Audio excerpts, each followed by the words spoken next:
Hey.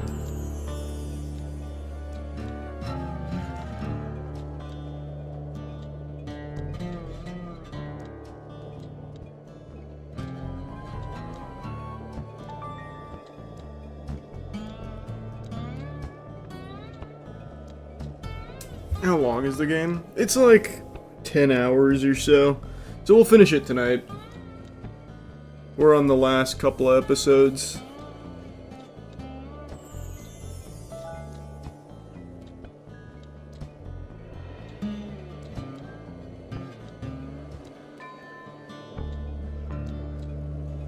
How many more hours? Probably only like 2 to 3 hours left. And then we'll be finished with it. And then on to the next Sly Cooper. We see GTA Online makes 28 million a month. I believe that. That sounds about right.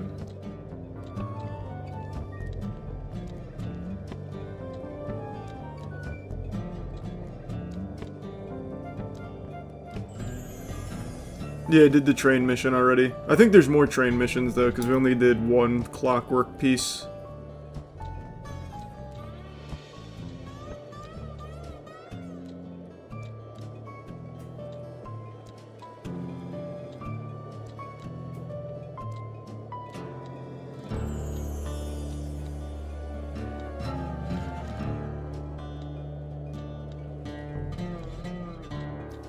I'm gonna play the Ocarina of Time remake. Wasn't that fake?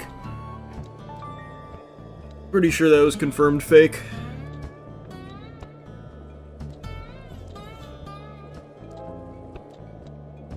No just chatting segment tonight. Maybe after. It's just kinda late and I really want to finish the game tonight.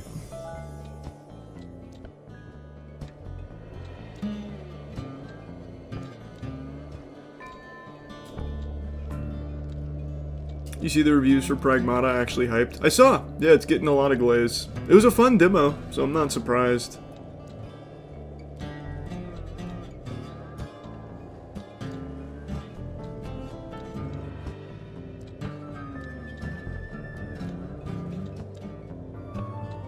You gonna play Mouse PI or Pragmata first? Probably Mouse PI, because I think it'll be shorter.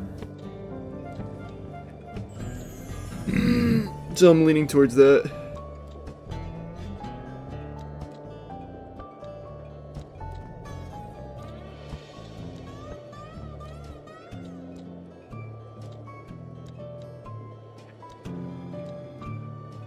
And the Avatar full movie leak spreading like wildfire. Yeah, I know. I saw...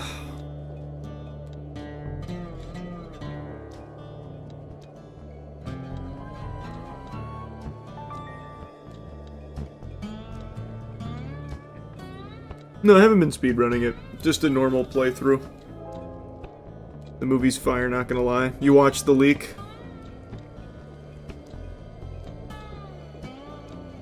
I'll just wait for it to come out.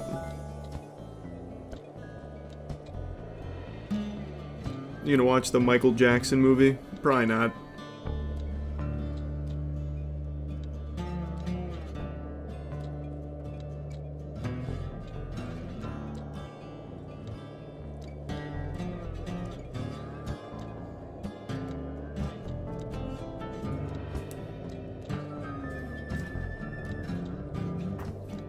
Yeah, we're finishing the Sly Cooper series.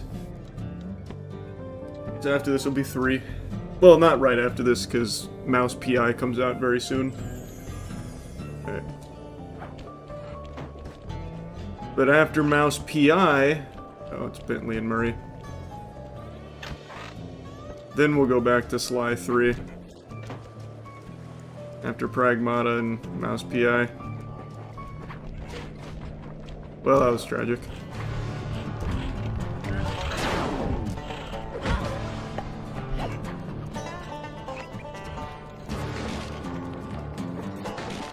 You're watching The Mummy Friday? Lee Cronin's The Mummy? Yeah. Of course I will be.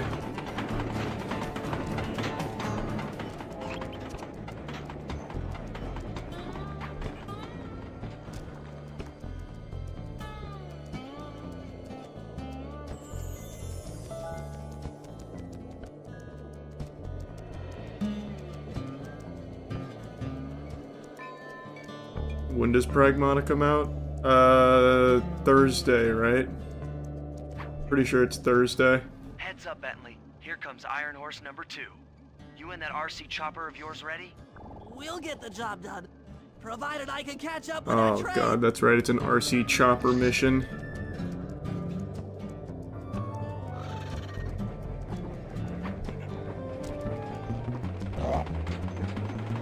If this guy shoots me, I'm gonna fucking squeal. I can't make that jump? That's sad.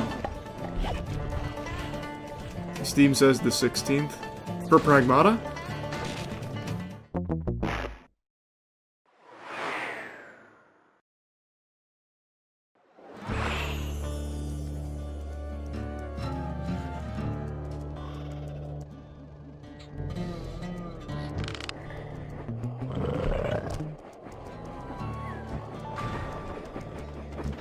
Alright, Bentley. Surely we make this, right?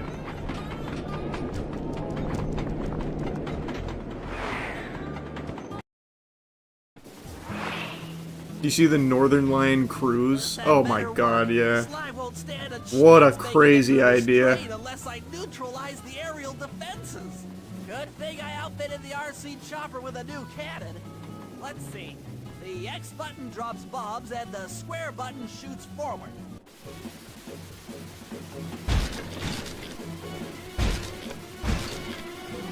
I should bomb those missile launchers before things get ugly. Oh, little bullet hell experience.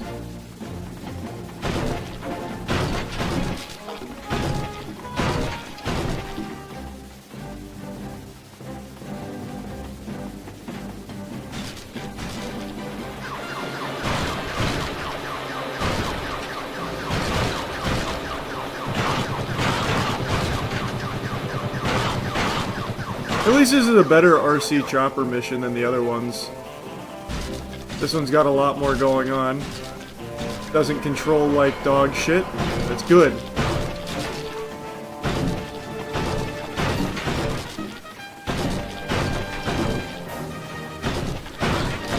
There we go.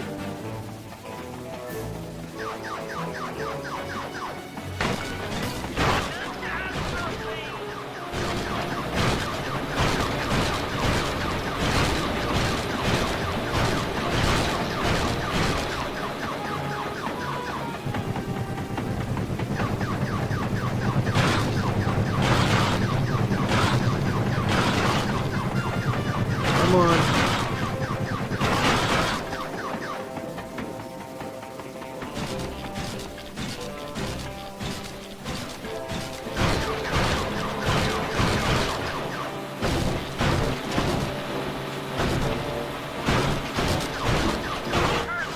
Oh boy.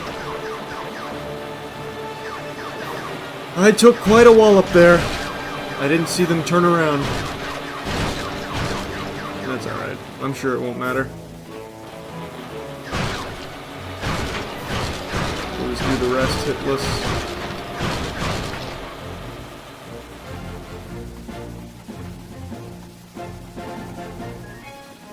This is it! The final stretch!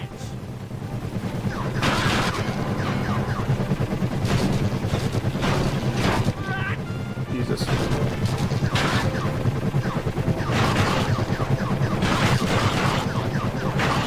Man! You got the whole kit and caboodle out. So close! There we go. Yes, the aerial defenses are Sly 3 will do after Mouse PI and Pragmata, so it won't be back to back. But we are finishing this tonight, for sure.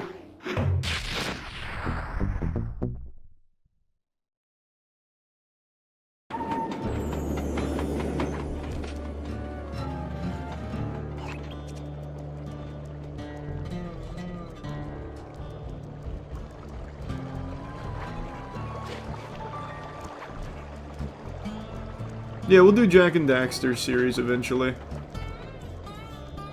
I'm going through all the classics.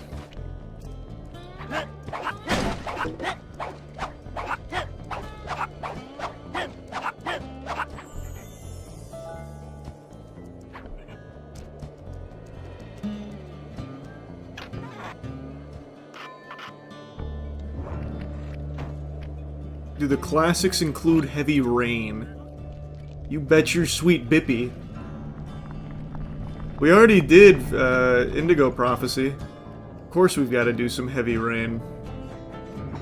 Maybe sooner than you think, actually. That sounds really fun. I could use some David Cage madness. Ugh. Please tell me I can make this jump. There we go.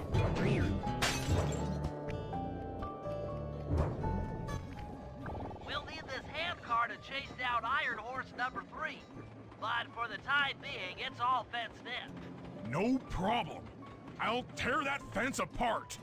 The metal's too resilient for my bombs or your muscle. No, for this job, we're going to have to rely on a stronger force. The love of a mother for her child. You got something to tell me? Yes, I've had the good fortune of locating 2 juvenile bear cubs. What? If you put them together inside that fence, they'd surely start fighting. Bears at that age are particularly antisocial. Noise from the squabble should bring their mother around to free the angry youths. I get ya. That big mama bear will be able to smash the fence no problem to free her cubs. That's correct. Beware, cubs, for you are hunted by the Murray. What a great plan.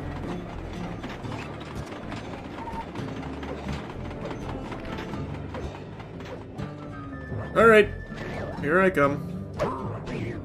I see the little mole here. Dirty bastard.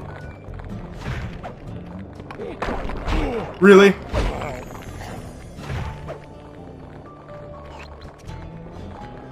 Oh god, and Carmelita? What a disaster. No, no, no!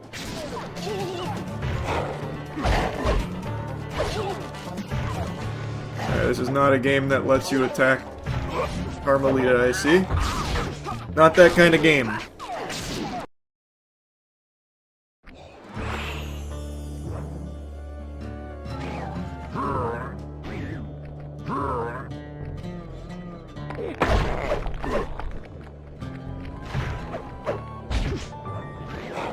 We'll do it a different way then.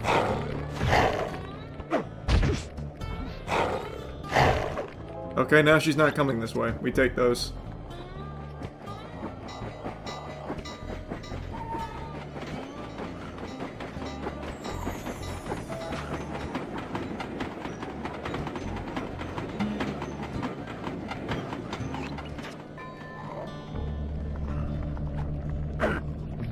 Good work, There's Murray. one. I'll send you the coordinates to the next bear cub.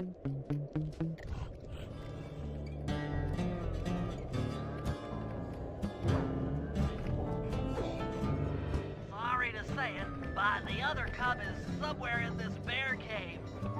Be careful, Murray.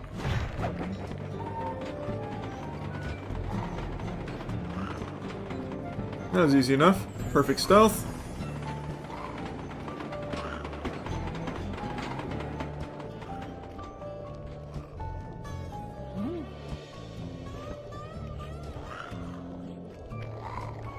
Don't do it.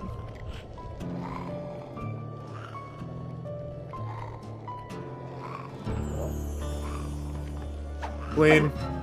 That was fast. The mother is already on her way. Does Domino's still have the $20 deal? I don't know, but you did just remind me. I heard Wendy's Baconator combo is $16 now. That's criminal. Don't know if it's true or not, I haven't checked myself, but if it's actually $16, that is unforgivable pricing.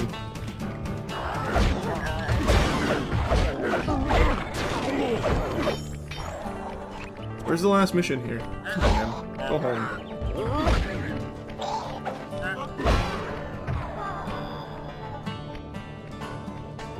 Oh!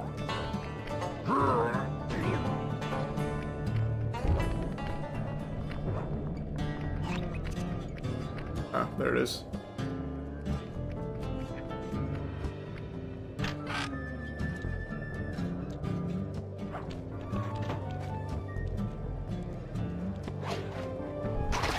Oh! Time loss. Alright.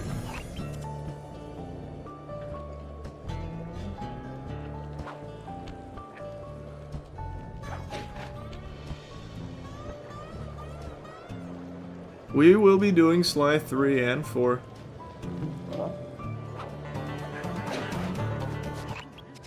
Sly, the second Iron Horse train is coming too fast. You might not have time to jump on top. Relax, Bentley.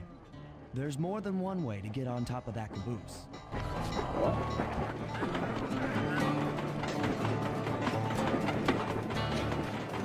Well, and it wasn't that way.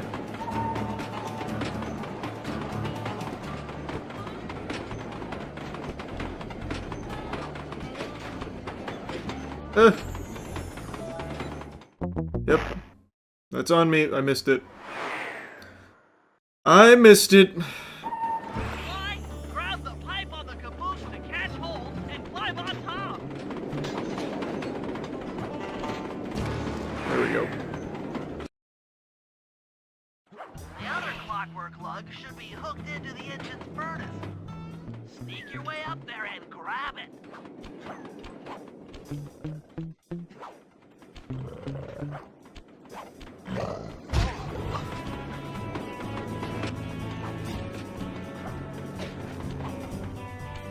God, that was clean.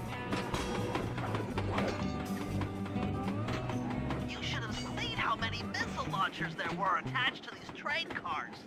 I don't mind saying that it took some real finesse on my part to deal with the defenses.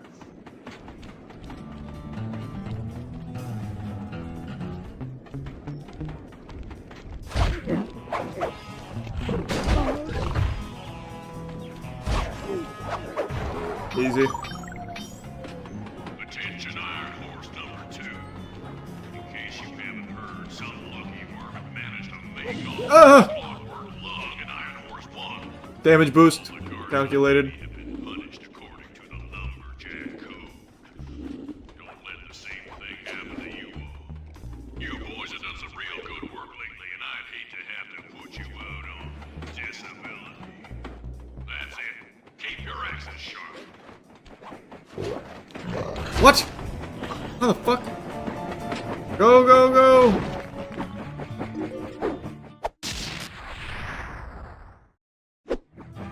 Fantastic! We're raking in the clockwork parts left and right. Alright, Bentley, draw up some new plans.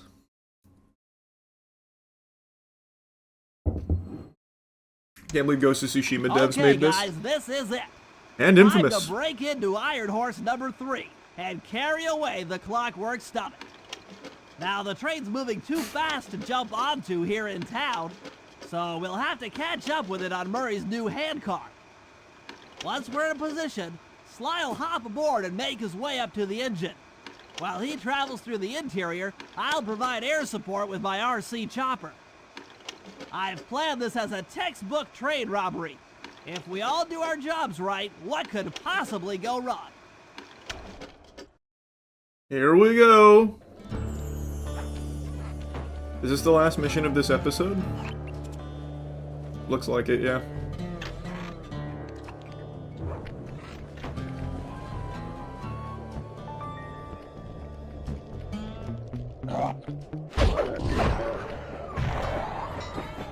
Hop aboard, guys. We've got a train to catch. This is the Bloodborne thing you knew about, isn't it? What are you talking about? What Bloodborne news did you see?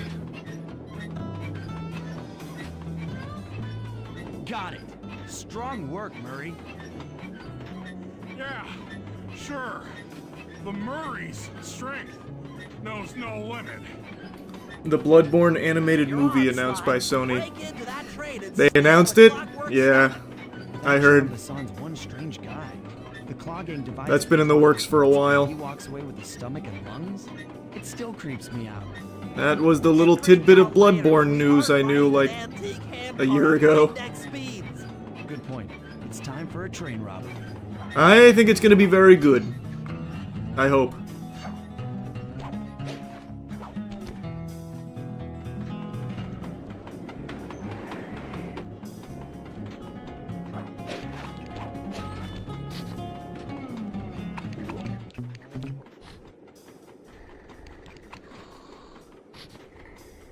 Okay, I'm not waiting for this. That guy's taking too long. Oh, I can't go that way. That's what I get.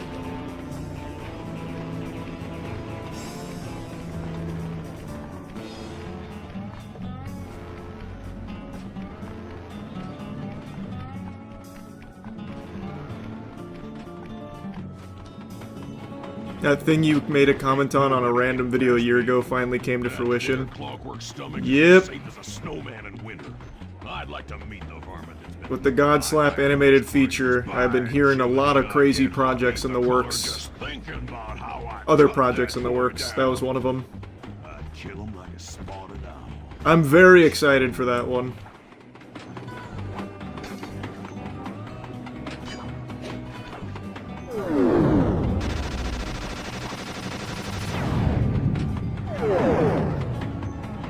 Hey Cooper, thought I might find you here. Just can't stay away from What the is she sport, doing here? Can you? Oh, I just do it to meet exciting ladies like yourself. If you'd like some excitement, why not climb up on top of the train? I'm sure to get your heart pumping. Maybe even show you my new ride. No thanks, Neela. I've seen enough already. What's the problem, Poodle? Afraid you can't take me on? Have to call up your little friends for help? Come in, little Why is she friend. being such an Neela's got asshole? me pinned down. Any chance of air support?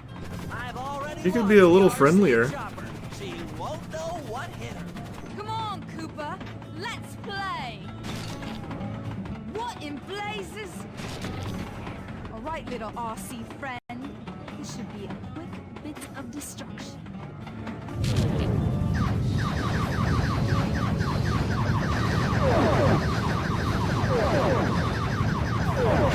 Oh.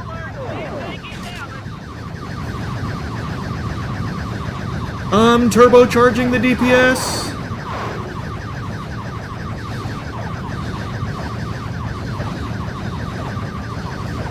Man, she is tanky.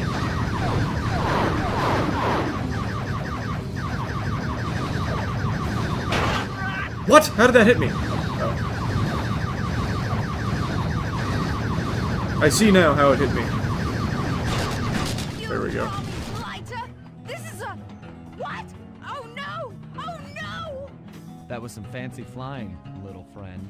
Whatever you say, Poodle. Okay, that we held on that for quite a while. Thank you, Bentley. Hey, Sly! Get to that clockwork stomach fast! This old hand cart is starting to fall apart!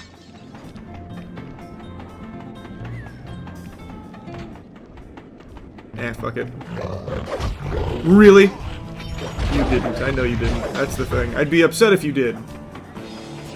What? What? You didn't hit that. You've never hit that in your life?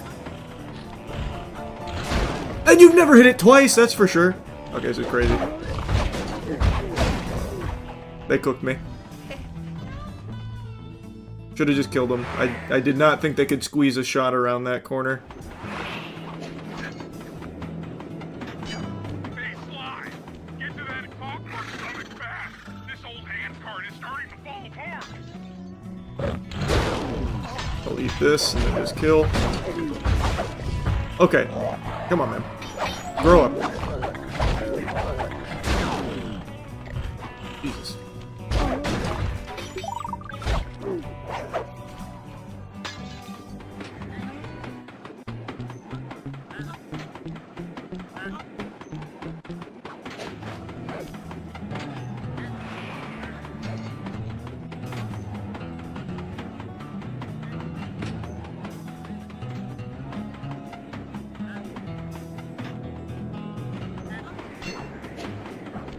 Oh, almost missed that.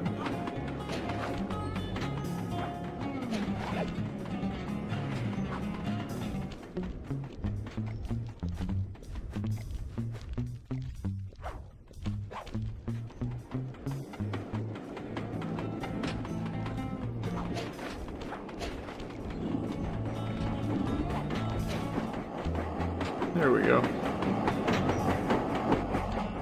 Never thought I'd see the day when his stomach got turned into a tool of evil. Looks like John Basson's wised up and bolted the stomach down. We'll have to crack the engine block to get it free. Then that's just what we'll do. A well-placed bomb down the train's smokestack will knock it loose. Just make sure to take some cover. Not so fast, John. What the fuck? She repaired her ship? They will all be mine. Oh, it's real tanky again.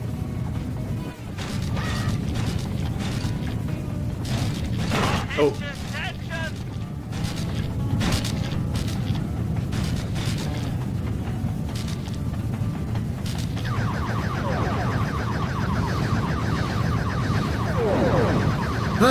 Super speed!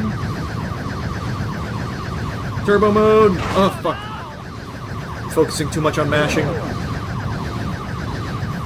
Don't go down again, don't go down again. Ah, shit. I'm focusing so hard on mashing. I'm taking so much damage. Come on, finish him off! Finish her off! Finish her off! There we go. Stop me. Not the Cooper gang. Not Interpol.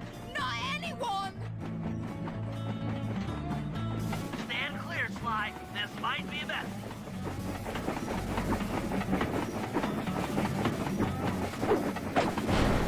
Bentley used drones before they were cool. Sly? You okay?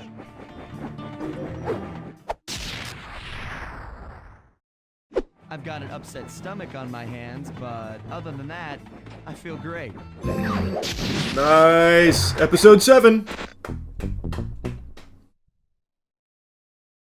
The gang and I had pulled off the impossible. We'd successfully robbed all of John Bisson's iron horse trains, and we were walking away with 3, count them, 3 clockwork parts. And as a bonus, we shut down spice distribution in all of North America. Needless to say, we were pretty pleased with ourselves. Can't say the same for Carmelita. Once again, the Yeah, it's on brave PS5, policeman that's had what I'm to run playing it from the on. cops, which was fun at first, but I'm starting to feel a little sorry for her. I mean, what if they replaced Carmelita with someone else? I don't want another cop on my tail. She's a big part of why this is all fun. Sooner or later, I'm gonna have to figure out a way to clear her name. Some way other than turning myself in.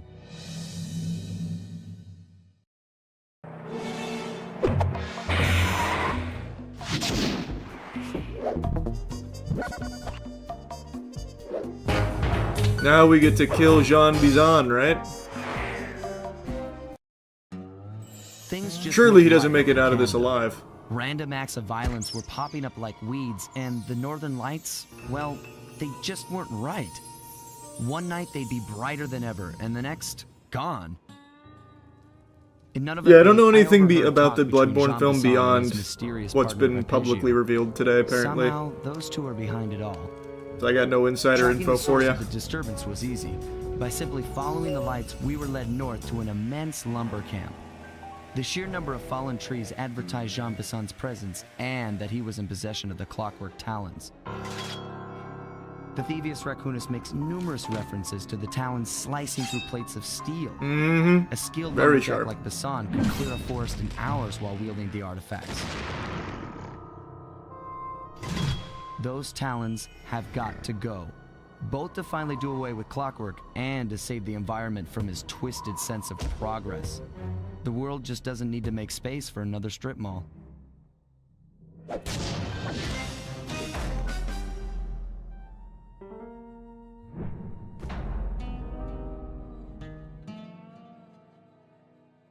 I am playing all the Sly Cooper games, yes. Okay, so here's what we know. 1, Arpeggio's blip is on its way to pick up a battery from Jean Bisson. And 2, the only way we'll get a crack at Arpeggio's clockwork brain is by finding a way to sneak aboard his blip. But before we do that, we'll need to snag the clockwork talons off John Bisson. Time is short and we've got a lot to accomplish. True, but first things first. This lumber camp isn't on any of my maps. I need you to poke around and take some recon photos. Damn it! They'll help to get my sensors oriented.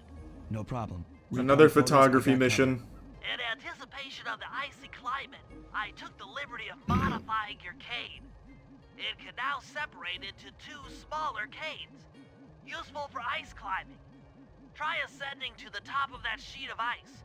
Just And jump murdering and that hit man the up top. button to dig in.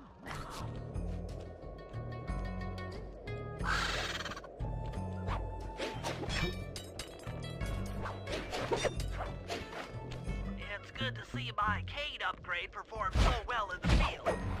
Now scout the area. I could really use the reconnaissance. Wow. Okay, that's kind of far. We'll start left, work our way over there. Do you know if From is involved? I do not know. I would assume they are, but I don't know for sure if they're involved in the Bloodborne movie directly or not.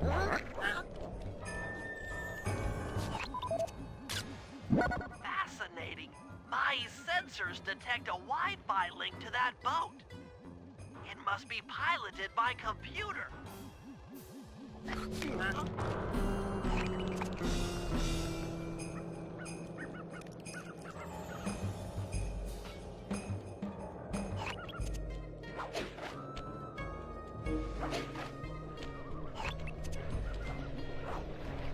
What am I taking a picture of here?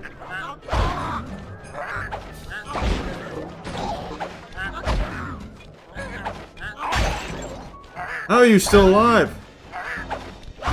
Jesus. Oh, front door.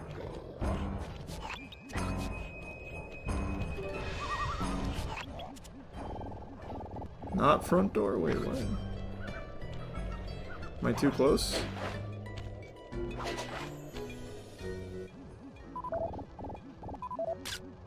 Jean Bison's house.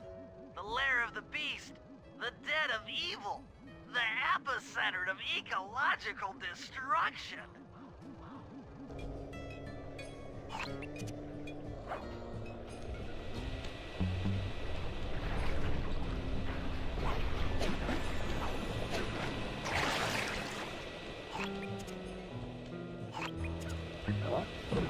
Ugh. Unlucky.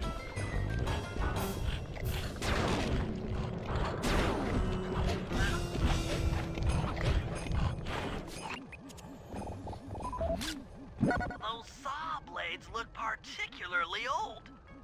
I guess this logging camp has been around for a while. I have not seen the new Voidzilla yet. I'm very excited to, though. I saw the title.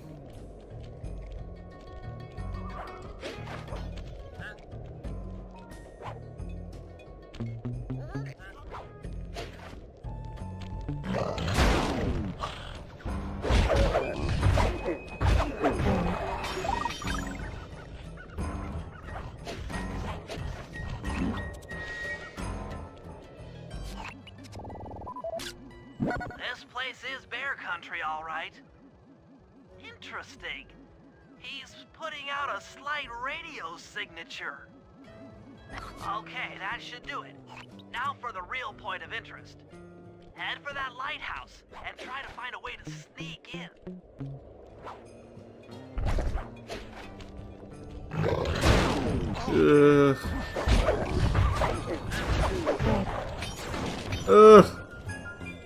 Leave me alone.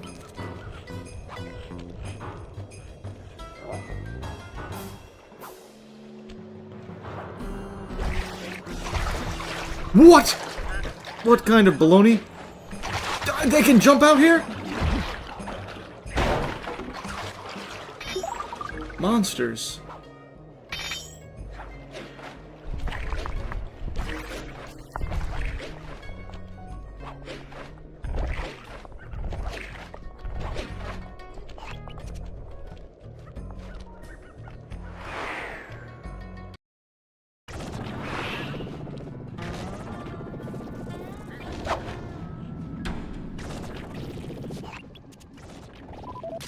That's the battery charger, but where's the battery Arpeggio's coming to pick up? Oh, the cuck chair. Huge find, Bentley. The entrance is barred from the inside. Let's wait right here. I missed it. There we go. Just looking at that spinner makes me dizzy. Might as well get a shot of old Jean Bisson. Oh, Sly, listen in. He's mumbling to himself. Come on, Jean. You got it in you.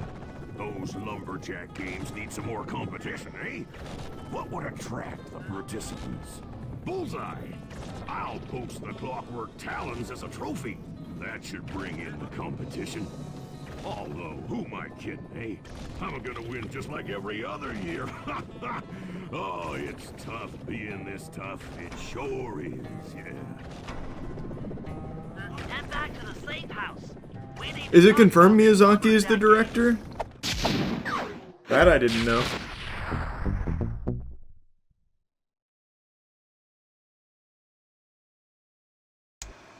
Well, guys, Jean Bisson has unknowingly thrown down the gauntlet.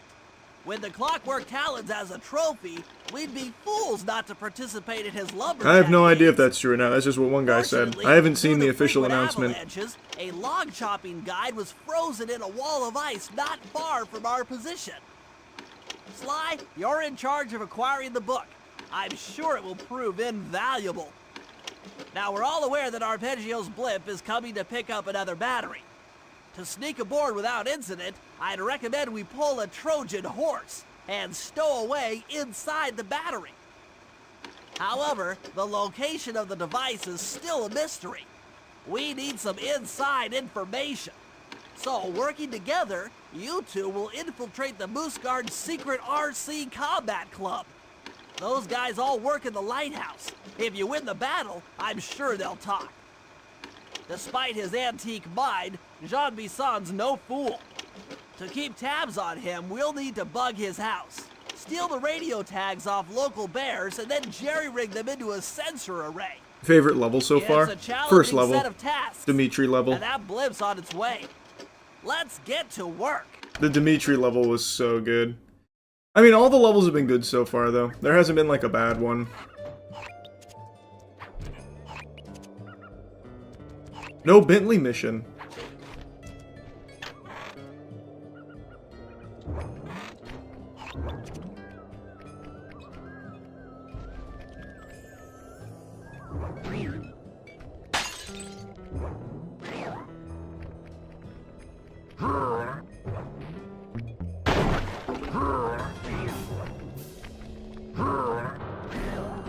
No, no, no!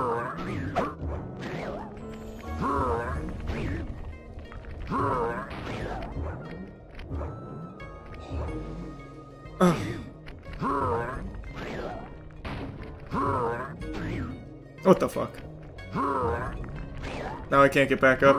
Come on, Murray. Thank you. That's baloney and you know it. Okay. I'm gonna squeal.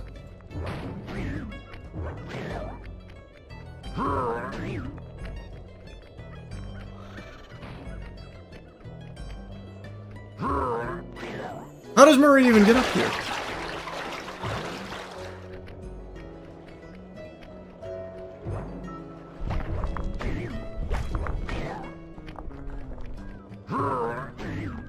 Like, actually though, how does Murray get up here? Do I need to wait for this to thaw out? Like in real world time? Ah, here we go. Rumor has it that several off-duty guards meet in that cabin for an RC combat club. This is going to be great. I haven't been in any RC combat since that job we pulled in Istanbul. It was awesome. I missed it. Oh, wow, wow, wow, fuck. It spawned me mid-jump.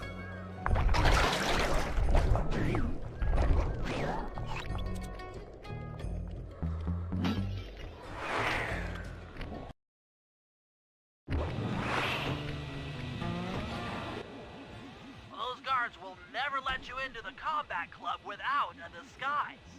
That old moosehead should do the trick. Only there's no way for you to get up there. Hide out in this barrel while I send in Sly to steal the head.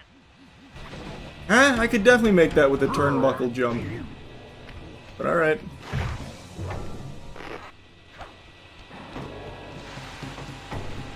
Sly, if you can get the stuffed moosehead without being detected, Murray should be able to join the RC Combat Club without raising any suspicion.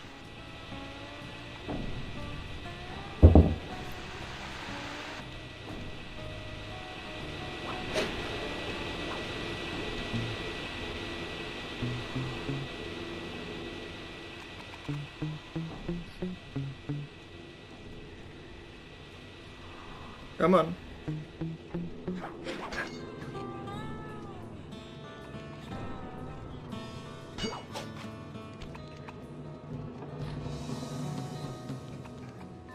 It's a little far away to make that jump, I see.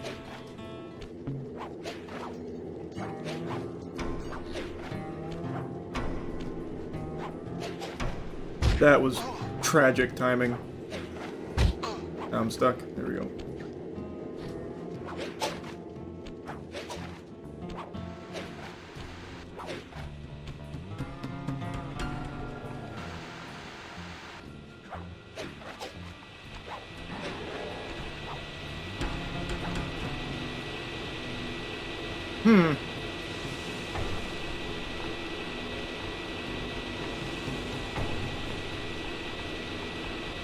Nice. Good army crawl.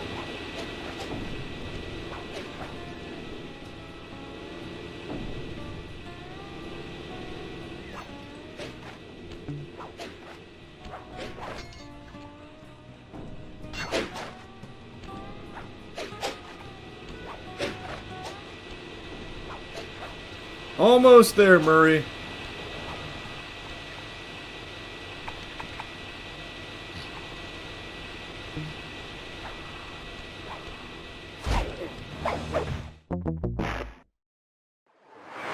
Really? No. Nope. Nope. Not doing that. Not doing that.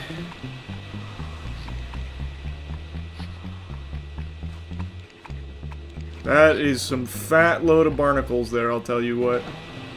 Murray, heads up.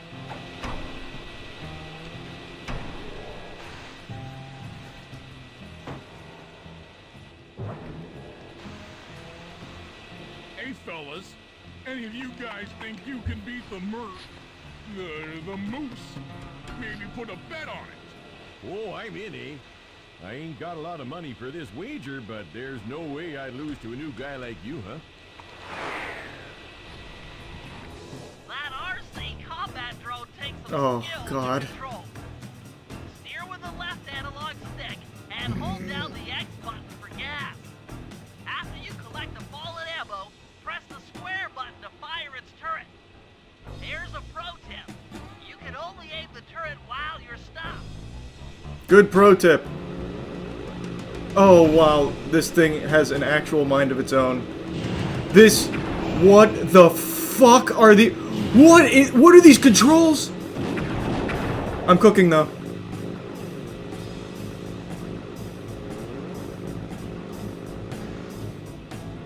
Ha! I don't understand. I really genuinely don't get what these controls are. It actually just... It has a mind of its own. It literally just goes in whatever direction it wants. What the fuck?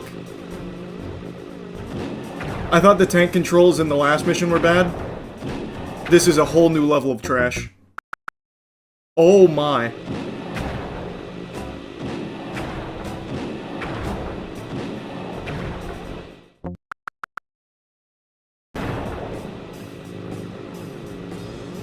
Please. What? Why is it doing these circles? I only... This is awful. This is not playable. Come on, come on.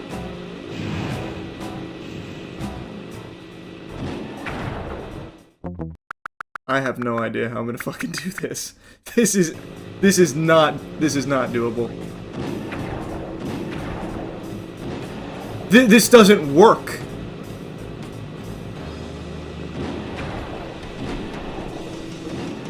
I can't pick up any of these.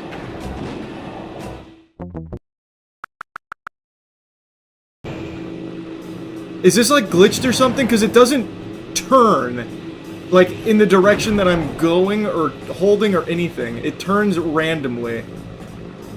Come on. Come on. Come on. Come on. I'm doing everything in my power not to touch the stick like at all. Right now I'm just letting the camera steer without my stick. I'm gonna try and stop and aim. Okay.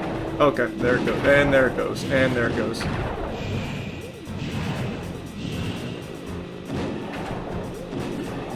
I actually don't think I will ever beat this.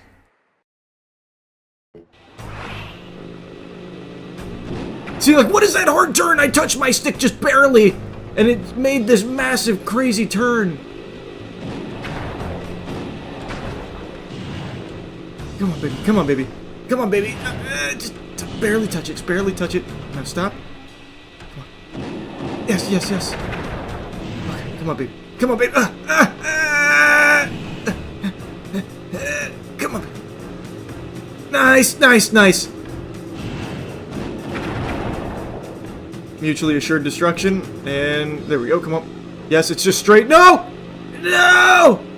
Yes! Oh. I'm out. Oh, god damn it! Come on, come on, come on! Perfect, I win. But I ain't got no money. That might Do not make me do this anymore. Do not make me do this again. Depends on what. on whether or not you know the location of the Northern Light battery. Oh, well, I guess I owe ya. That was easily the worst controls I've ever experienced. I had to just let the camera control it and very lightly tap my stick to the left or right.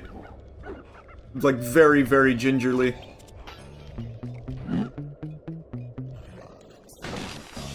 I don't know if that's like a streaming bug or what. Since I'm not actually playing on disc or on emulator, it's on PS in streaming, but my god, that was awful.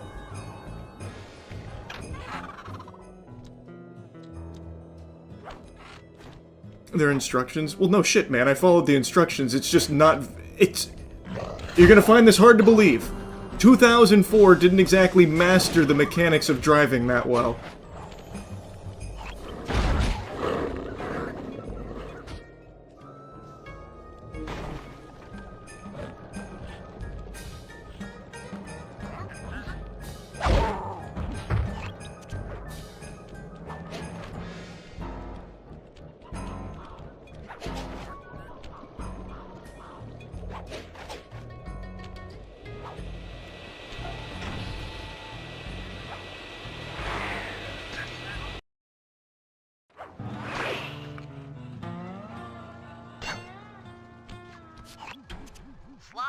Detected what appears to be an ancient guide to log chopping that might be useful for the lumberjack games.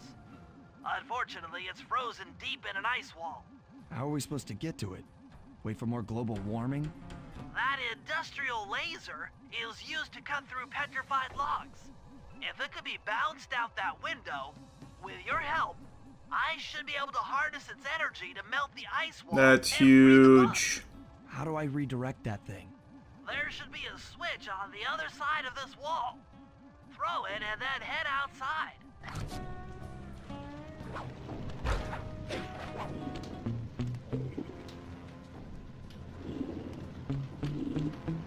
Ugh, I missed the perfect rotation. That's okay, though.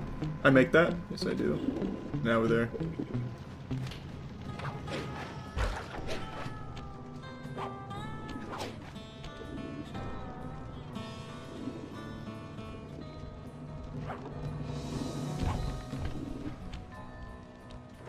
Am I going? Just drop down.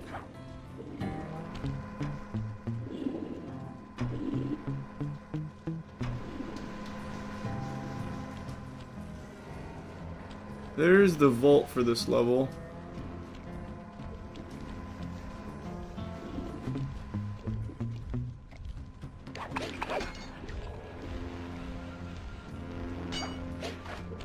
Attention all you fellas working the sawmill. Make sure you keep a steady watch. The prowler's been spotted. And we can't none afford to have anything happen to our log cutting equipment. Particularly that laser-type saw blade. We're gonna need it once we get to them old oaks up near Lookout Mountain. But hey, I'm assuming this is another mission where I can't just kill the bad guys. I mean, how many people get to cut down forests for a living? You all are lucky. Don't ever forget that. You've done it! The laser's been redirected out the window.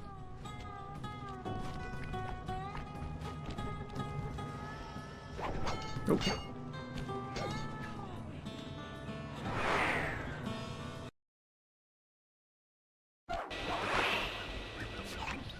Now to get that laser pointed at the ice wall, you'll need to alter its direction with the crystals I put in your pouch.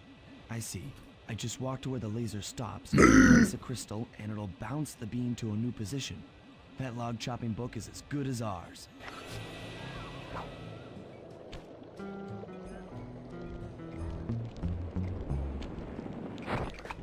Nice.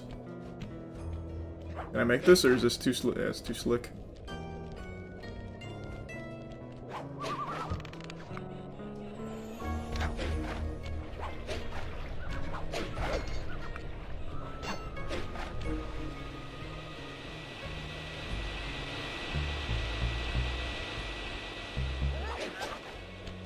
Damn, he heard me, huh?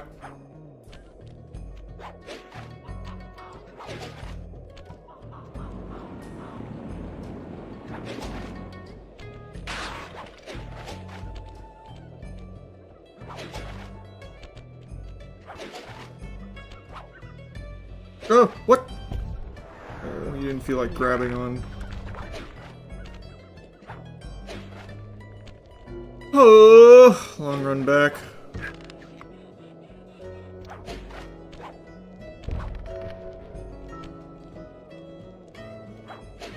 Yeah, Conker's bad for days on the 2 playlist. I haven't played that in a long, long time.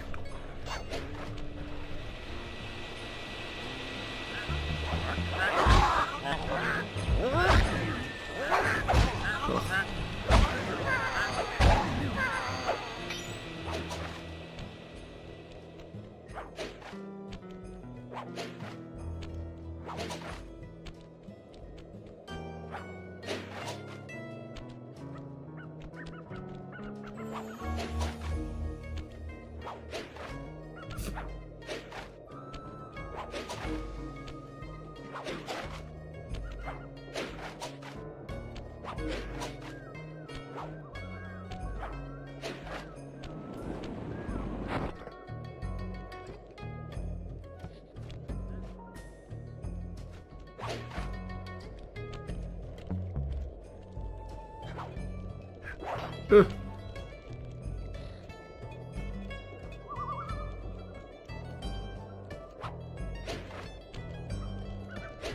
Ugh. I keep losing my second jump. Oh, this is that spot where Murray was at, and I have to go all the way around. Oh. Don't shoot, don't shoot, don't shoot.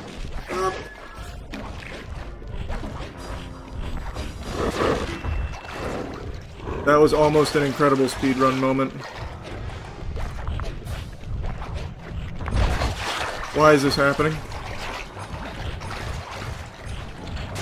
Leave me the fuck alone!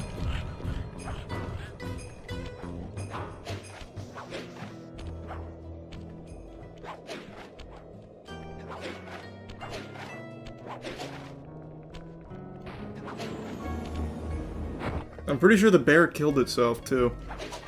That just wasn't even worth it.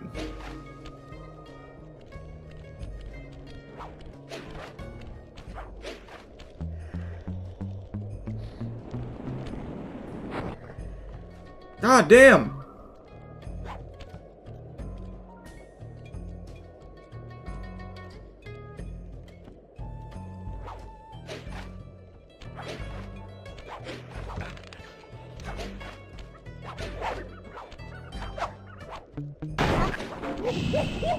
I can't believe that just happened. I can't believe that just happened. I hit the beam at the very end.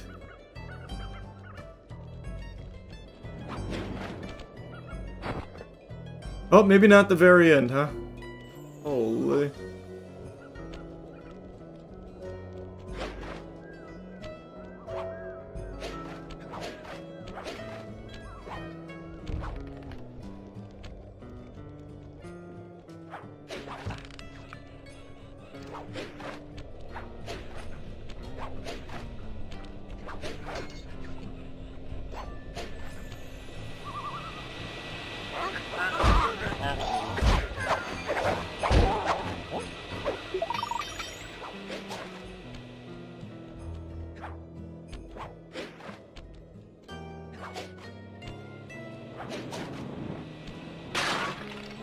Alright, that's gotta be the last one, right? Because there's the thing right there. Ah, I fucking stepped on it again.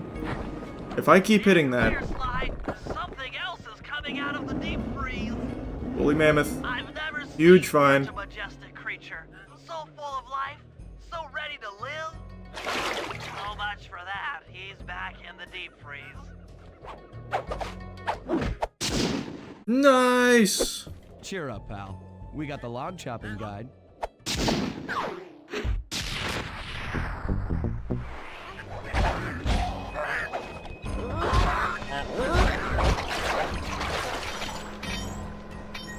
Okay.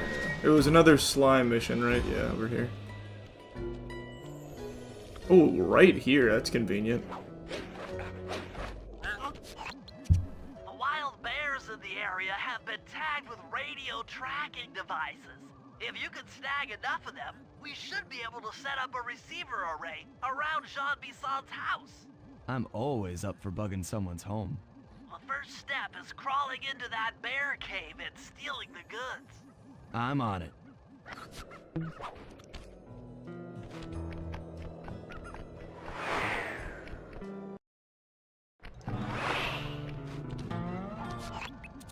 The radio transmitters have all been tagged in their mouths. Uh-oh. You'll have to sneak up and pickpocket it while they're yawning. Sounds safe. Stay clear of the thin, crackly ice. Walking on it is sure to wake the bears. I'll keep that in mind.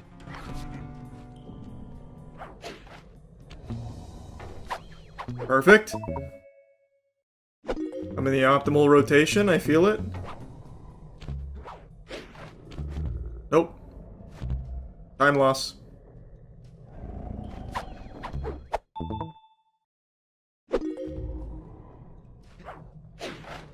No! Time loss.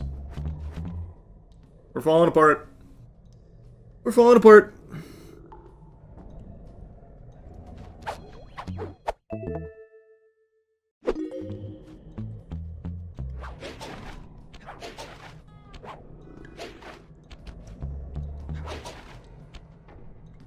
What the fuck is the point of that?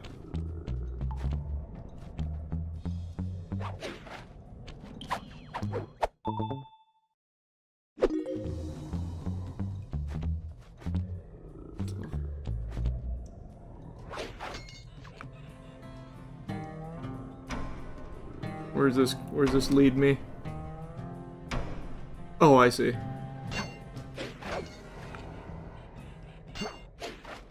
Oh, come on. Up! There we go.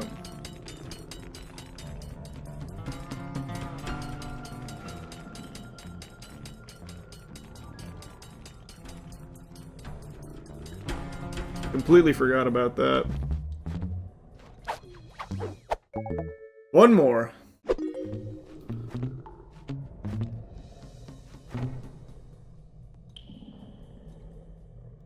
Wonder if it'd be faster to go back this way.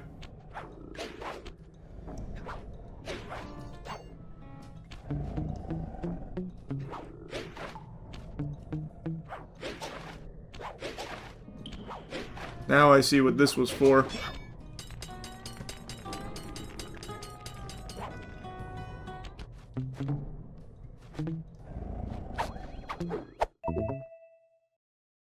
Only you could have pulled that off. Head outside and I'll fill you in on the next step.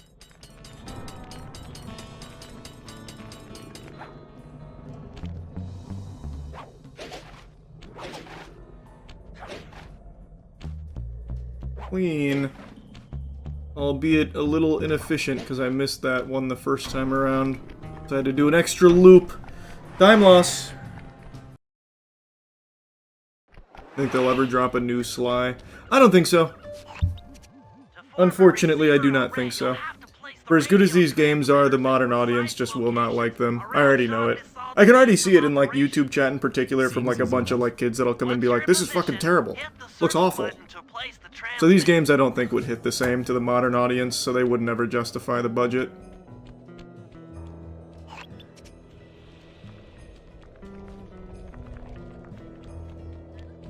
It is what it is, man. People just need that instant slop type shit. And then complain about how there's no creative games that come out anymore.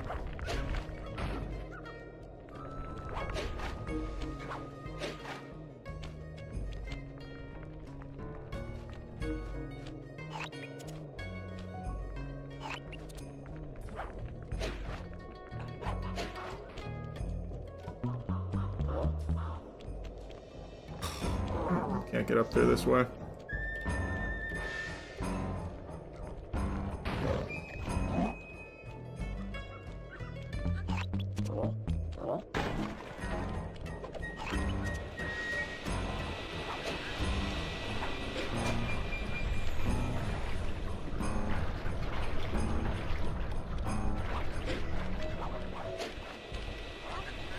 Oh, how did you hear me?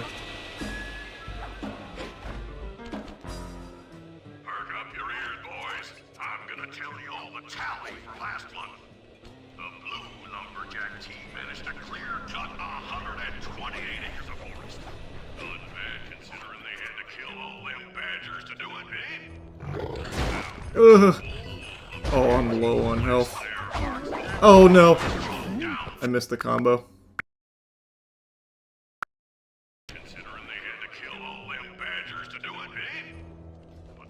I didn't feel like running all the way back. Bless their hearts, those boys chopped down 211 acres.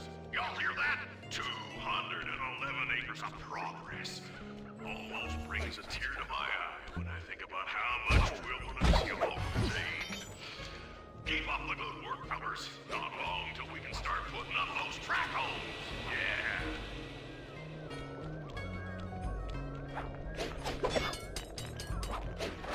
Nope! What the fuck? Close shave.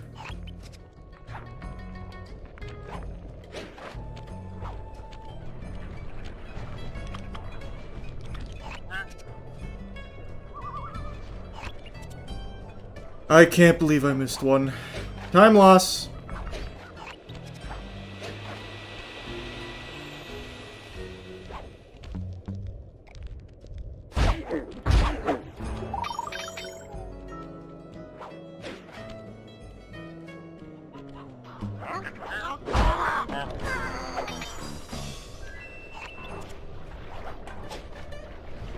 What?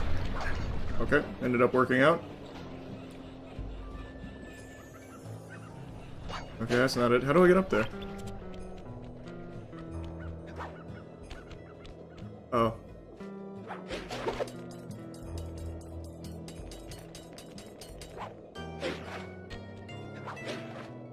Oh, okay, it's higher than I thought.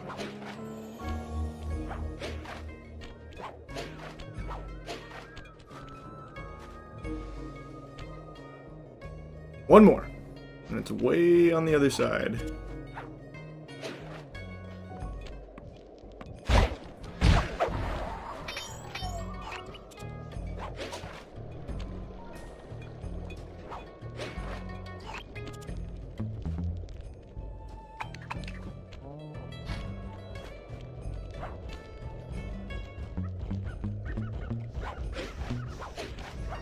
There we go.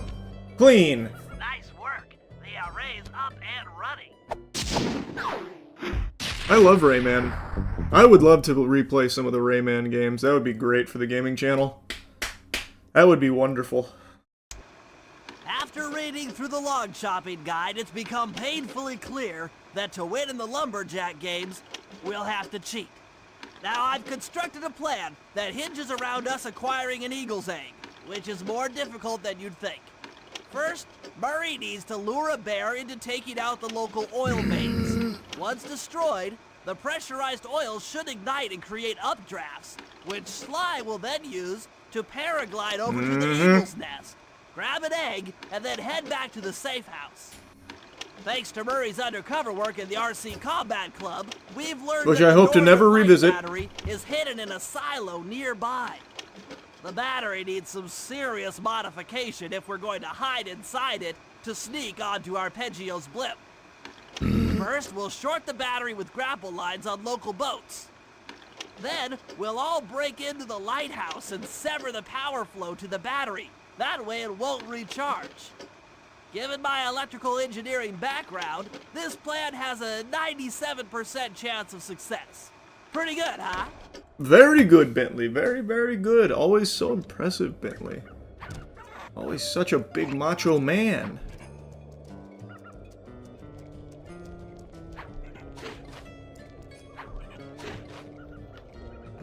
Well, that was sad.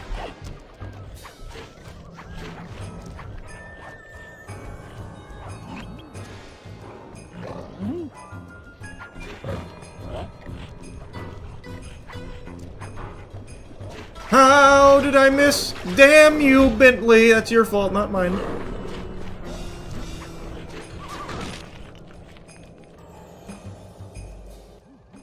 If we can trust Murray's informant, that's the silo with the battery hidden inside. To prepare it for travel, we'll have to drain off its northern light energy.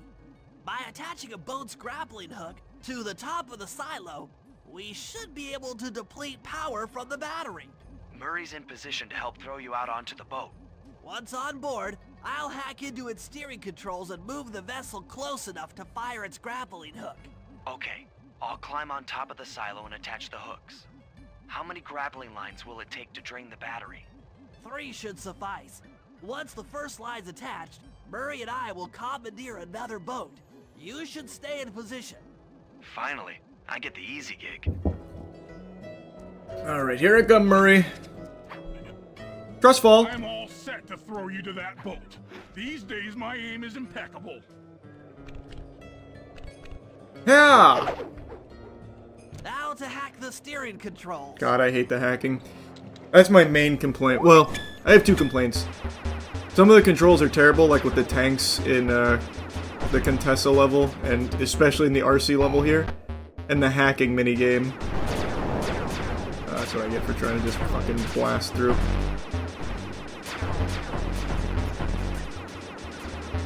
Those are the only 2 things I don't like.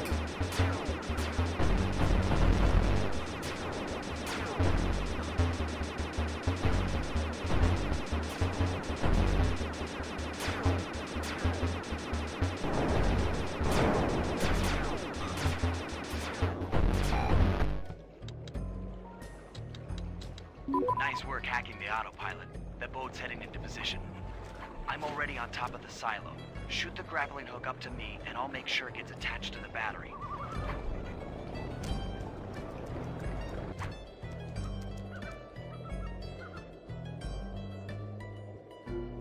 Alright, get ready. Here she comes.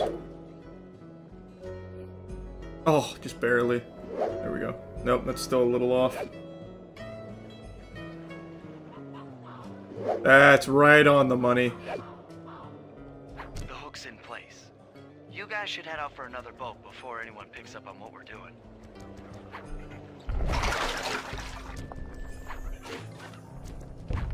You ready, Murray?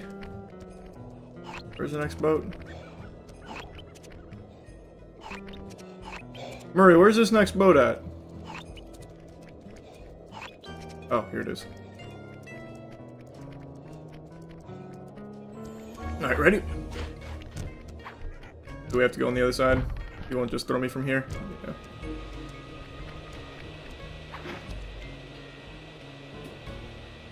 Whoop! Nice. Sly's voice actors in chat. Is that right? That's super hype. When's the next Sly game coming out? These games are fucking hype, man. We need more. Let them know.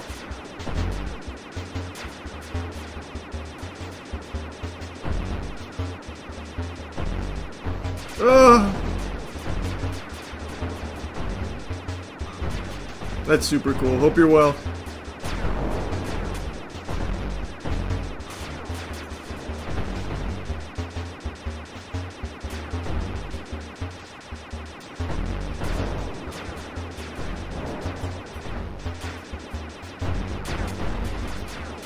Clean.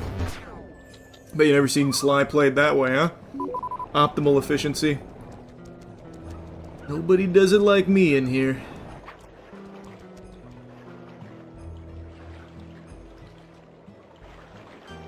First try. Oh, nope. That one didn't have the same curve as the other ones. One more grapple line to go, and this thing will be on empty.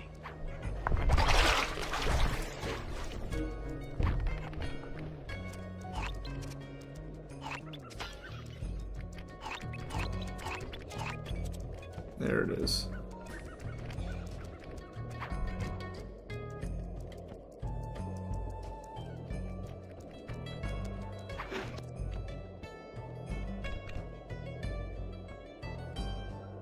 Murray, do you have the arm for that? I was wondering what happened to that guy. Guess he just prefers to be frozen.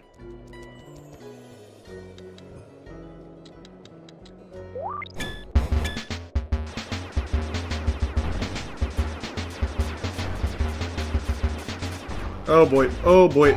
Sloppy. Oh boy. Oh, and it only gets sloppier. Alright.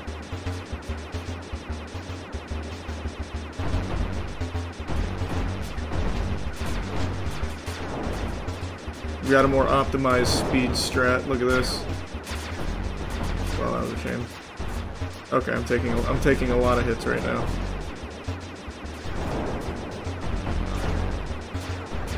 Oh boy.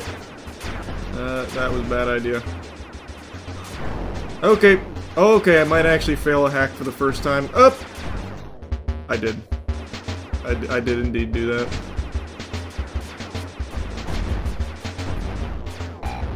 But I'm doing it again, expecting a different result.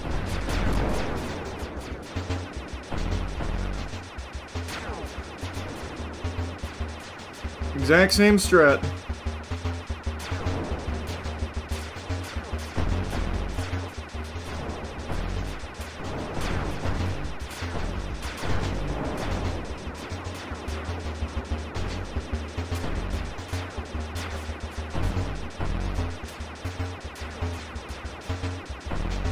Oh, he really led that shot. That was great play from him.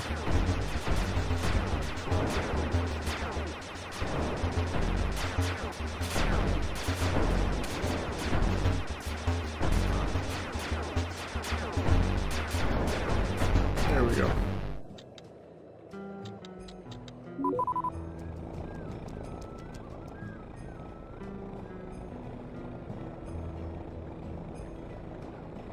Yep, I know all about the Bloodborne movie. Well, I say that, but I don't know who's directing it or anything.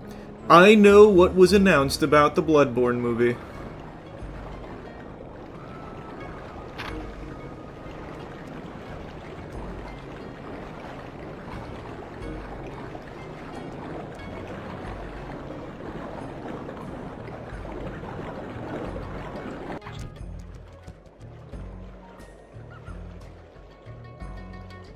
Bang! That's beautiful. What? Perfect. That did it. With the battery chamber empty, we'll be all set to move in. You ready for the new Insidious movie? A new trailer dropped? What do you mean a new Insidious movie? That's that's like the 7th one, I think? No. Yeah, wait, actually, it genuinely might be the 7th Insidious movie. Because of Red Door and shit. God, they're so bad. Like, they're just not good.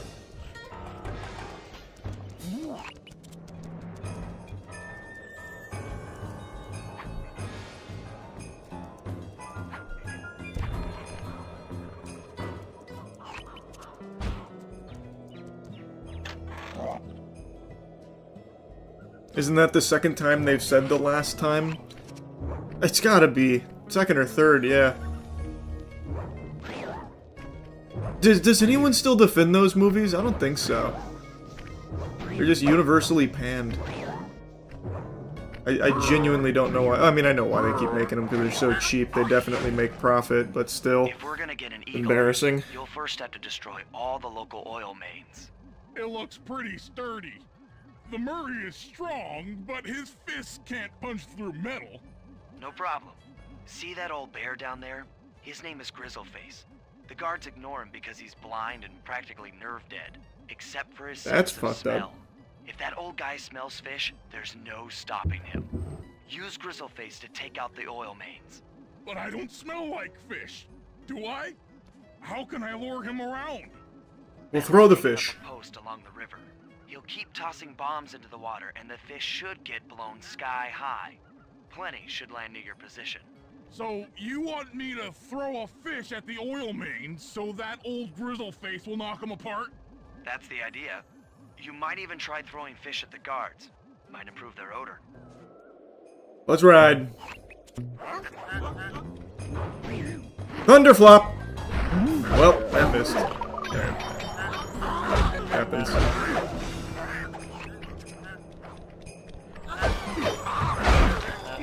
Alright. Area clear. Okay, this is baloney. Alright, area clear. Let's go get some fish. Why are you still here? Oh boy. I'm getting juggled.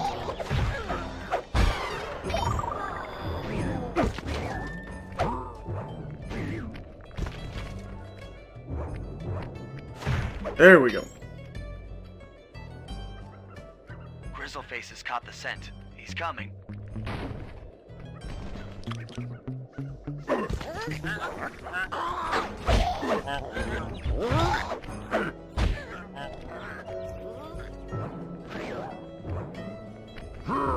How far away is he, would you say?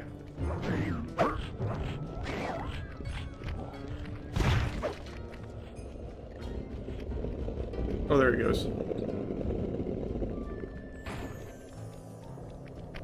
Nice work. There's one. Trot old Grizzleface over to the next oil main by luring him with fish.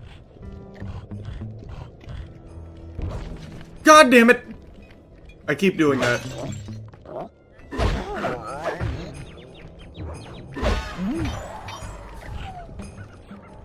Is that the only place to get fish? All the way over here? Does Bentley throw them anywhere else?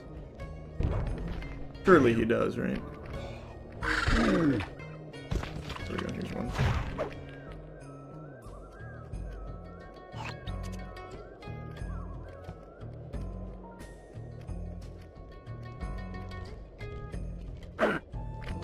Close. Is Grizzle coming? Nope, too far, too far. Is that a fish? Yes it is, yes it is! Wait, Grizzle!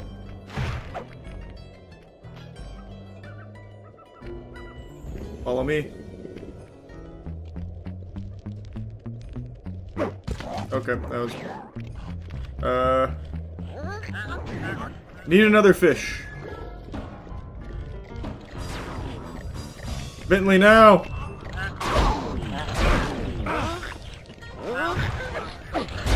Oh, god damn it, he blew up my fish. Oh! I actually just died as Murray, that's crazy.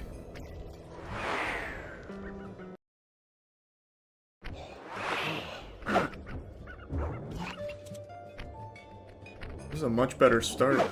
Right next to this one. Bentley, my fish! Thank you.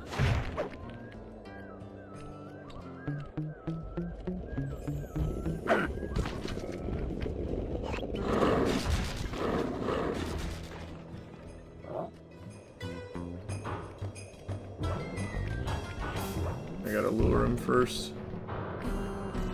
Is that a fish? Yes, it was. Grizzle! Nice. Yep! Oh, pretty good. Nope, too far.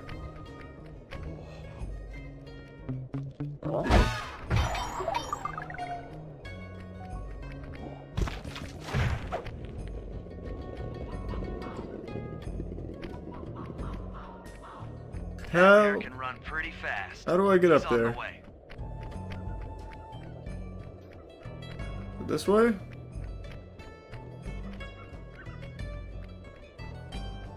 The Ocarina of Time remake is fake. Bear's coming.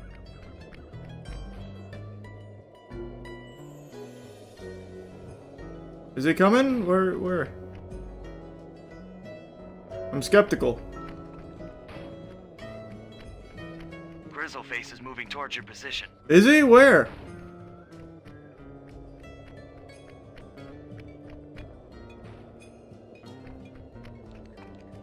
That feels like a lie.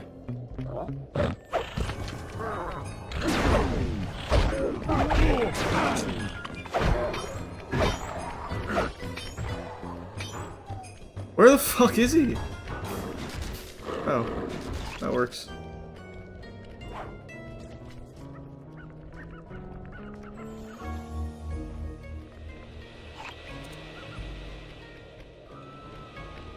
Send me a fish. Thanks. Grizzleface has caught the scent. He's coming.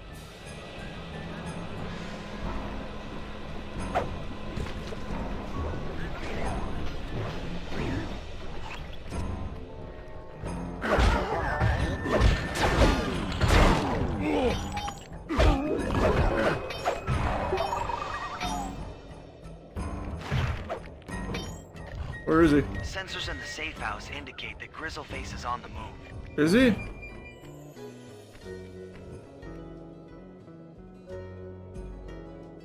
Is he still on the move? Bear's coming. Okay, I'll trust your word.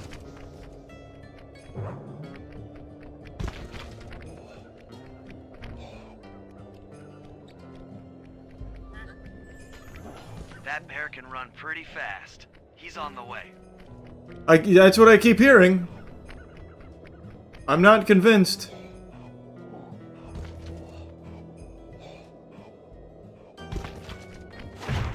Grizzleface has caught the scent. He's coming. You keep saying that. Oh, actually here this time. No! God damn it! Oh! Give me another fish now! Bentley, now! Solid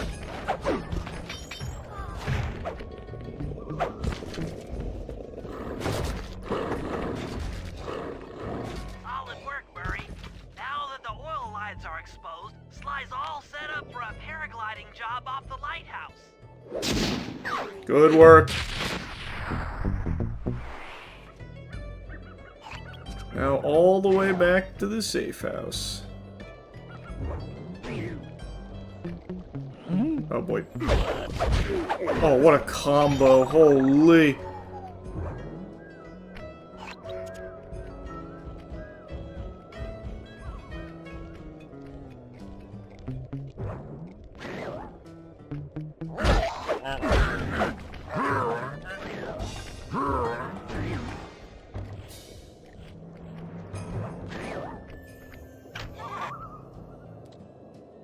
Alright, last one. Nope, two more. Then the final job for this episode, I think.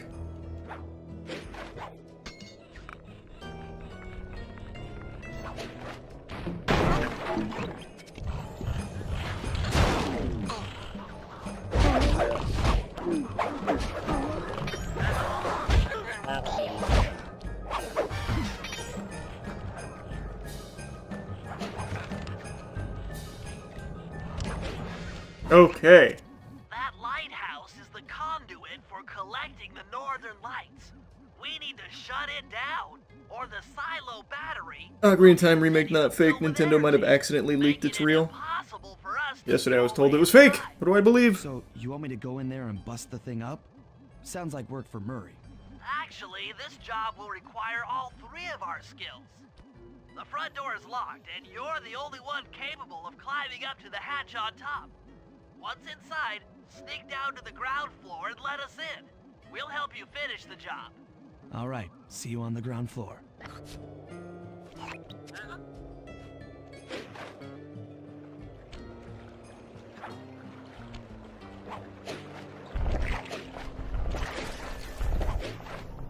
Okay.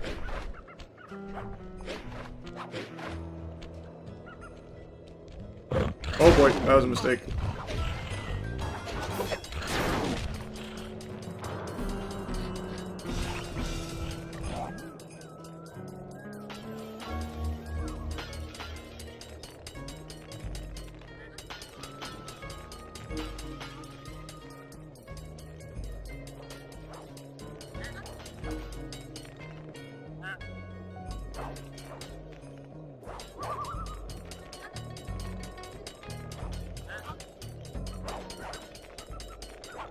Nice climbing, Sly. You've made it up to the hatch.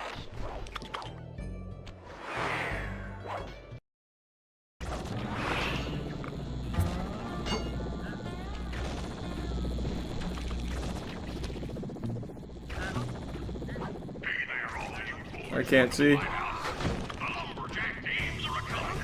So make sure to practice on your log chopping, ice wall climbing, and What got what? What got me?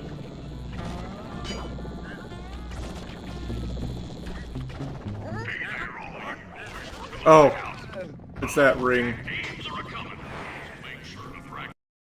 I didn't see it the first time because of the camera. That time I saw it. Okay, we'll just run it.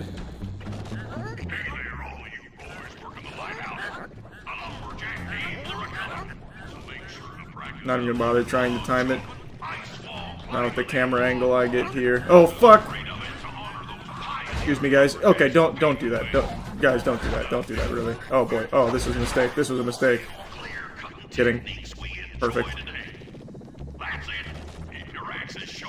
Never made a mistake in Sly Cooper in my life. Never will.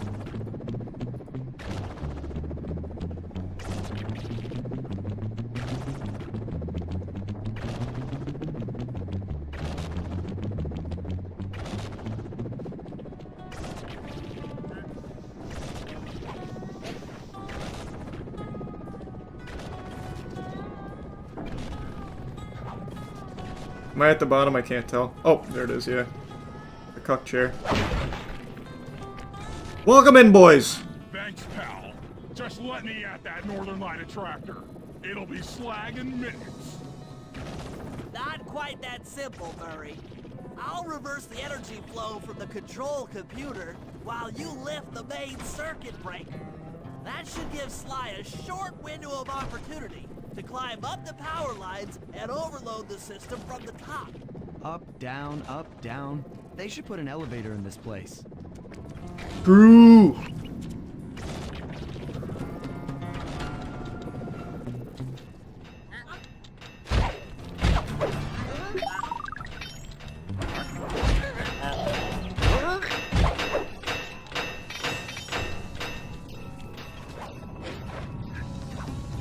Ugh.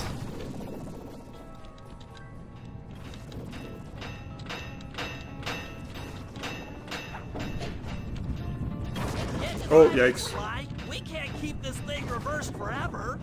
Yeah, this is heavy. Okay, what the little fuck? Lux.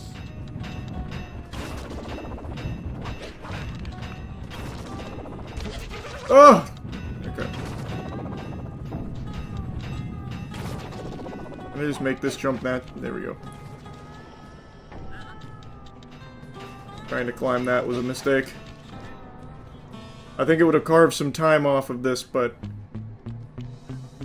Alright. Perfect rotation. Nope, not quite.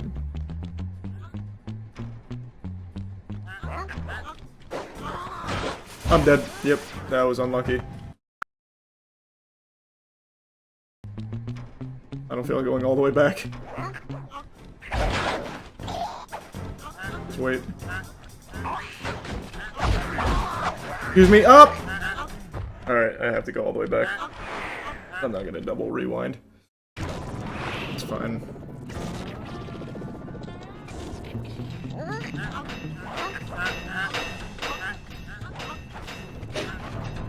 How did I miss?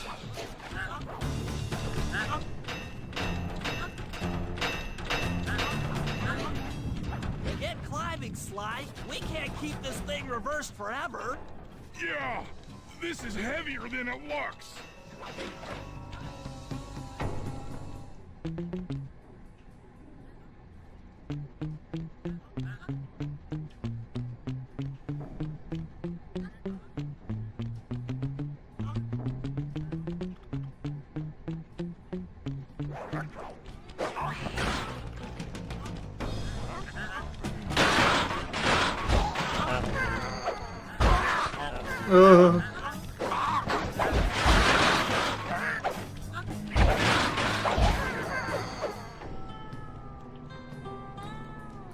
Okay. We did it! The collection mechanism is overloading! Nice.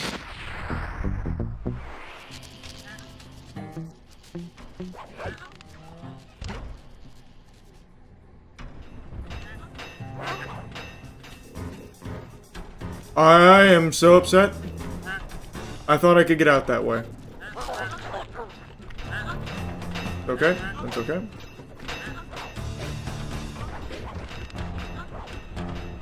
This is overloaded now, so we're fine. This will be fast.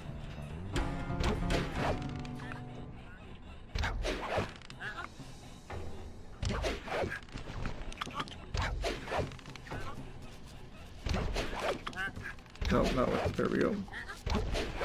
Actually, that ended up being the right one.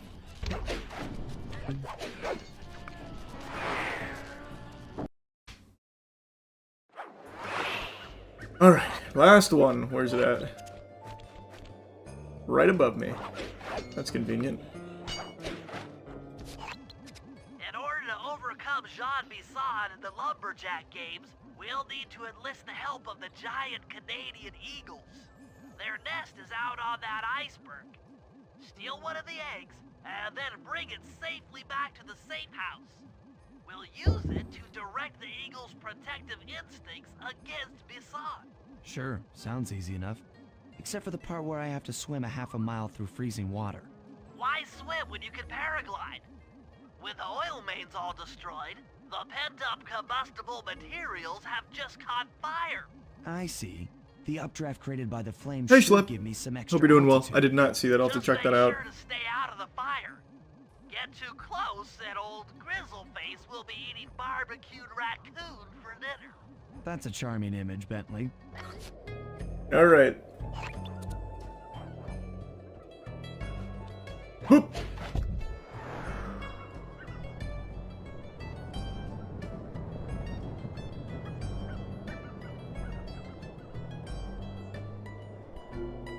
That's high enough, right?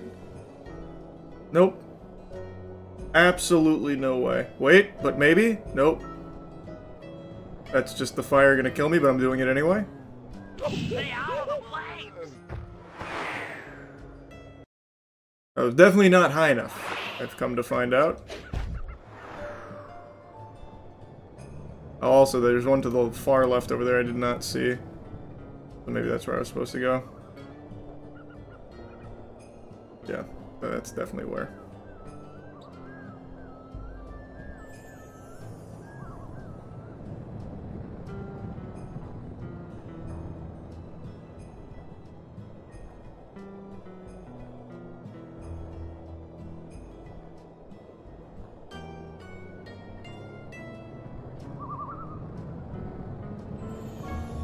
Looking good, nice finesse.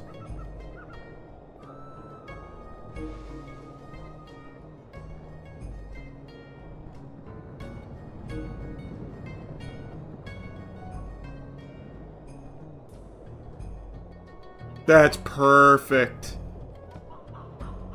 And now, straight to the island.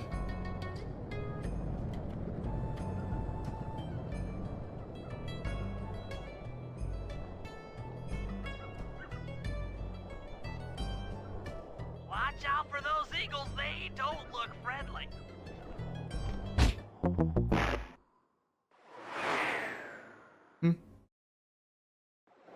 Nope. They don't look friendly.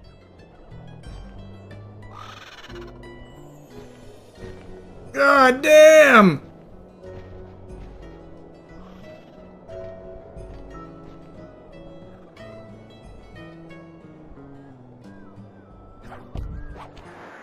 Oh, that wasn't where. Oh. I misunderstood. I thought that's where I was supposed to land. I saw the, jump and press the circle button area. Okay, that's definitely where I was supposed to. No? Perfect! Oh, shit.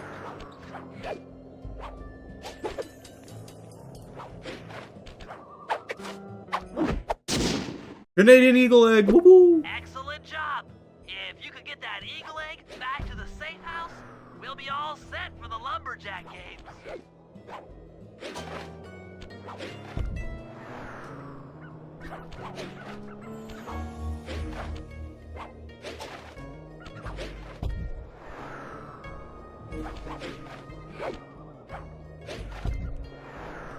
Don't you dare. Hup.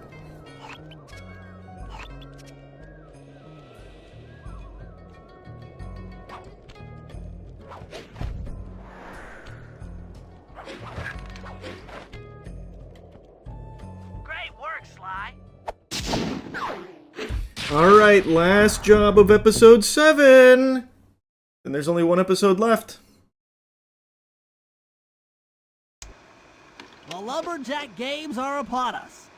Now, despite Murray's study of the log chopping guide, none of us are skilled enough to beat Jean Bisson at his own game. That's a lie. We can So, do it. though it pains me to say it, we'll have to cheat. What? Murray, you'll participate in the power log chopping competition. Get us a good score, and then let Bisson up for his turn. While he's chopping, I'll sneak the eagle egg into his trousers, and the protective parents shouldn't disturb his axe swings. Sly, given your ascension skills, I've signed you up for the ice wall climb. We'll keep Bisson from beating your score by pulling him off the wall with some nearby grappling lines. And finally, I'll represent our team in the log rolling competition. With my knowledge of rotational mechanics, we're sure to get a stupendous score. Sly will be in charge of greasing Bisson's logs, so he has no chance of beating it. If you guys are ready, I say we head out and show these meathead lumberjacks what we're made of. Hoorah, Bentley! Whee! That's a wrap, Bentley. Everything's set up for the lumberjack games. Although I should really buy a throwable distraction before we start competing. You never know when they might be useful. I see. Required gadget here. I hope I have enough. I have a feeling I don't. Is that silent obliteration? No, that's definitely not it. Alarm clock? Oh, it must be this. Yeah. Okay, we're good. It's just the alarm clock. Is it Bentley? Who's first up? It must be Sly.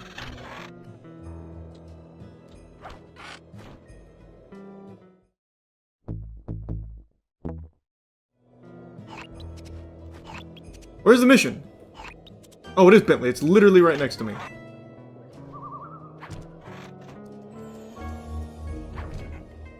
Okay, guys, let's head down there and win those talons from Jean Bisson. Sly, try to keep a low profile when we get close. We don't want him to recognize you.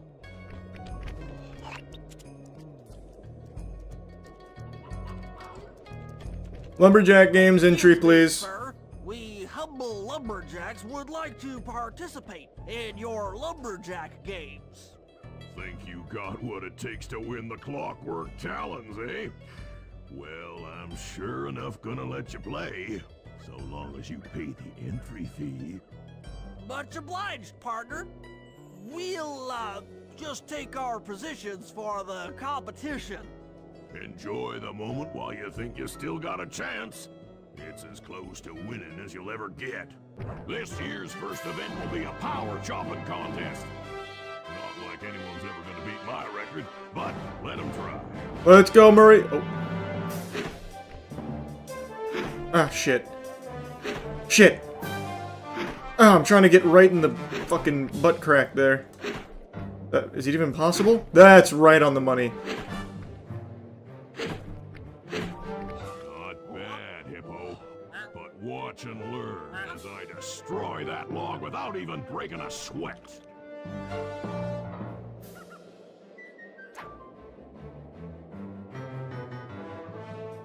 Okay, Bentley, you're on. Plant the eagle egg on Basan, and the angry eagle parent should swoop in and throw off his axe timing. Up! This is as fast as I can move. Up!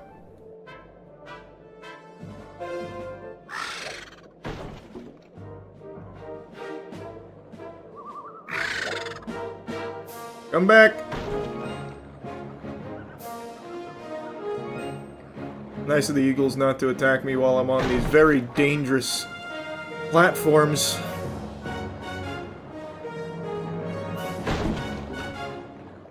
Ah! What the fuck? Nope. The whole message of this mission is cheating, so...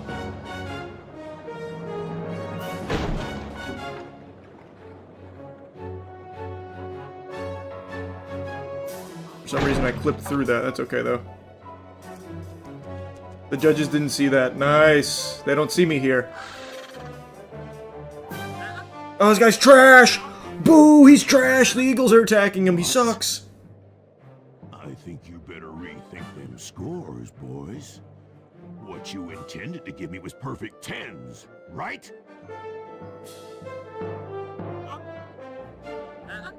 So your pink friend knows how to handle an axe. Let's see how you handle a vertical wall of ice.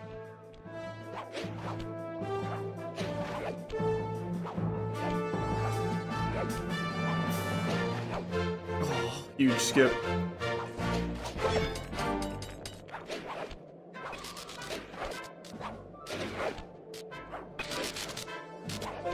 Didn't expect that. Oh, okay. Okay.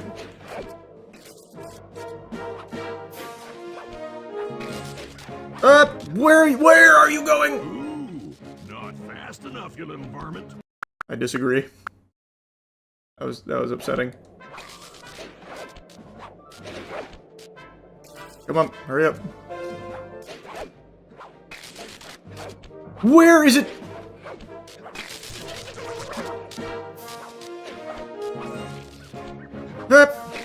Pretty good for a scrawny raccoon. Now, watch and learn as I demonstrate the art of power climbing. Murray, use those grapples to hook onto Basan. You will need to hook him with all 3 lines to pull him off the wall. I've never missed a shot in my life, and I never will. Wow, that didn't go where I... Wow. Got one. Right where I wanted it. Wow. Holy. Holy. That's perfect. Nope. What? Oh, shit.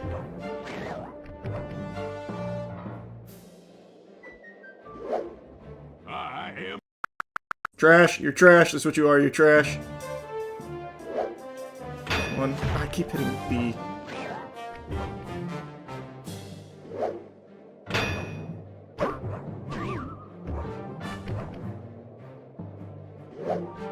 Wow.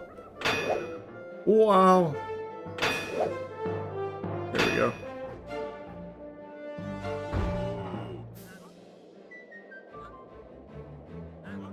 It seems you have pulled the wrong cards again. Did I ever tell any of you the story about the judge from last year's competition who mistakenly gave me a score other than 10?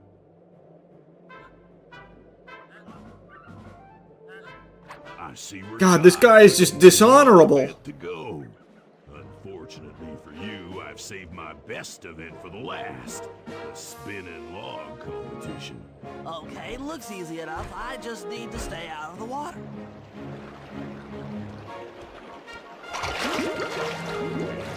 Dip in them icy Canadian waters. Huh.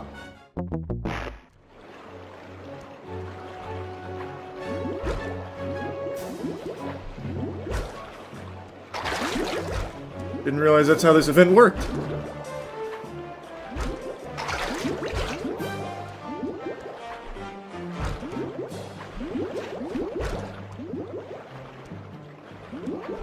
Oh, they almost tripped my shit up.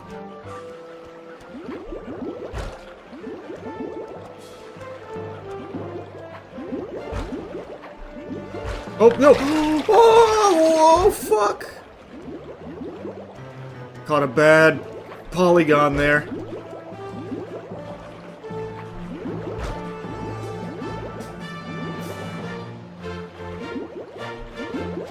You're one lucky turtle, I'll give you that. But now, watch how a skilled log roller does it.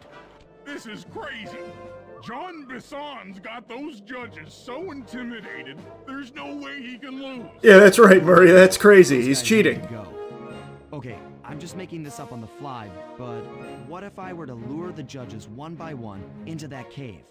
Once inside, you two will knock them out and take their clothes. Ingenious! When all 3 judges have been restrained, we'll be able to don our disguises and take their place at the judges. Sly, you can use the alarm clock gadget to distract the judges and lure them into the cave. That's a great plan, Sly. But you'll have to move fast. Once John Bisson finishes the log rolling event, the gig is up.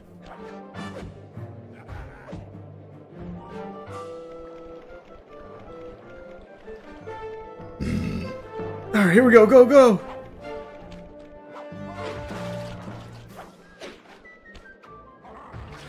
That didn't make it. Oh, I guess it didn't matter.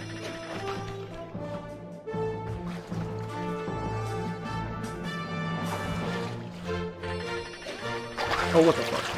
Where'd my second jump go? This way, this way, this way! Oh, that's... okay. No way.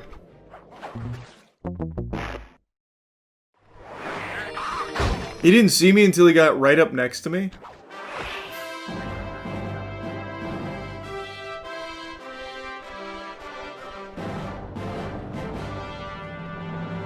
Can he just...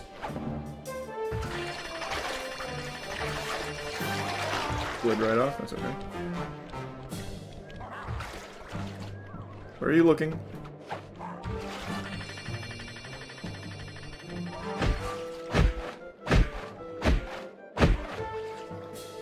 That's a really good disguise, actually, Murray. Or, Bentley, excuse me.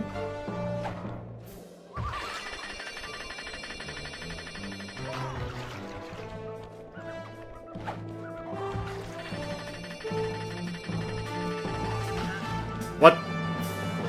Oh, boy. I missed the cave. Ah!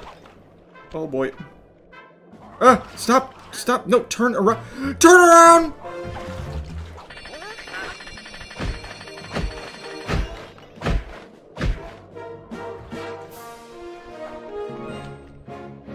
It's gonna be a buzzer beater.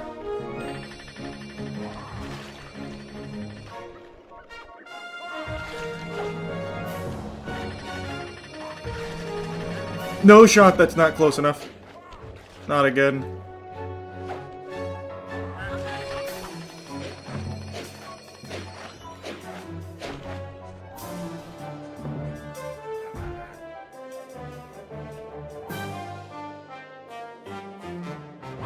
What?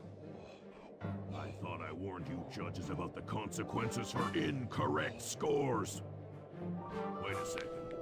You aren't the judges I hired. It's the scrawny raccoon and his annoying friends. Well, if you want the challenge, then why don't you just take them?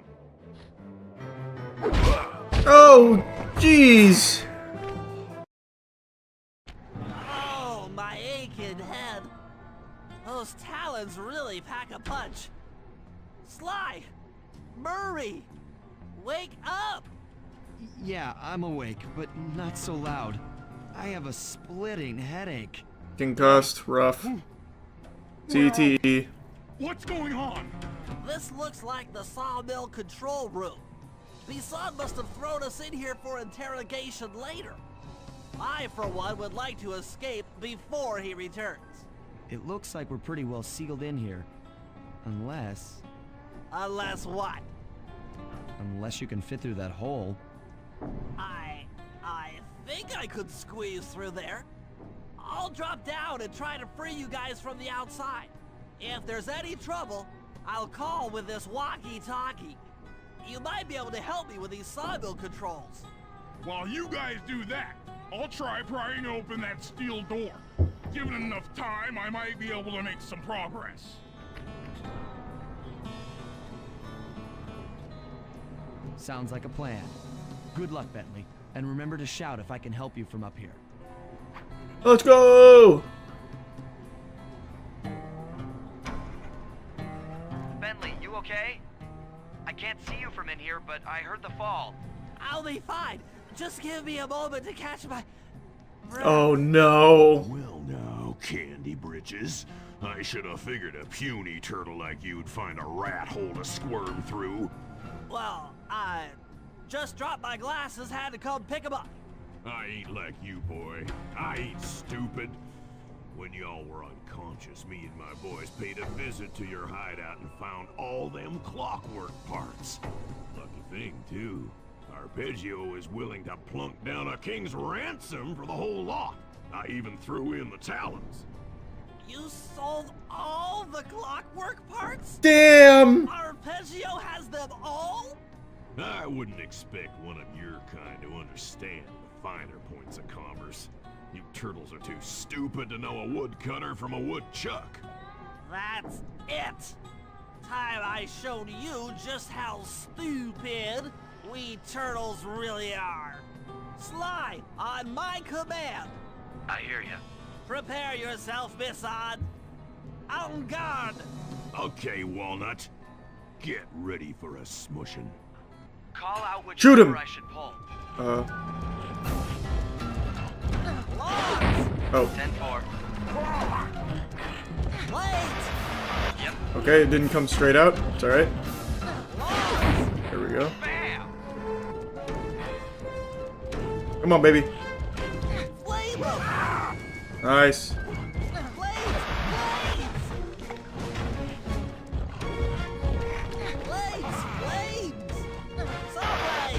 Oh, almost got hit there. Here, boys. Let's get this varmint. Uh-oh. Oh, I missed? Oh, what a combo. Done.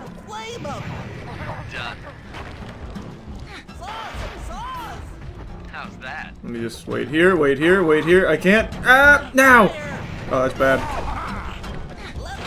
I was too slow on the log call. That's on me, that's on me. Bad logs, bad logs. Oh, that hurt a lot. Uh-huh. Bam! Eat dynamite, turtle. Eat dynamite? Oh, fuck! He's throwing bombs of his own. Yep. Okay. Oh, I ran right into one. Yeah, no, that was silly. Okay. I don't feel like doing the whole thing again. It's kind of slow. Boys, let's get to killing. Come on.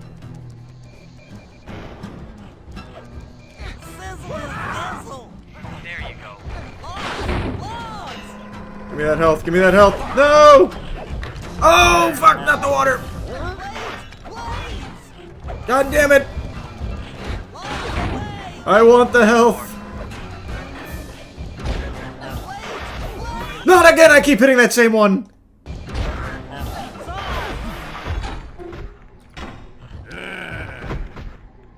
compilation. I've been done in by some four-eyed turtle? Times have changed. Once again, brains triumph over brawn.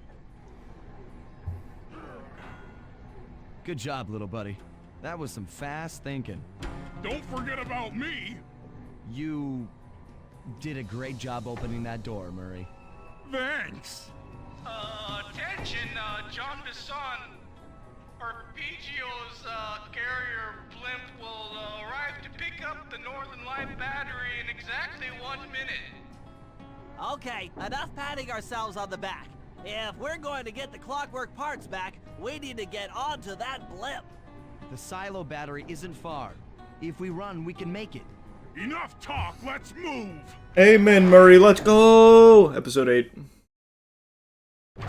Shake a leg. That blimp's on its way.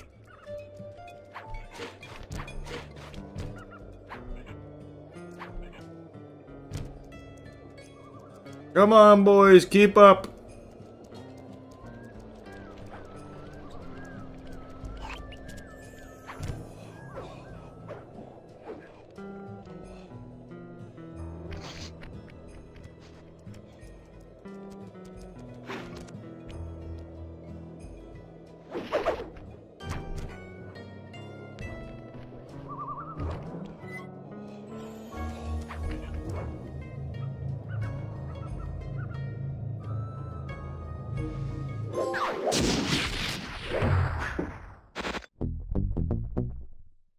Nice. The finale.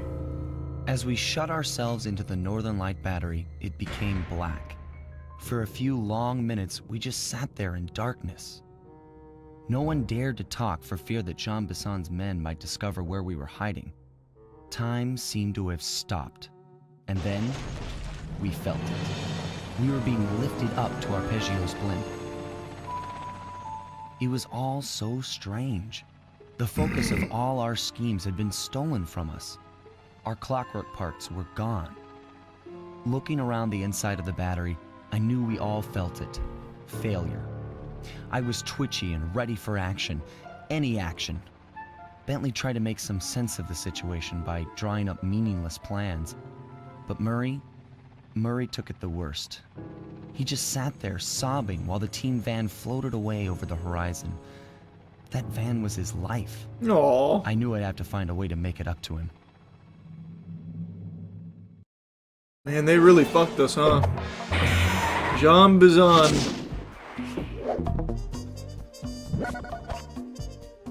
No, Clockwork's back!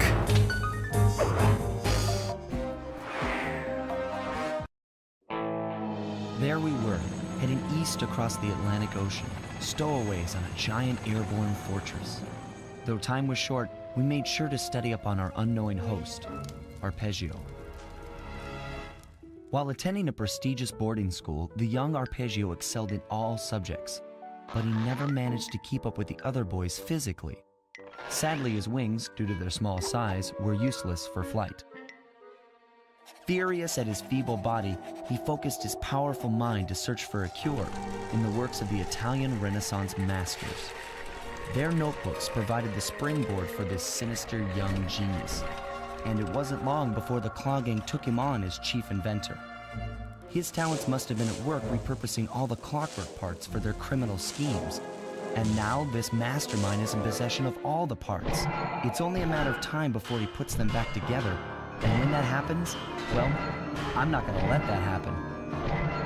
I have a feeling it's gonna happen.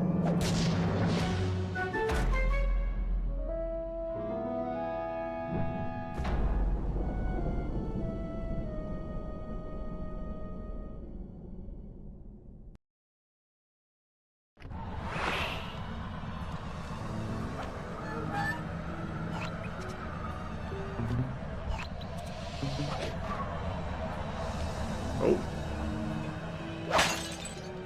Okay.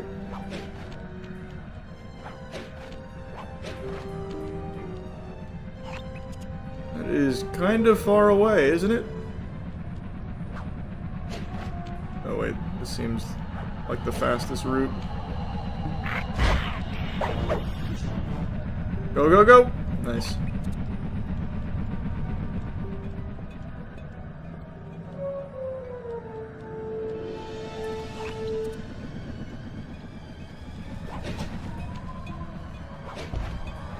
I don't know why I thought that would give me like an updraft.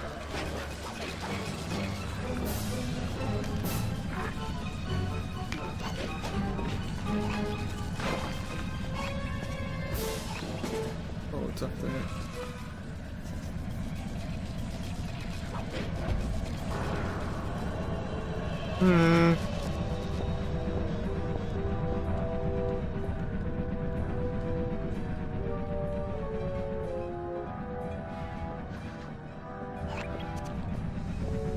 How do I get up there?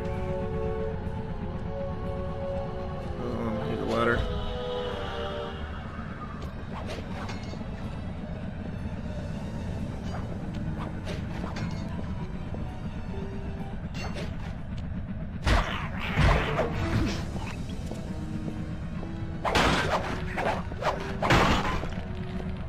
Thought something would happen doing that. Evidently not.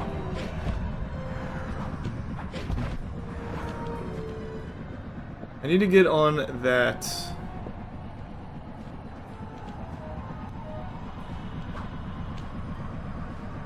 Or I guess I can do this.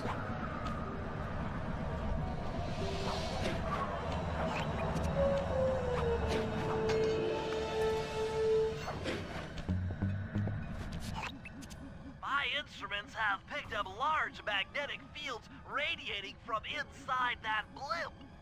If Arpeggio's already started reassembling clockwork, that's where you'll find it. Sounds good. I'm on my way. Don't waste any time here, Sly. Get to the blimp and take some recon photos. No, not the photos, Bentley. We're way past that. No more scrapbooking. Relax, Bentley. I've got it under control.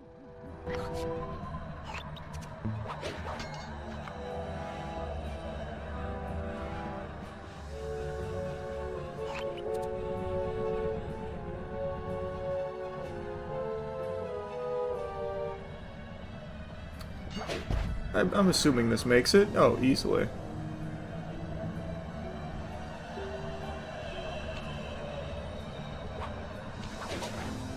That's not the one I wanted. There we go.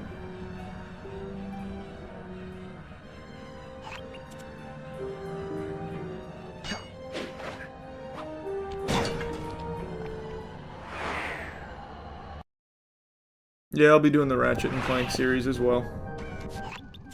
I had no idea they could reassemble clockwork so fast! Calm down, Bentley. He might be in one piece, but he doesn't appear to be, you know, alive. Let's stick to the format here. How about some recon photos? You're right. We need to be informed to create a plan of action. Try to get a shot of Clockwork's head, a mech egg, and one of those spinning magnetic inducers. They seem important to the procedure, but stay away from the guards. If you get detected, we won't have time for a second chance. I could just go down there and kill Arpeggio now. Something we should consider, Bentley. I missed. Oh well.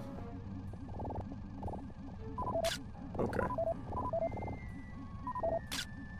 These magnetic inducers seem to be holding the clockwork parts together.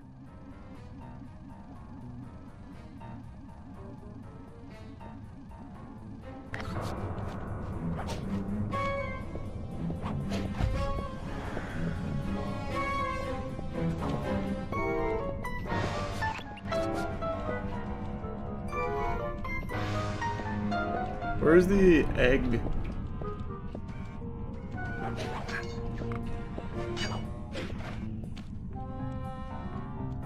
Must be up here. Nope, not in there. Clockwork appears completely inanimate. We still might have a chance. Where are the eggs? It's Neela. Oh, are those the eggs? No, that's... I don't know, some kind of weird shape thing. Where the fuck are the eggs?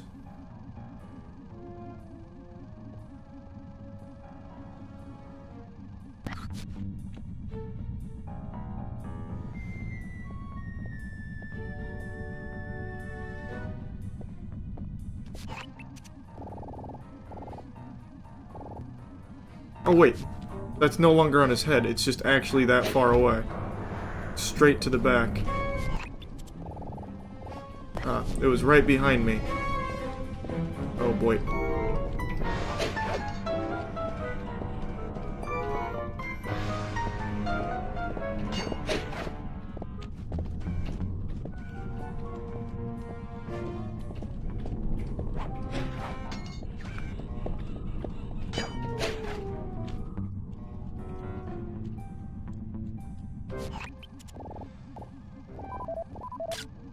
I'm sensing radioactivity from inside those mech eggs. I wouldn't get too close. Sly, I'm detecting voices from the front of the blimp. I think it's Arpeggio. It certainly is, brother. I was just up there. I thought that was still zoned in on Clockwork's head.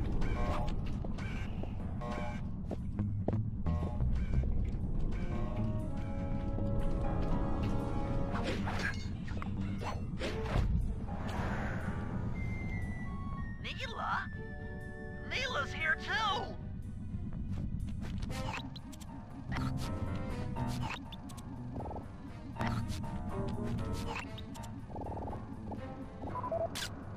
There he is, the mastermind behind this blimp and the source of all our problems. I can't believe it! She must have been working with Arpeggio all along.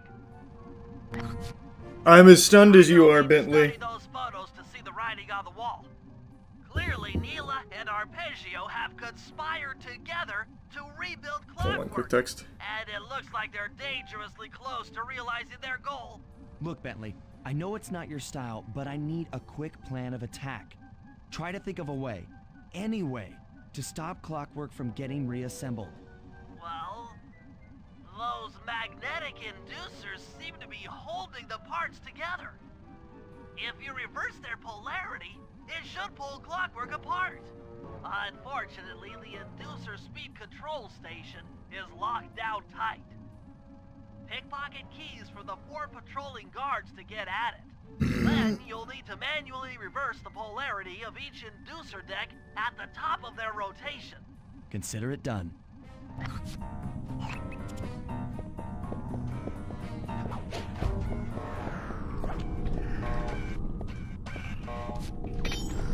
Clean.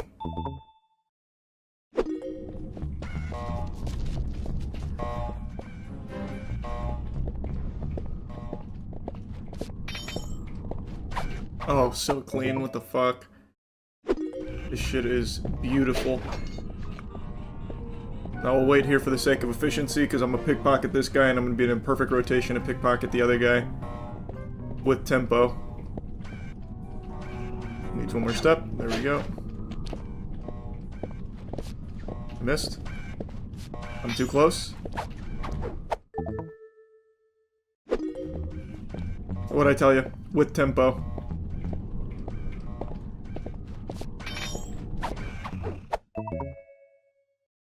Now get to the speed control station to slow down those spinning Oh. inducers. That one doesn't work. They look the same to me.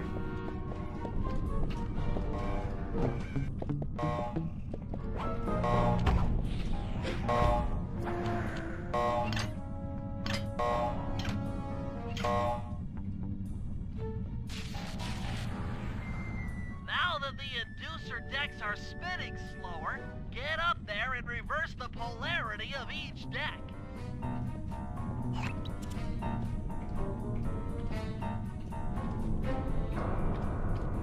I missed that one. I'll wait for this one. It's right here.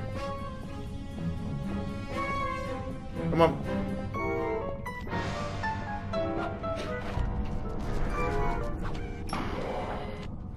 Ooh, okay. Clean though. We got that one.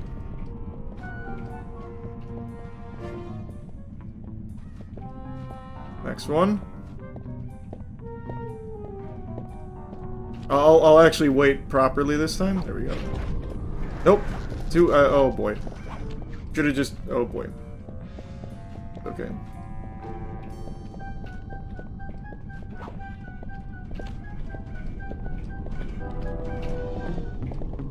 No!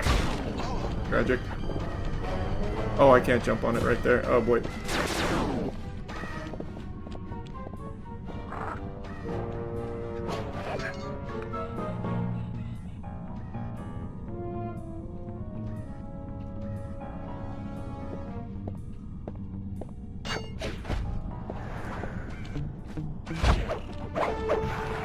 Didn't realize I could kill the guards in this one without failing. I thought for sure it would fail me.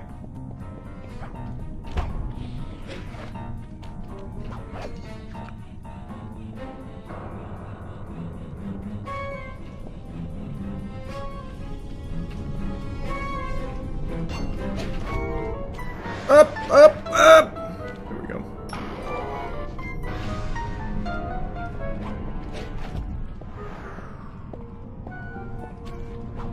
Go, go, go! Fuck, I missed.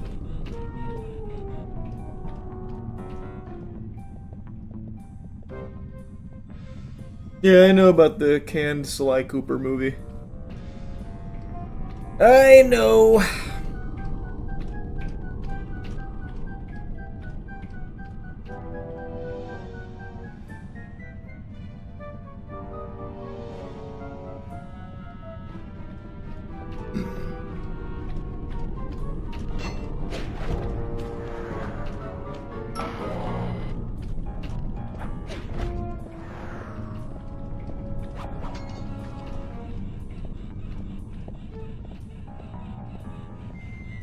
Come on.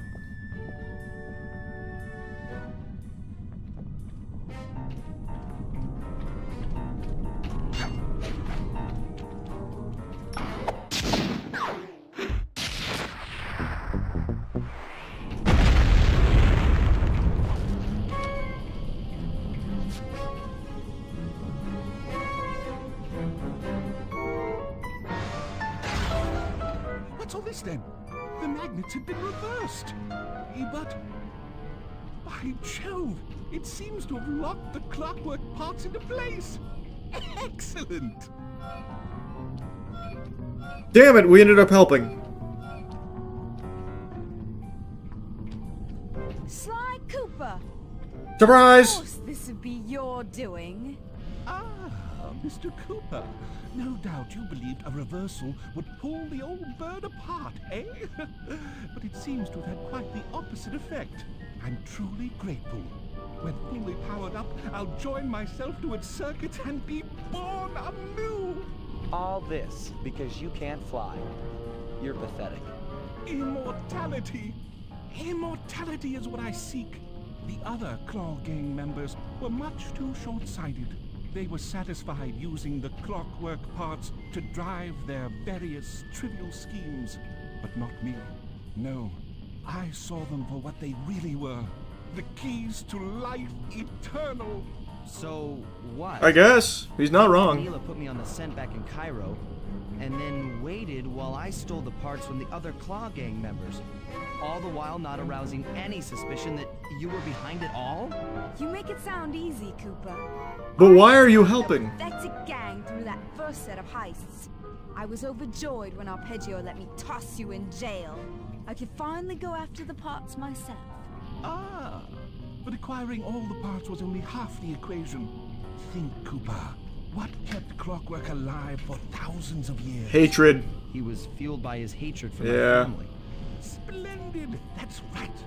Hatred. Putting his gears and wires together was child's play, compared with accumulating that much hatred. You can't make people hate. Oh, my poor naive boy. My Yeah, that was a pretty ridiculous stupid mind statement, is Sly. Big L. as your That's just hippocampus not true. will attest. Spice consumption makes you both angry and susceptible to hypnosis.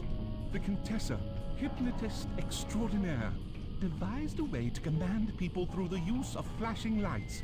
I've created this blimp to be a massive transmitter of those precise light frequencies.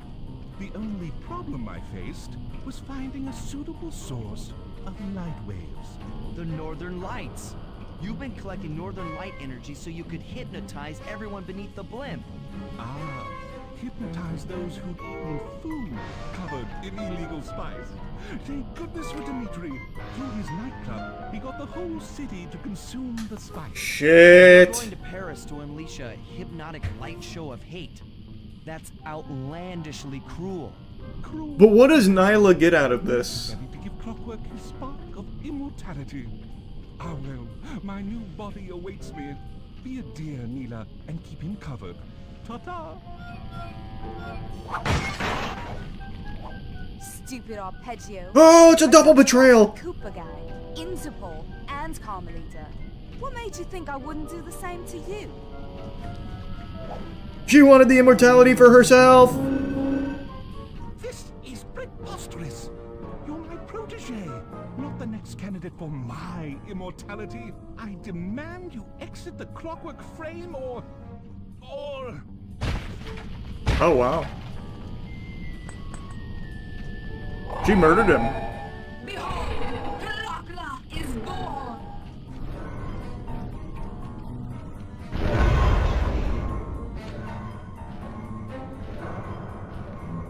Well, alright then.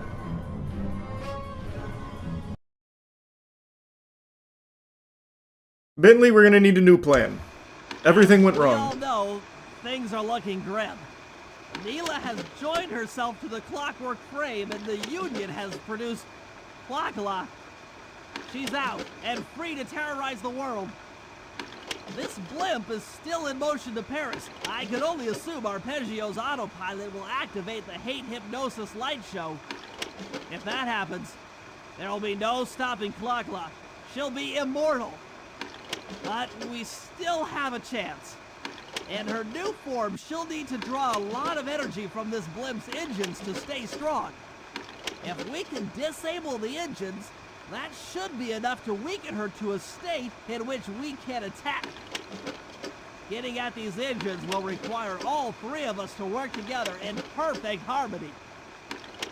We've pulled off some tough jobs in the past, but they were just the warm-up round for what we'll be going through tonight. Perfect. Let's get in there then. I'll do Bentley to start. Bentley's always the slowest one, so I'll do Bentley first. Pardon.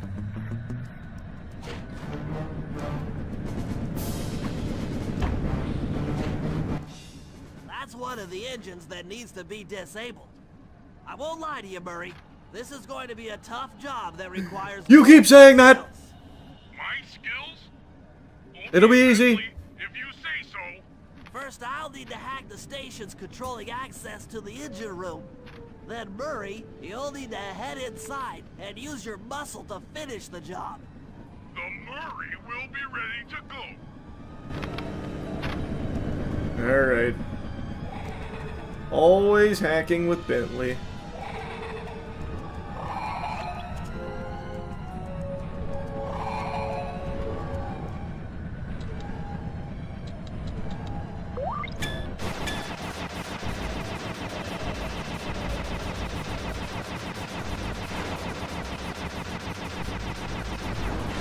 Oh, I ate 2 shots there.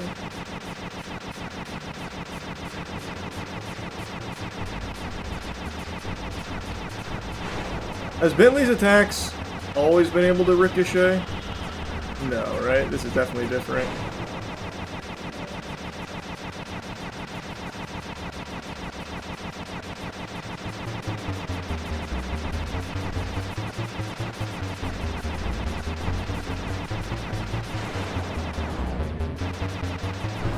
Ugh.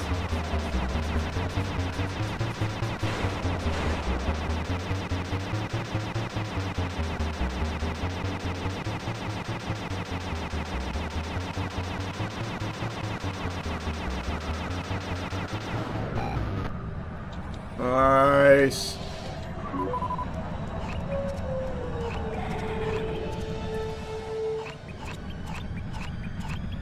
I only see one. Is there another right above me?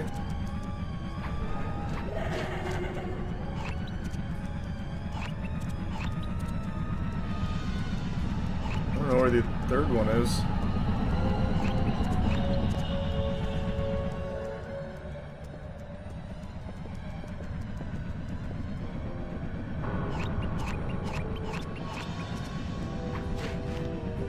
Too early.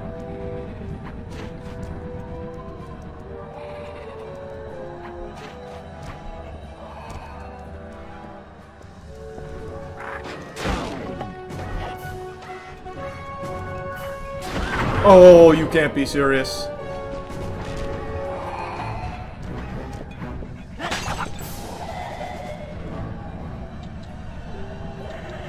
Okay.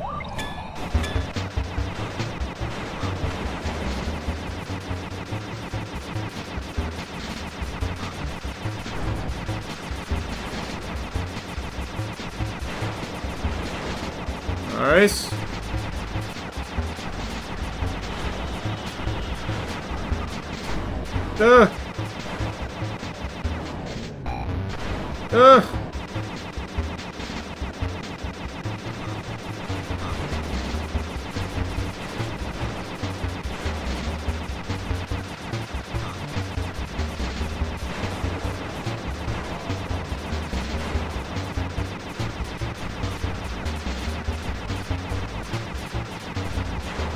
Come on. There we go. Last one.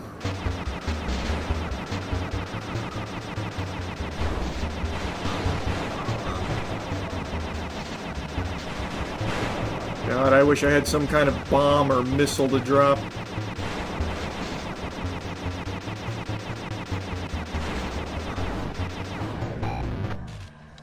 Alright, one more. There it is.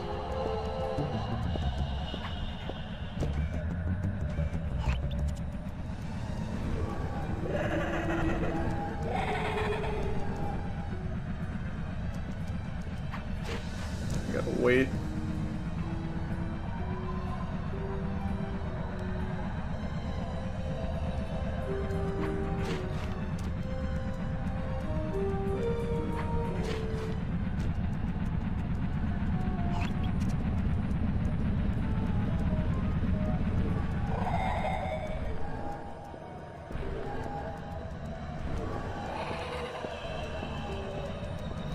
There we go.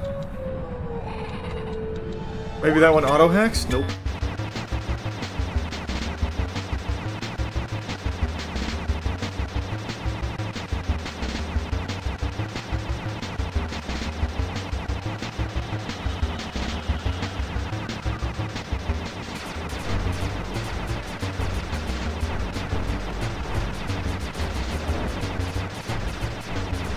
Come on.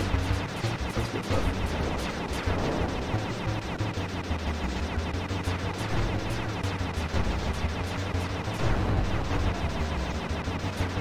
Ah! Oh! Whoa! Whoa!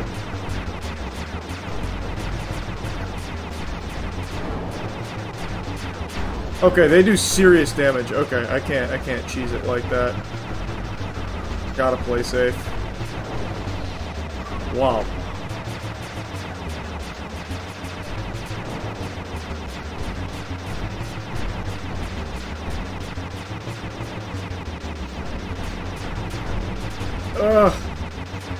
I'm gonna have to just send it here in a second. Go, go, go. Just get in there, just get in there, just get in there. Ah!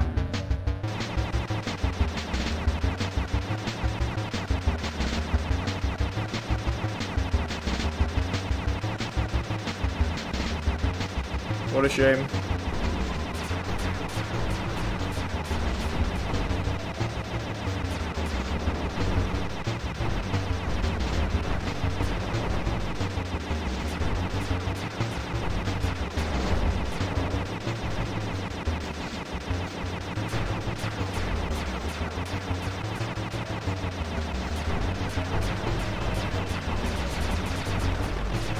Come on.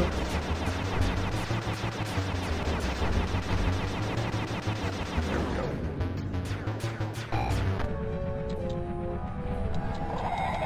Make way for the Murray!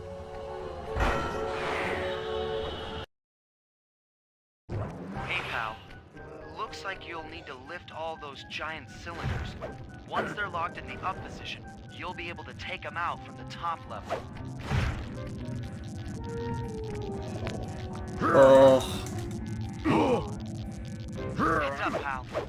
company. I have to do all of these? Oh boy.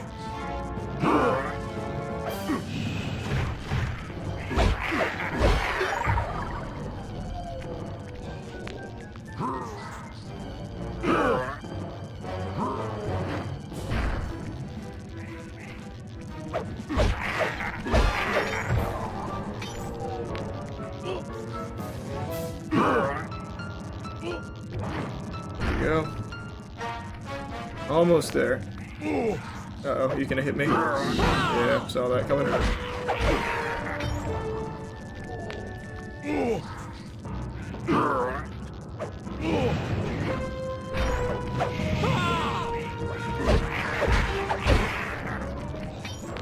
Two more. Don't you dare. Nice. Clutch. Nope, there's also one more. Oh my god, one more over there.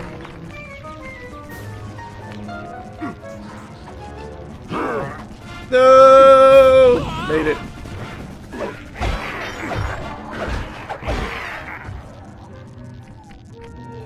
Come on, baby! There we go. Nice work. Head up to the second level and thunderclop on the giant cylinders. That should finish them off.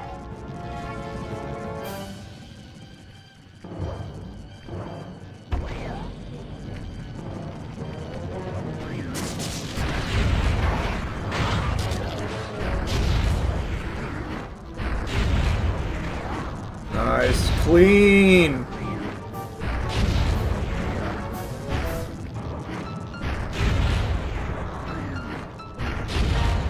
The Murray does it again. Perfect. Now, head into the control booth and pull the plug on this thing. Where is it?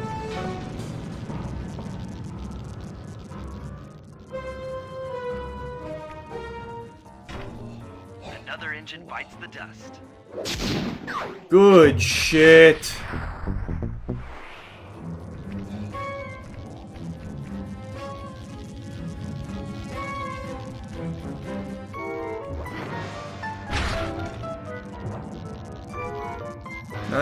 %. Which is odd, because I haven't collected any bottles really outside of episode 1 where I got them all. This must be like the last mission. Or, not the last mission, sorry. The last job, but it's clearly not. We still have at least one more slide job after this one.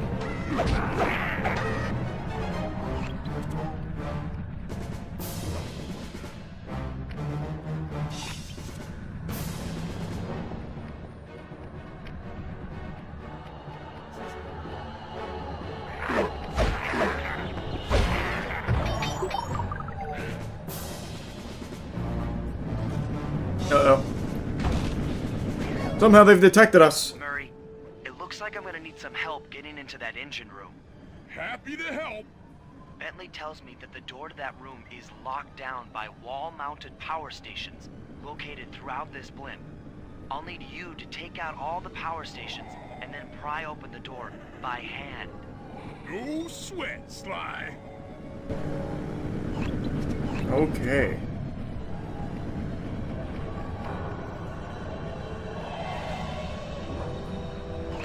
It sounds like the Fears to Fathom sound effect. Oh, what? Oh boy.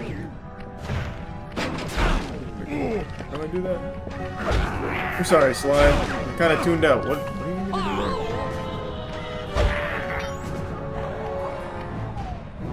Oh, I need to throw something at that. Thought I needed to...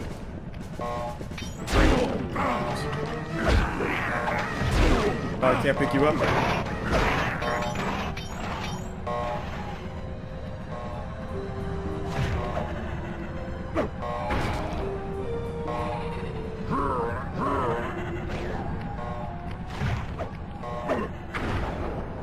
Well, that's not good.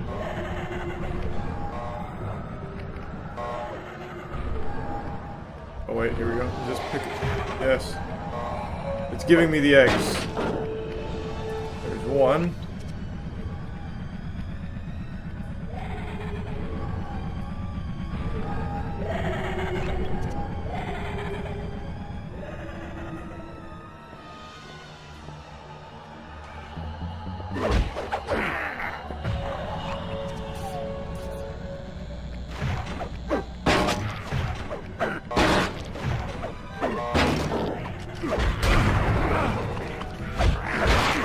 Almost there. Isn't there one more over here? Right there, yeah. Well, that was a shame. Too far away. Wasted a lot of good throwables there.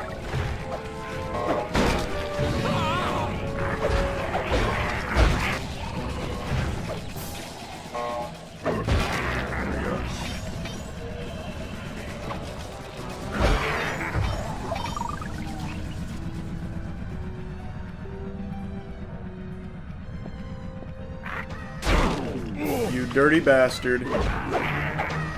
What? Incredible balance from that guy. Actually impressive.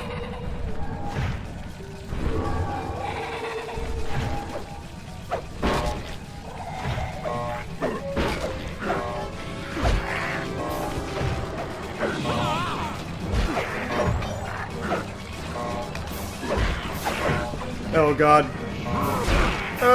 I tried the turnbuckle. Go, go, go! Oh, clutch. What? What?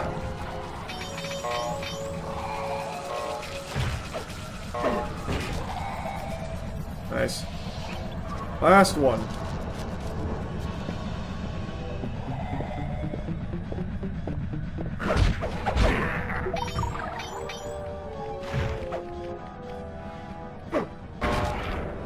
Eggs? No.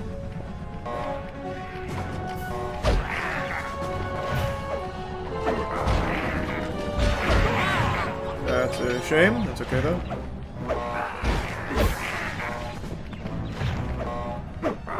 Yeah, you know I'm good for it. What a clutch. Come on back and pry it open for me. 1 HP and a dream, baby. The Murray motto. Where am I prying it?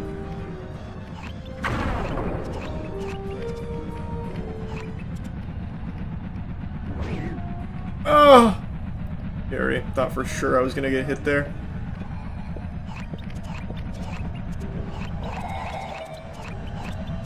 Where the fuck is it? You said come on back, so I'm assuming it's near the safe house. Is this it? Up here?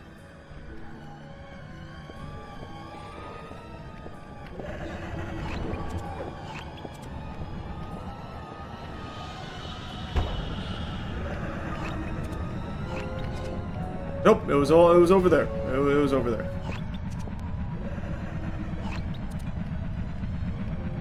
Blocked by that giant pole.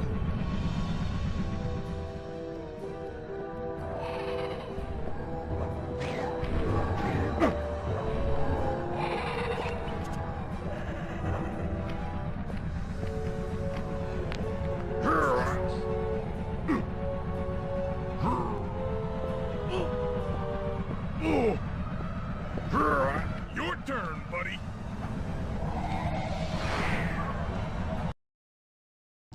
Careful, Sly. This place is packed with laser security.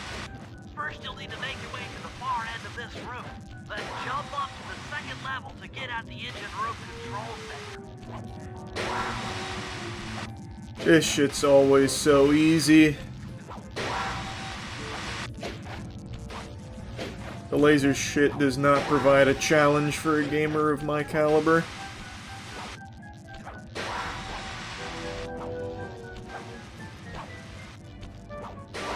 Clean. Alright, the control center is opposite your position in the room. With some well-timed spire jumping, you should be able to get access. Oh, what? What just happened there? I fell off of the thing. I must have been too early. That's alright.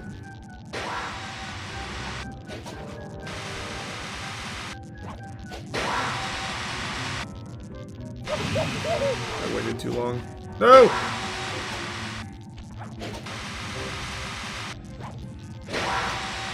I'm still too early. Man, that thing moves so slow. I want to go fast. I want to go fast.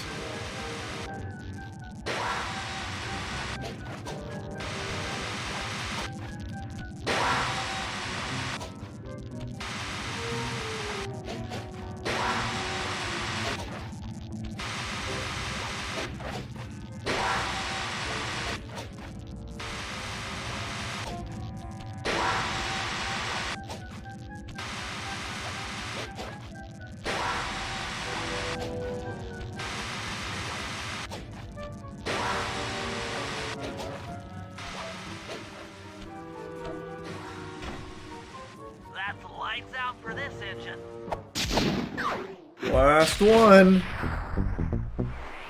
Last one.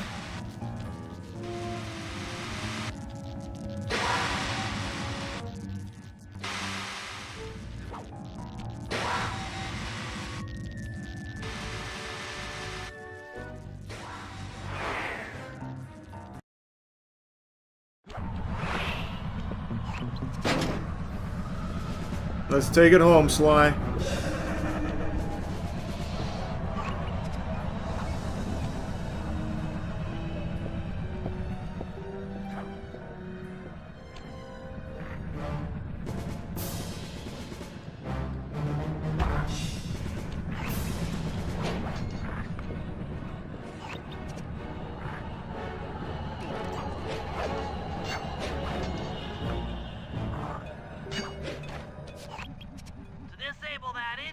You and I are going to have to work together. Happy to have you along, Bentley. What do you need me to do?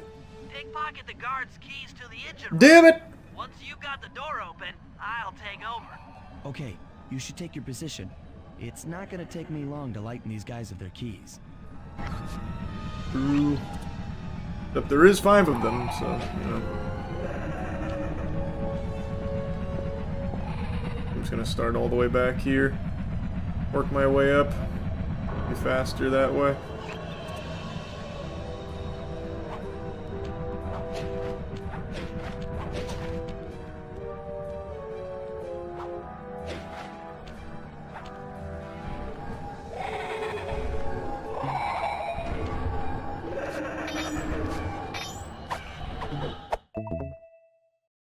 Nice and easy.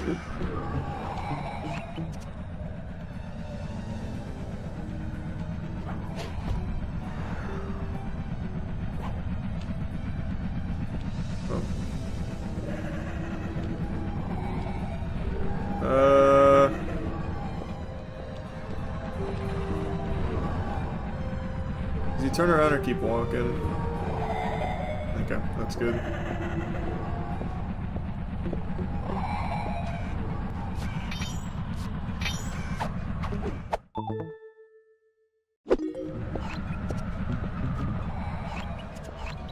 Oh wow, and the other guy is... wait. Is he always here?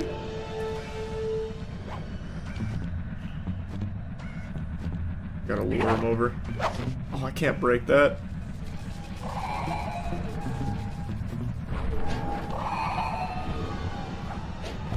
Oh, I have the alarm clock now. What am I doing?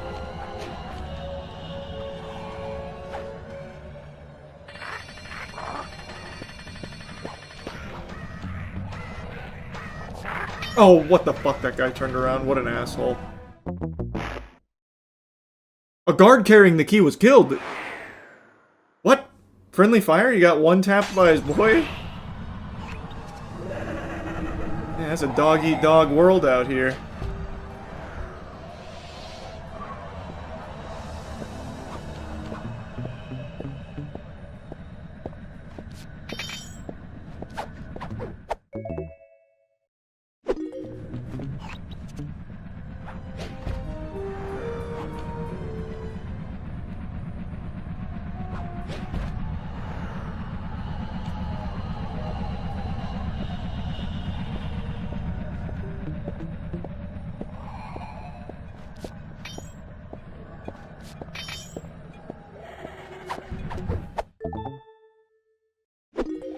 Last key.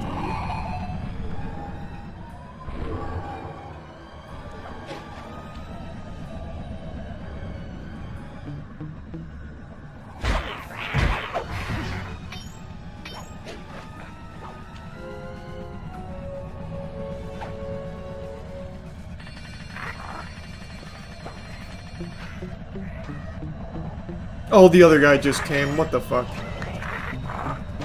Don't you dare kill him.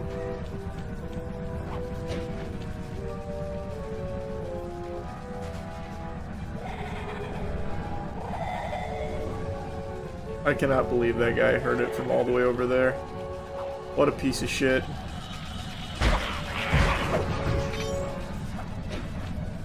Okay, how about here? Surely he won't hear it there. Right? We're good.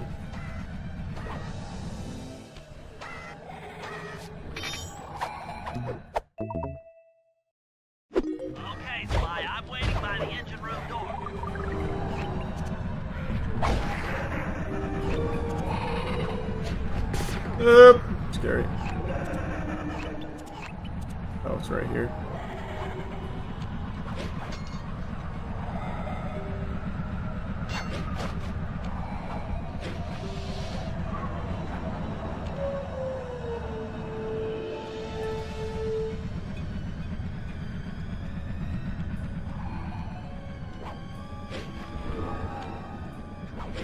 Okay, I'm on my way, Bentley. I'm almost there.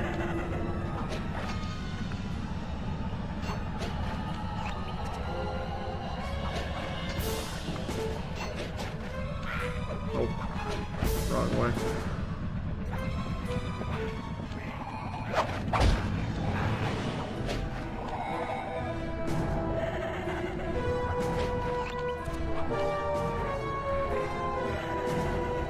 Okay, I've got it, Bentley. You're on.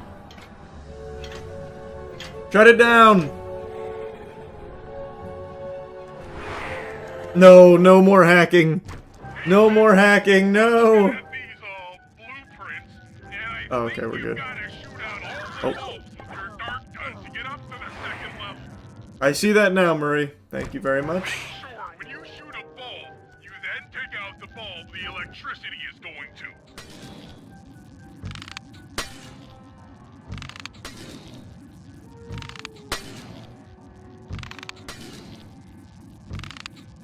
Oh, imagine a collateral there.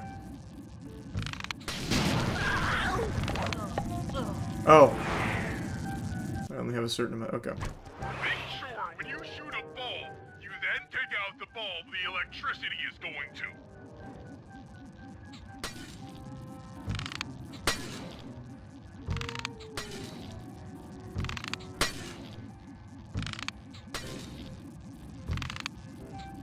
Uh-oh. No, no, no! Oh, clutch from way downtown.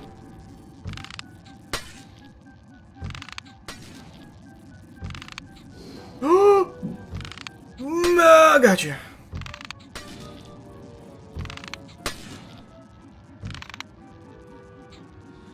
Okay, that's alright. We'll just get the next guy.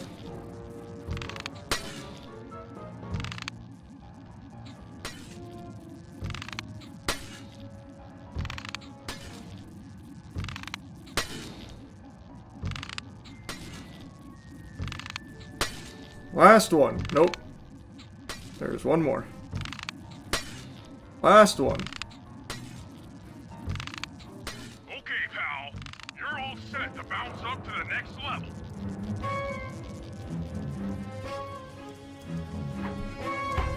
If I'm reading this right, it looks like you need to bomb those power nodes to get into the control room.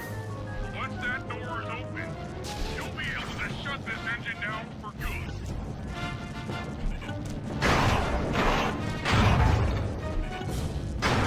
Clean.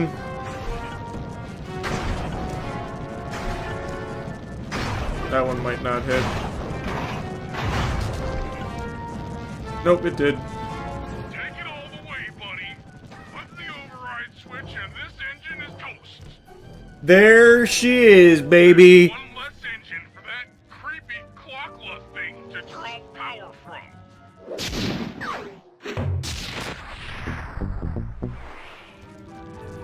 Now this is the last job, I bet. The final job. To destroy Neela.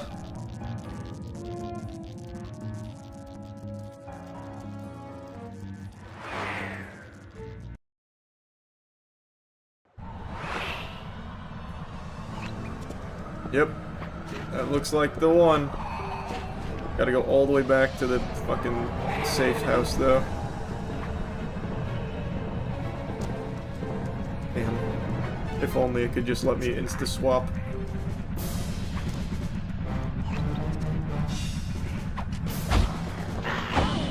You've got some nerve. Well, present.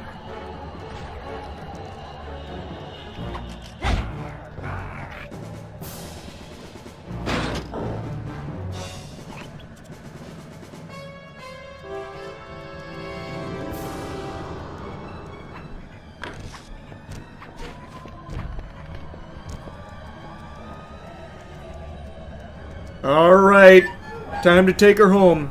I'm gonna celebrate by pissing real quick. I'll be right back.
Alright, I'm back.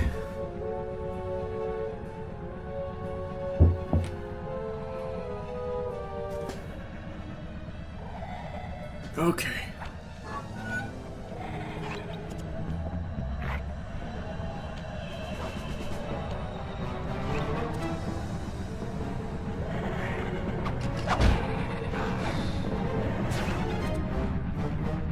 No! Time loss. Thought I could outrun it.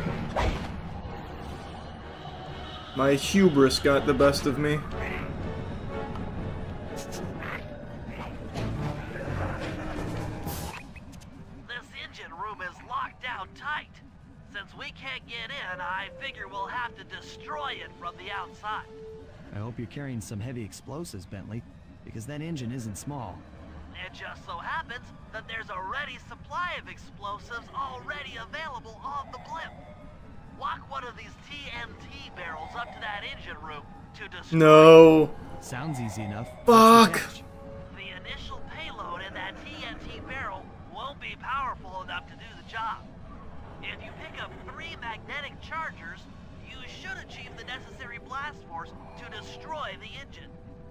It's simple, really. Just get close to the chargers, and they'll automatically attach to your barrel. All right, let's blow stuff up. Okay. Oh, they're already just here.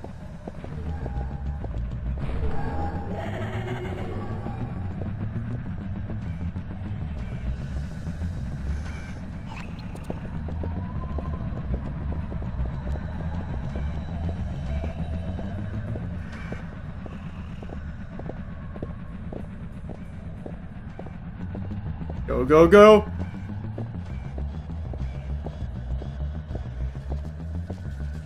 Okay, that was actually beautiful.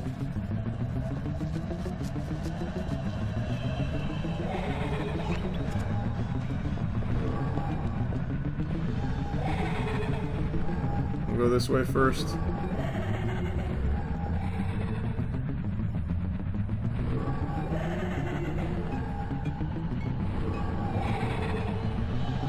Try jump plus triangle at the next dialogue. It makes a wacky glitch, huh? Okay. Maybe. I don't want to like end up bricking the game or something. Oh.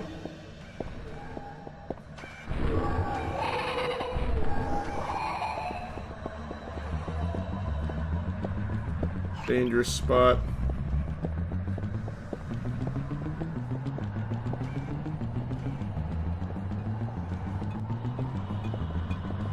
No! Oh. Oh, wow. I see, this doesn't connect over there. I thought for sure this was going to blow up my dynamite by doing that. Okay.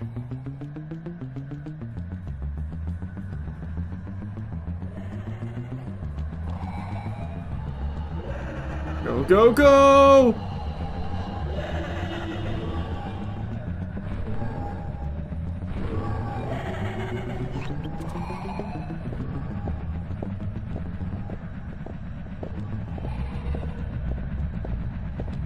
Ugh.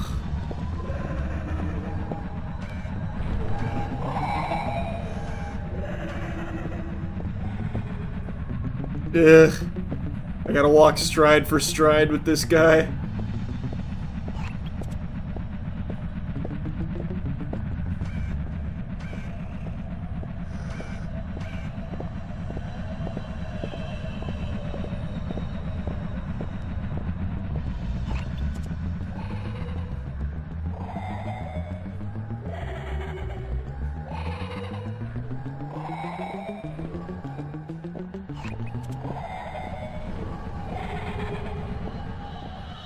How do I get up there? Oh, that was close. I got a little antsy. All the way over there. Oh! Close.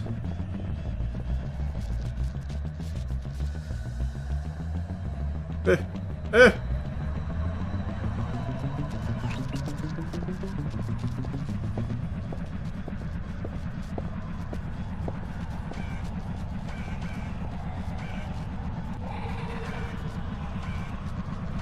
I think he's on to me. Bro, don't do that. What are you doing? Okay. That's the longest they've ever stayed in just one spot. Okay, how do I get over there?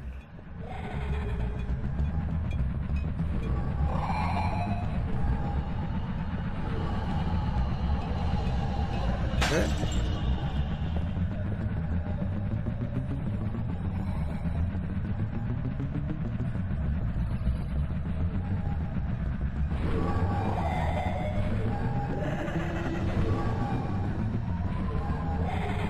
Ended up walking all this way back for fucking nothing. I see now. Didn't realize I couldn't get up there in any other way. Really? Man hit a random 360 on me. Actually, this ended up being better anyway.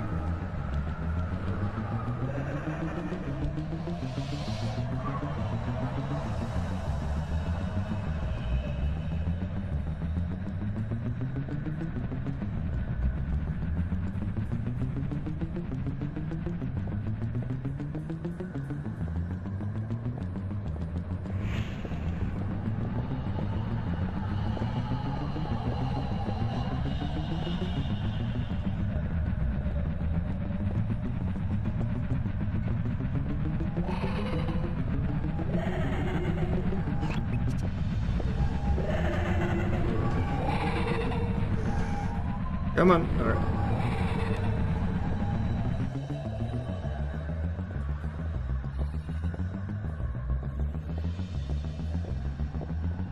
Don't you dare.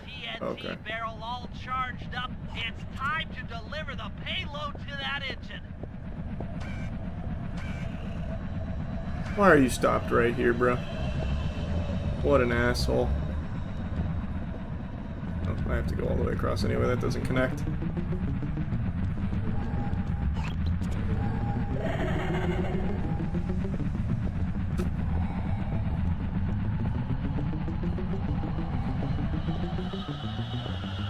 Oh, I'm gonna get there at the perfect time.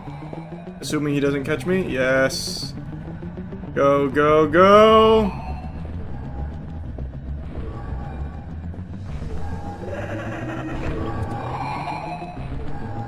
What? There we go.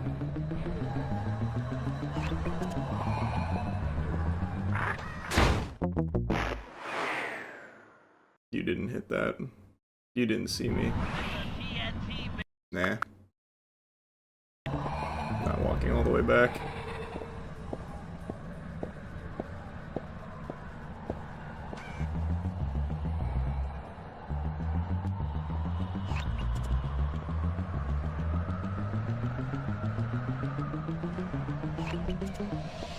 Oh, it's up there. Up!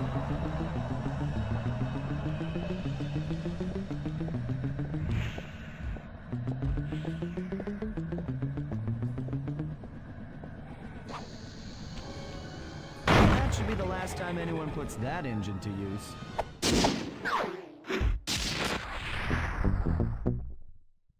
Yes.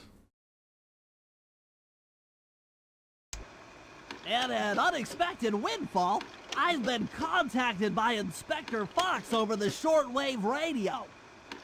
She's well aware of the dire situation we all face if Klakla becomes immortal and has agreed to join forces with us so that we can destroy the robotic bird.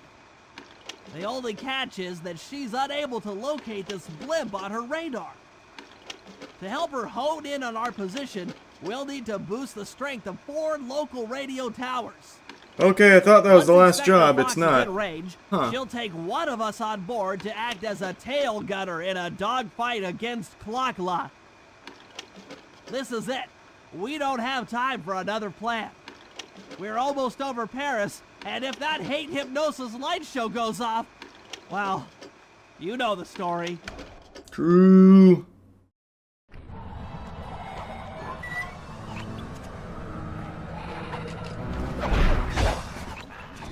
Okay, Sly. We need to send Carmelita a radio pulse so she can home in on the blip.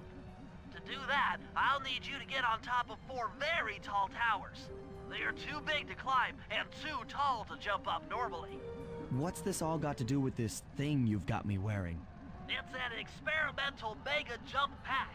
Mega By jump. pressing the R2 button, you'll perform a huge jump, so be careful. All right, sounds like fun.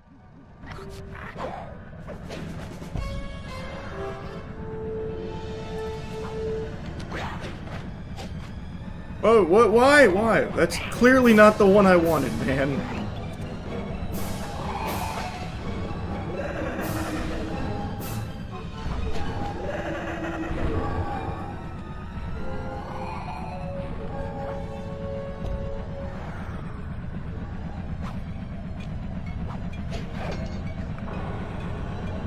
Okay.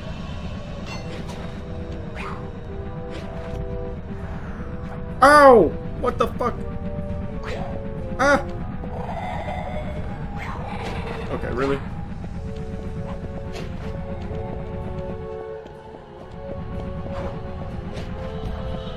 Can I not get on that? I thought that was just, like, the right way to do it. Okay. Guess not. I guess I just go straight up.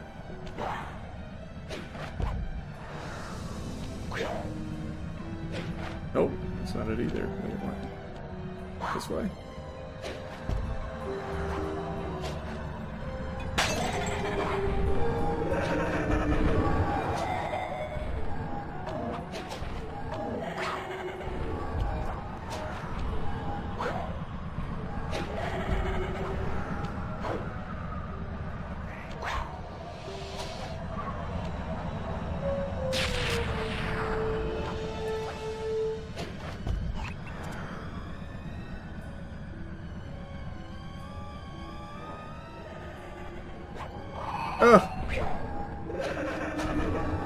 What? That's just not the one I'm going for, obviously.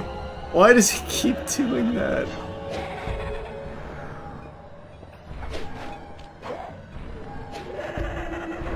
Uh-oh.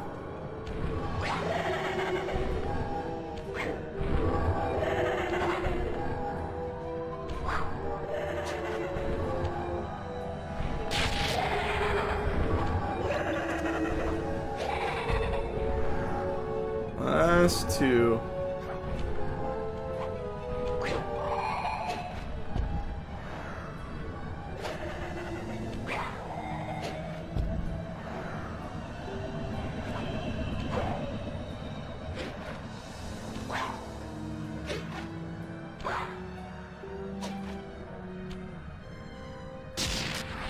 Can this one reach, I wonder?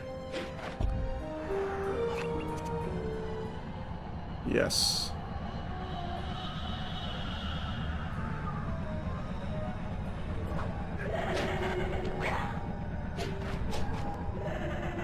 Where? Why?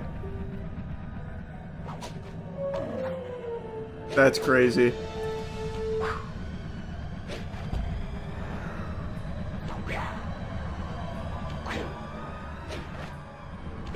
It loves to do that.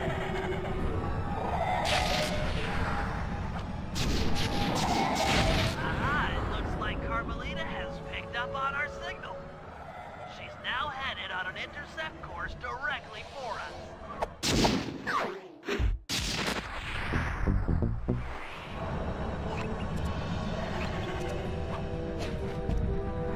Oh, did I just lose the jump pack? The mega jump? That'd be a damn shame. I did lose the mega jump. I get it for one mission, they take it away. Bastard.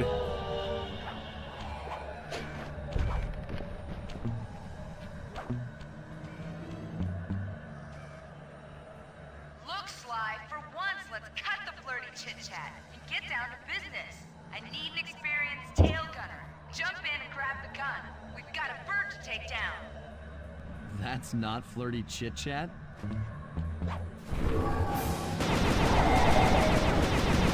Oh, God. Here comes perfect accuracy.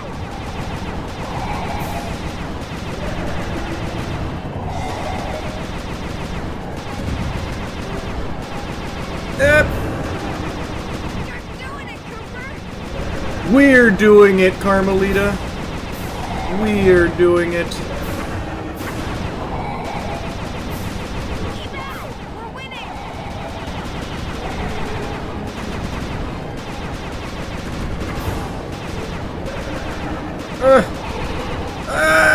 Nice shooting! I would say that was some of my worst shooting so far, to be honest.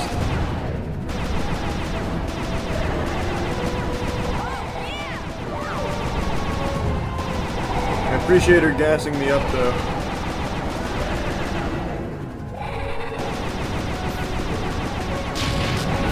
Oh! Don't let me down! Ah!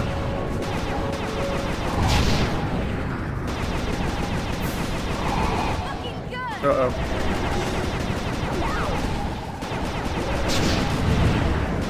Okay, we're taking a lot of hits. Don't let up! You're doing great! How do I break that? I don't remember that one. Oh, I just shoot through it. Nope, that's not it. Is that it? How do I? What do I do about that one? Do I just leave that one, maybe? I might just have to leave. Looking good! Something disabled the electricity during that. Maybe I don't leave it. Maybe it's something else. We'll see. Nice shooting!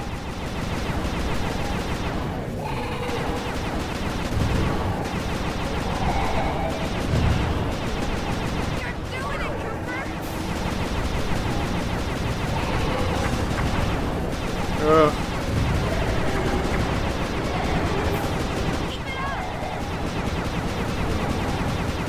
Let's just do the classic shake technique.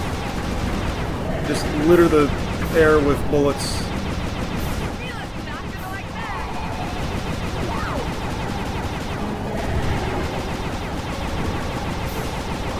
Ugh. Okay, I think it's like that. Yeah, I just shoot the side there. Get her attention. Ah, what the fuck? I can't aim that low. No! Get it together! Keep at it! We're winning! Oh,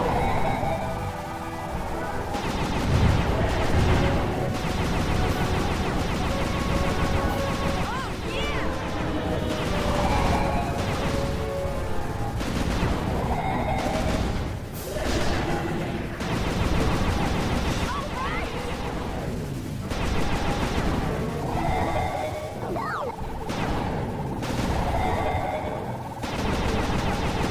Yes!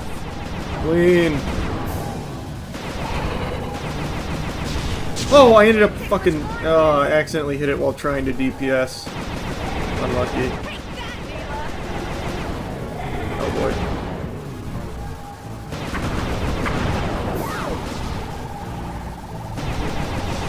Don't let up! You're doing great!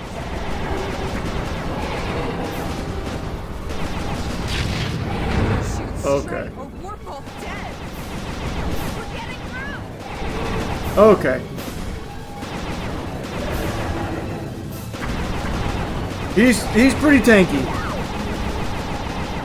There we go. That was some terrific shooting. We got her. Sly, we've got a serious problem here. Kalakala's looking mighty upset, and I think she's going to take it out on us.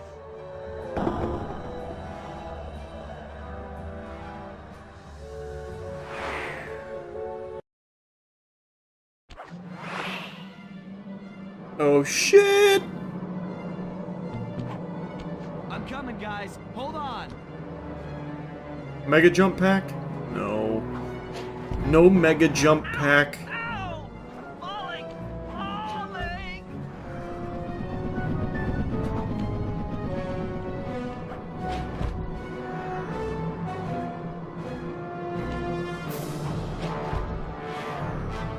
I'm almost there, guys. This is getting kinda out of hand.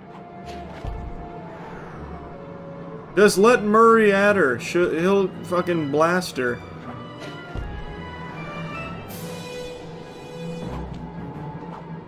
I'm scared, Sly. Bentley, I'm coming! Oh wow. That was a tight squeeze. Do I make that? I do not. Unless? Oh, that would have been a crazy save.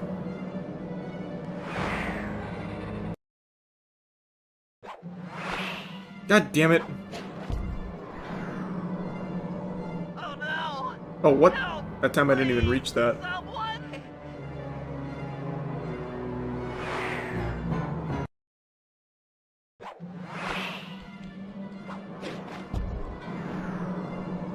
This is grim! Grim! Grim!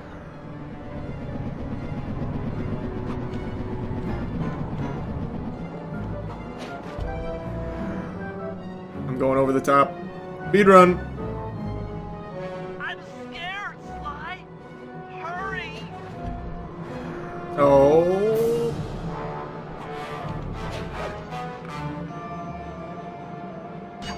Alright, that...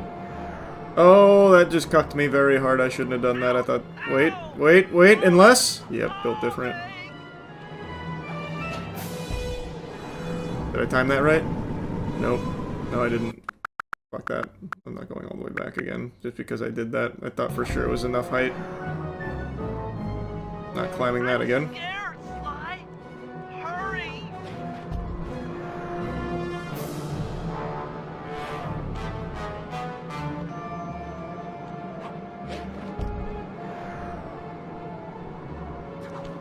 Ouch! Ow! Falling! Falling!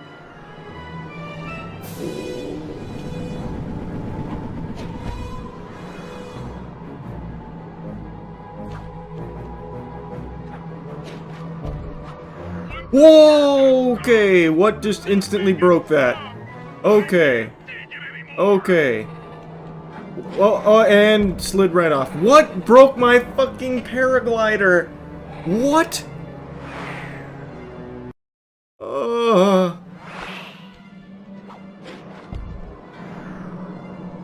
Help! Anyone! SOS!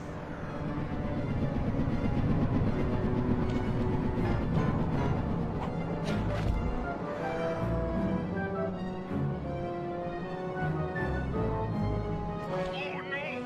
We're diving!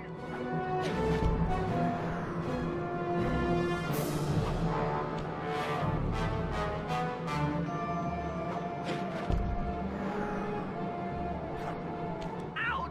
Ow! Falling! Falling! Okay. Just wait a minute. Oh! Big gust there. That was close. Fly! This Alright. is getting kinda out of hand! Surely nothing breaks my paraglider this time. There we go. Okay.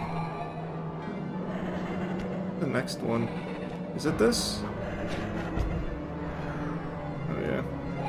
Just needed to wait a second. I need a paper bag! I'm here, guys. You want a piece of me? Don't worry, there's plenty to go around. You might have a new body, Mila, but you're still the low-down, backstabbing coward we've beaten time and time again. This won't be any different. Be brave while you can. Why not feel without one of pure hate where I feel something, some power growing within me?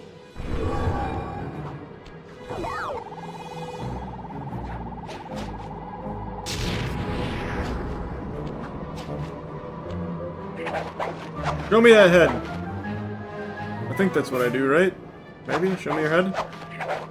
How about a please show me your head? Let's go down here, maybe. Whoa!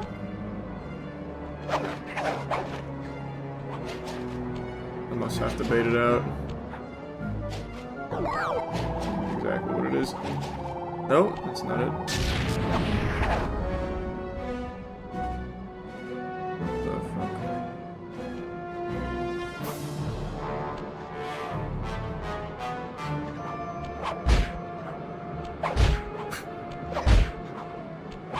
This works.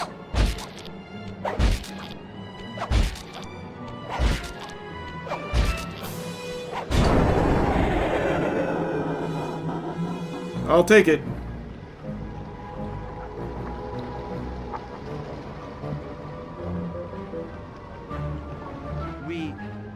We did it. Right on! I have never seen that. Yeah, I'm inventing new tech. Die, insects, die! My hate will smash you. Watch out. That thing's still kicking. Lachla mentioned something about a hate chip. It sounded like the source of her power. If we remove it, she might stop attacking. Then let's do a little open head surgery. I'll pry open that beak so that Bentley can go to town with his bombs.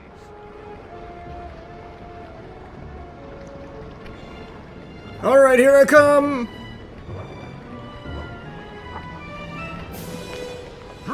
Go! Teamwork! I hate you, Cooper Gang. I will find you in your sleep and I will destroy you. You'll never know a moment's peace for the rest of your short, miserable lives. The Clockla will know revenge. I am revenge. I am the Alpha and the Omega. Clockla! Okay.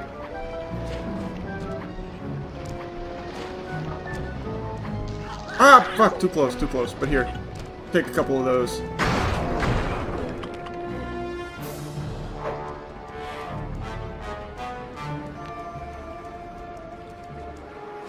What's back here?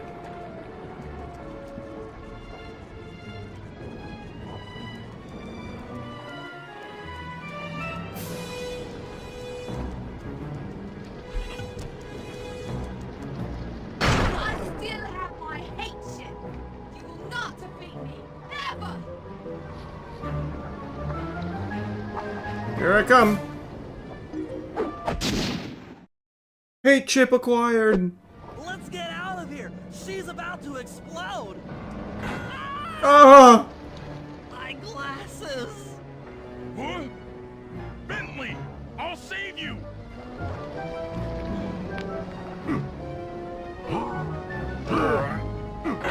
Pick me up. I can't walk. Oh, fuck, she broke his legs. Come on, Sly, let's get out of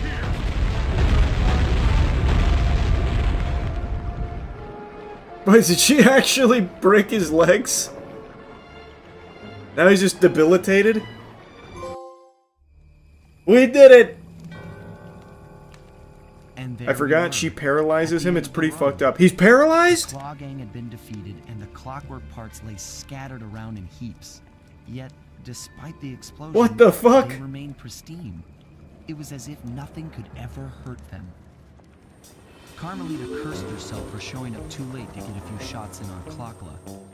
So she took it out on what was close at hand. In 3, he's in a wheelchair. I didn't remember that. And just like that, it was over. Without that core piece, that essential center of clockwork, there was nothing left. The parts aged before our eyes as if time had finally caught up with the ancient bird.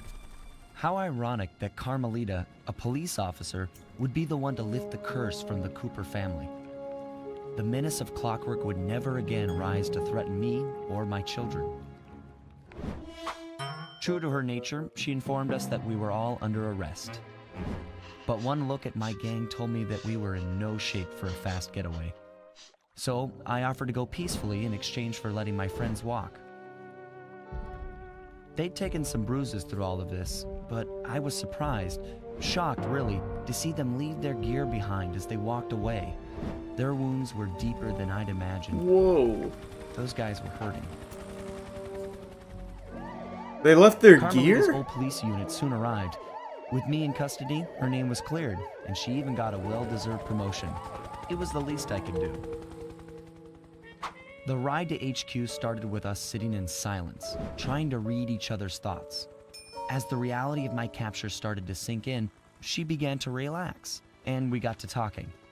We spoke freely about our previous adventures, comparing notes and even getting in a few laughs. Then we started talking about, well, everything. Books, music, art. It was like we were on a first date. She even showed me the bottle she'd been saving for the special occasion of my arrest.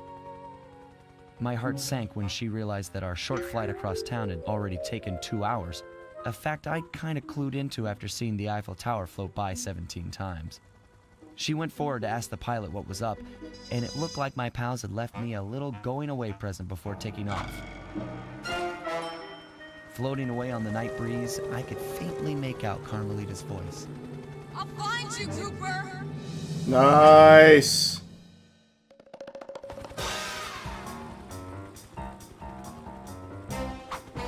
I'll be seeing you soon, Ringtail.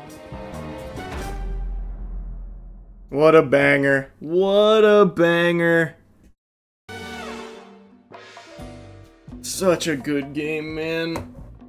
Oh, it's so good.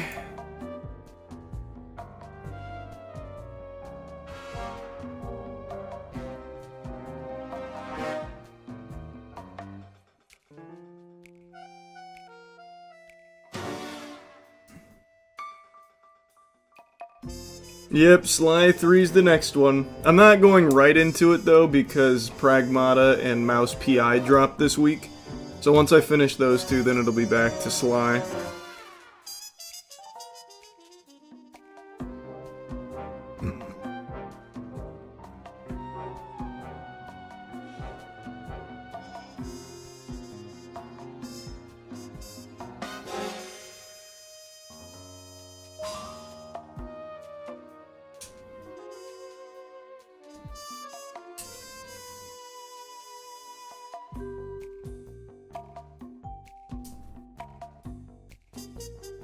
I'm really excited to get to 4. I want to know where they left it off, because I know they leave it off on a cliffhanger. I know that. That I assume they're never going back to, which is a shame. But I'm so curious how it ends.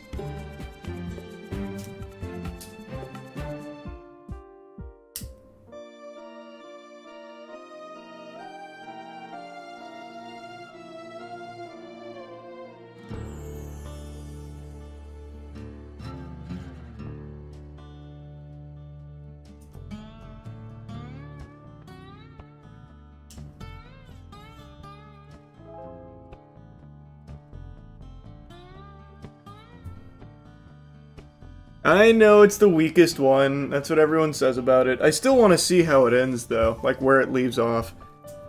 I know 3's good though.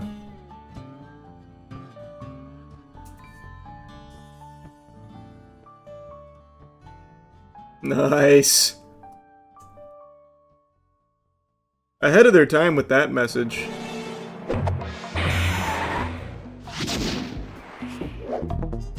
%. What a great game.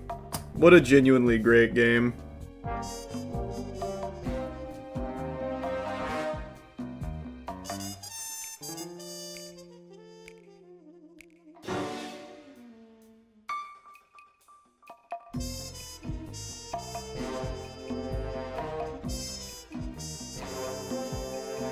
What's your favorite Sly Cooper game? Right now, this one. Like, I think this is the best Sly of the 2 that I've played now. I played 3, but I don't remember it. Sly 1 holds a special place in my heart, though, just because that was, like, the first game that I beat, like, fully completed. But I think this is a better game.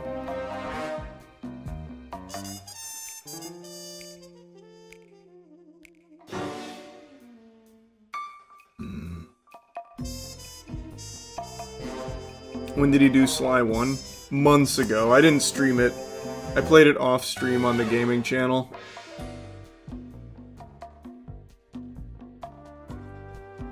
That's been up on the gaming channel for a long time.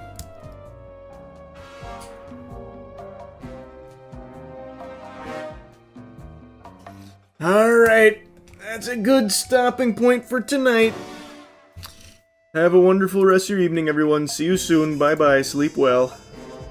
Well, it finally happened. We're here, baby. This day was inevitable. You didn't need to be Nostradamus nor Baba Vanga to predict that eventually someone was going to get shot over Pokemon cards.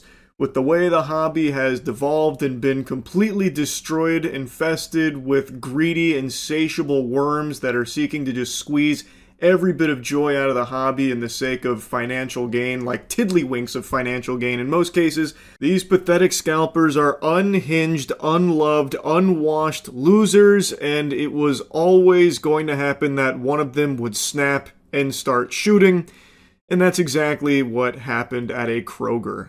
Meanwhile, a dispute over Pokemon cards may have led to a shooting outside of a Kroger on the Near East Side. One person was injured. Police say both people involved are adults. The victim is in surgery. It happened in the parking lot of the grocery store on Twin Air Drive just before 7 o'clock this evening. That's near the Community Justice Campus. Again, IMPD says their preliminary investigation revealed the suspect and victim had a disagreement over Pokemon cards, which then turned violent. According to an eyewitness, it started because one of the men accused the other of cutting him in line at the Pokemon vending machine, which, I've said this a lot, Pokemon vending machines are basically PvP-enabled zones. That's where people go to just fucking scrap. That is where all thoughts leave the human brain, and it just devolves into Neanderthal mode. I have made so many videos clowning on and talking about the degeneracy in the TCG community, not exclusive to just Pokemon, but Pokemon is by far the biggest and scummiest of all of it. And these degenerate fucking vermin love to go to Pokemon card vending machines and just fight each other and fuck each other. It is just out of control. Like, I imagine not too far into the future, Pokemon card vending machines will just be banned, because it is constantly just a source of problems. People like glitching the machines and then starting fights with each other, causing a big ruckus and a commotion for all the normal people in the store and the staff. I bet stores will start electing not to put those in their establishment because it's dangerous. I mean, quite frankly, if it does turn out to be an argument over the Pokemon cards, yes, I think it's totally ridiculous. I'm not a collector of them. I understand that, there are some that are very expensive, but this, like I said, we were told an argument. The suspect is in custody, and IMPD says that there is no ongoing risk to the public. No one else in that parking lot was injured. I don't know. I'd say sleep with one eye open just in case. You never really know when it comes to these scalpers. They are demons. They are the lowest of the low, and there is nothing they won't do to get their grubby, unwashed paws on some Pokemon product to try and flip it for a $5 profit. Don't be like these guys. Don't be unwashed. Don't be these irredeemable losers. You need to start washing. You need to take your hygiene seriously, so go to usecheeky.com and get some of the best soap in the universe. I really do mean this, though, by the way. The Pokemon scalpers are genuine maniacs, literal lunatics. So this shooting, I don't think is going to be an isolated incident. The violence is only escalating over Pokemon cards, and actually, just today, just like this shooting, I learned that there is now a trend where these scalpers are going to trade shows and putting trackers on some of the vendors and some of the customers in order to follow their movements, presumably to try and gank them later to steal their products, rob them of their Pokemon cards. Because at these trade shows, it's very high dollar cards that are being exchanged, tens of thousands of dollars worth of cards. So now people are reporting that they found trackers on their cars. Guys, I'm just getting ready to leave the expo, and we always check under our trucks and trailer, and it's a good thing we did. Somebody put a tracking device on us tonight. So somebody's trying to track our stuff, follow us home. You get the point. It's pretty crazy. Be safe out there. That goes for customers and vendor alone, any show you're at.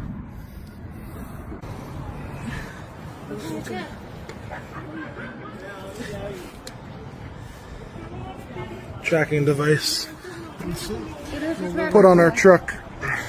Now, when I first saw this video with the claim that Team Rocket's going around putting trackers at this expo, I thought maybe it was fear-mongering or just trying to make a viral story out of it, like this giant bulky tracker that looks like some kind of gadget or gizmo out of Ocean's 11. I thought okay, maybe this is fake for the sake of cashing in on the hysteria around Pokemon cards. But I have seen multiple vendors now claiming that no, they are actually finding trackers on their vehicles, across the expo. There were a couple other vendors that reported that, yeah, they had found something similar on their vehicles too. And then I decided to do a little more digging, like, is this something that's new or has this happened in the past? In the past, there have been instances where vendors, not so much at expos, but like actual delivery drivers that have Pokemon product, have been tracked by scalpers in order to follow them to wherever they're delivering the product, and they put tracking devices on the vehicles. So, all signs point to this being real, like legitimate. It is something I can find evidence on in the past, too, way before all of this started bubbling over to this degree. So, it stands to reason that because of the state it's in, they might be doing it even more to a larger scale now, where they're putting it on vendors at the expo and shit. That is terrifying. Transporting Pokemon cards is more dangerous than transporting drugs. You might just get hit by a fucking bazooka while driving down the interstate because these scalpers caught a whiff of you having like $500 worth of Pokemon cards in your back seat. It's actually outrageous. I cannot believe the state of the Pokemon card community right now. And it's not showing any signs of getting better, only getting worse. Like, also, just today, the Costco Prismatic Evolutions restock happened, and let's take a peek at that line with all the people that were lining up around 1 a.m. waiting tons and tons of hours for opening for the chance, not even the guaranteed, the chance of getting their hands on some Prismatic Evolutions Pokemon product. Look at this diabolical line. This shit is going over to the next county. The line for GTA 5 midnight release wasn't this long. This shit's longer than Disney World lines. Fucking Taylor Swift concerts probably don't even have lines this long. And this is Costco at like 1 a.m. or something with all of these goobers lining up waiting for it to open to maybe see Prismatic Evolutions. It blows my mind. It's so pathetic. And not a single child in sight there, unsurprisingly, because what kid is going to be getting up at 1 a.m. to go wait in line for 8 hours before open to go maybe get some Pokemon cards? This is a hobby that has completely kicked out the main demographic it was made for. Children. It is all these assholes, these losers, and I bet there's not a single collector there amongst them. It is all scalpers desperately trying to get their hands on Prismatic Evolutions, which was a very popular set, and they covet it, and they believe if they can get some here, they'll make a little bit of money by flipping it on the secondary market. That is the entire clientele of Pokemon now, and this is just the perfect demonstration of that. It's just gross, man. I don't know how you can have so little shame. I don't get it. Anyway, had to yap about it again. That's really about it. So yeah. I'm sure all of you are familiar with Vince McMahon. Even if you don't watch the WWE, you've seen his name. Or maybe you've seen him get hit with a bedpan by Stone Cold Steve Austin when he was in a hospital bed. Or maybe you've watched him blow out both of his quads when he tried sliding into the wrestling ring. You've probably at least seen this goober before. And I imagine a lot of you know that there is a very disturbing history with some allegations of horrible things, including a sex trafficking case. And it's very clear, it's no secret, that the thing Vince McMahon cares most about in this world is money. And if the allegations are true, then the thing that he cares about almost as much as money is not his family, it's, you guessed it, poop. Literal shit from ass. That poop. Seems to be a big fan of it, based on the allegations that are out there. But anyway, outside of those two things, we now have new body cam footage that gives us a little insight into something else that he likes maybe as much as poop and money: reckless driving. A sports car is speeding down the highway with cops in hot pursuit. The Bentley is going over 100 miles an hour with no signs of slowing down. Then, the speeding car slams into another vehicle before smashing into a guardrail. Cops in Westport, Connecticut have some serious questions for the driver. Dude's out here acting like it's Need for Speed Most Wanted, except he's 80 years old, he's literally an octogenarian, and he is just unable to even control his vehicle at these speeds. So he's apparently going over 100 miles per hour, and he crashes into an innocent civilian's vehicle. Then he hits the median, and debris from his car causes an accident on the other side as well. Luckily, no one was injured from this, but it very easily could have been fatal at those speeds. Do you need an ambulance? No, I don't. All right. Why were you driving over 100 miles an hour? It's my granddaughter's birthday. I gotta get this the next exit. Right. Did you see me trying to catch up to you behind you? I didn't see that. I saw lights, but it didn't look normal. Yeah, I'm trying to catch up to you and you keep taking off. He's going with the classic excuse of, oh, I didn't see you there. I didn't know I couldn't do that. Huh. You guys were behind me, it all looked normal. I didn't think anything of those flashing lights. What? Color me pink, I can't believe it. But at least he had a good reason to be going over 100 miles per hour on the road. It was an emergency. It was his granddaughter's birthday, for crying out loud, and he can't be late. Her birthday celebration can't start without him. He's got to kick down that door, fucking pyrotechnics going off, strut on up to her and say, "You're fired!" And then they can open presents and have a good time. So it makes sense that he's going this fast, and honestly, it's Vince McMahon's world, we're just living in it, he's shitting on us. The question we should be asking is, what was that civilian doing on the road when Vince McMahon was driving there anyway?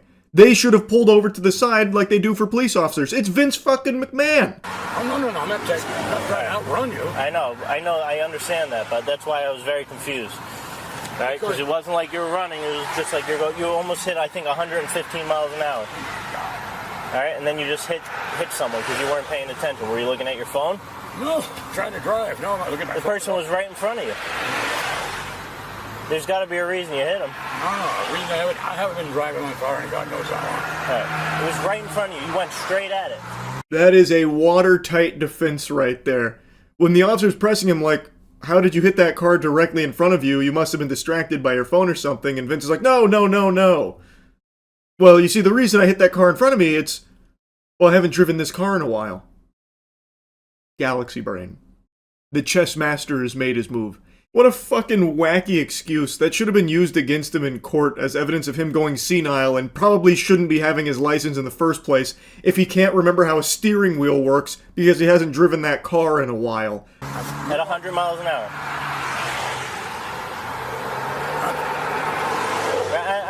I'm just making sure you're not having a medical condition or anything. Do you need an ambulance? No. All right. Just your registration.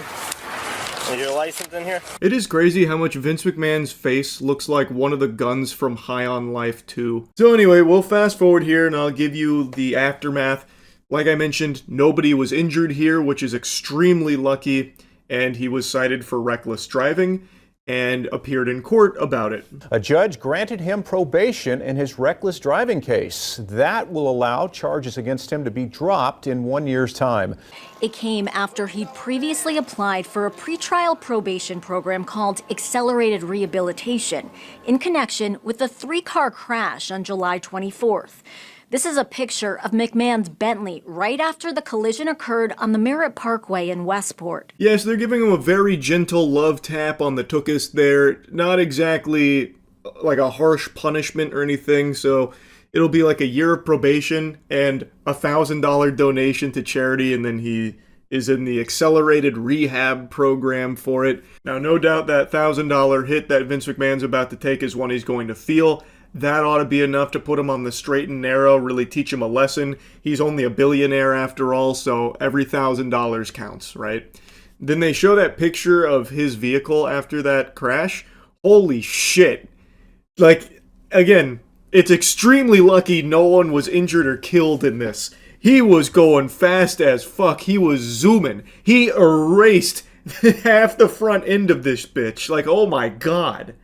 It's alleged that he was swerving in and out of traffic, going in excess of 90 miles per hour. The police report said McMahon collided with the back of a BMW, then the center median, with debris causing another car to crash. He's fully insured. He did send 2 apology notes out through counsel. In granting the program, the judge also said McMahon must make a $1,000 charitable contribution. God, that skunk shit he's doing with his hair is so peculiar. It's like he just watched X-Men 2 and wanted to copy Rogue's hairstyle for himself. So yeah, he's gonna have everything dismissed in a year thanks to that program, the probation and all that, and he is ordered to pay that $1,000.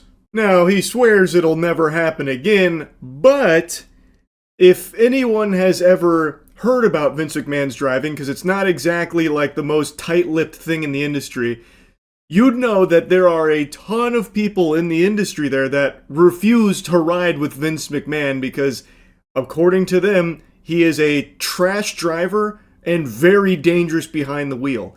Which I fully believe based on this body cam, and also the fact that he is just an unhinged maniac in general. This guy is a loose cannon psychopath. So yeah, I can definitely imagine that him behind the wheel is a recipe for disaster. And it's just very fortunate in this case that he didn't kill somebody. I also saw this post here from the person who was apparently struck. I don't know if her name's public or not, so I went ahead and censored it, but she is recounting how this all unfolded with Vince McMahon rear-ending her, going 80 to 90, she said.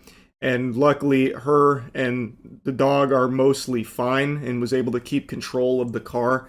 And this is also when Jim Cornette came in and said the long list of people who refused to ride with Vince driving, included me and Jim Ross, who told him I love my children and want to see them again.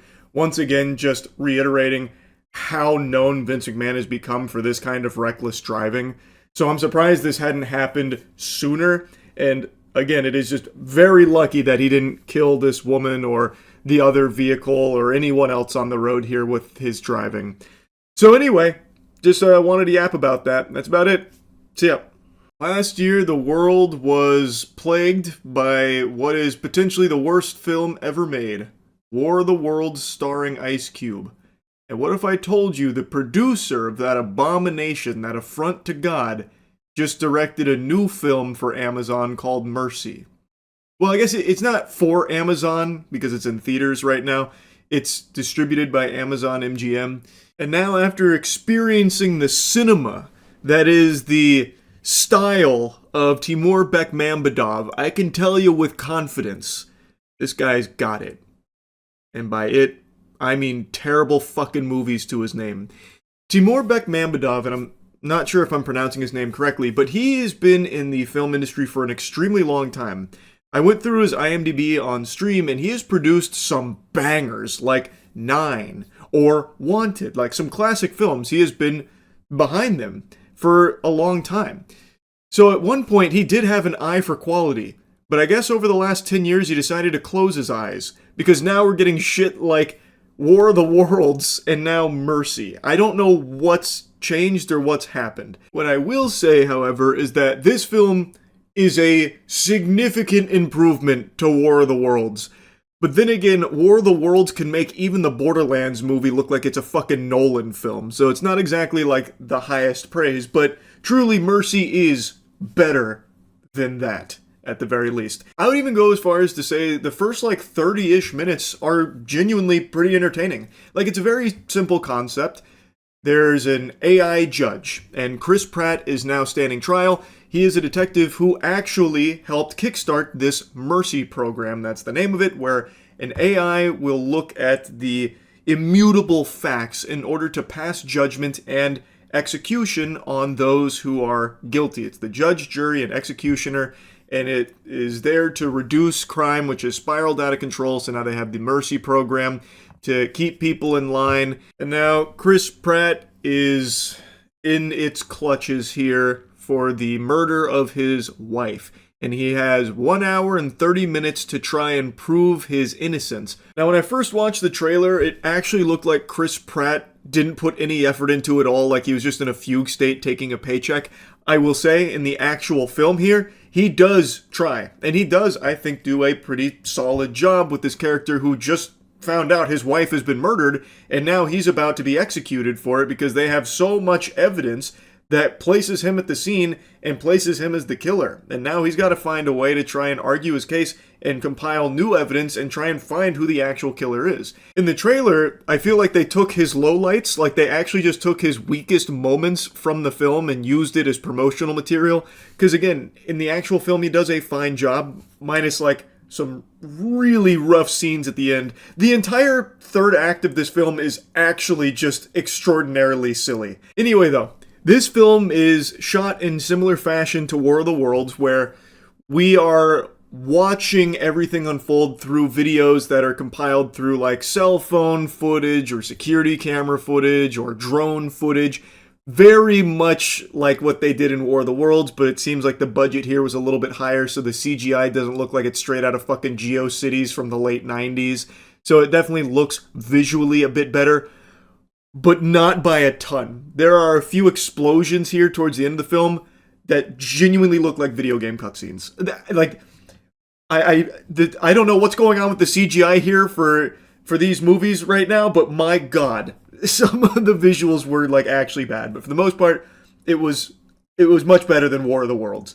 But anyway, if you have seen Chris Pratt's movies and ever thought he moves around too much, well, let me tell you something. He doesn't move an inch in this movie. He is strapped to a chair for the entire fucking thing, save for, like, the very end. We're going to be getting into spoilers here because I have got to talk about some of the wackiness to this film. Now, like I said, the first 30 or so minutes were actually pretty solid. It was setting up an interesting mystery with a damn near insurmountable task of trying to prove that you weren't the killer despite all of this evidence from a near omniscient AI that has every single fact at their fingertips.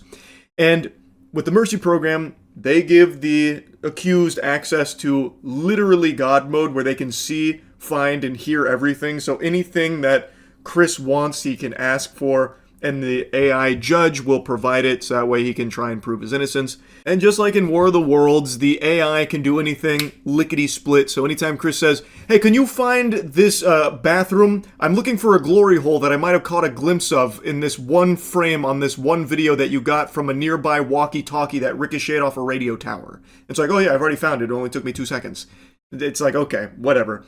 But that's fine. I don't have a huge issue with that. It's like silly, but whatever. It moves things along and lets the investigation get steam. But there are just some moments where it's genuinely laughable, the capabilities of the AI, where Chris can just be like, hey, my neighbor's got a bird feeder cam. Can you go ahead and pull that up?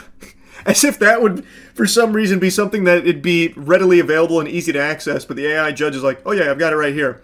Looks like the internet went out, though, so it's going to take me a little while to rebuild the video archive. And it's like, okay. It takes her like 3 or 4 minutes or something.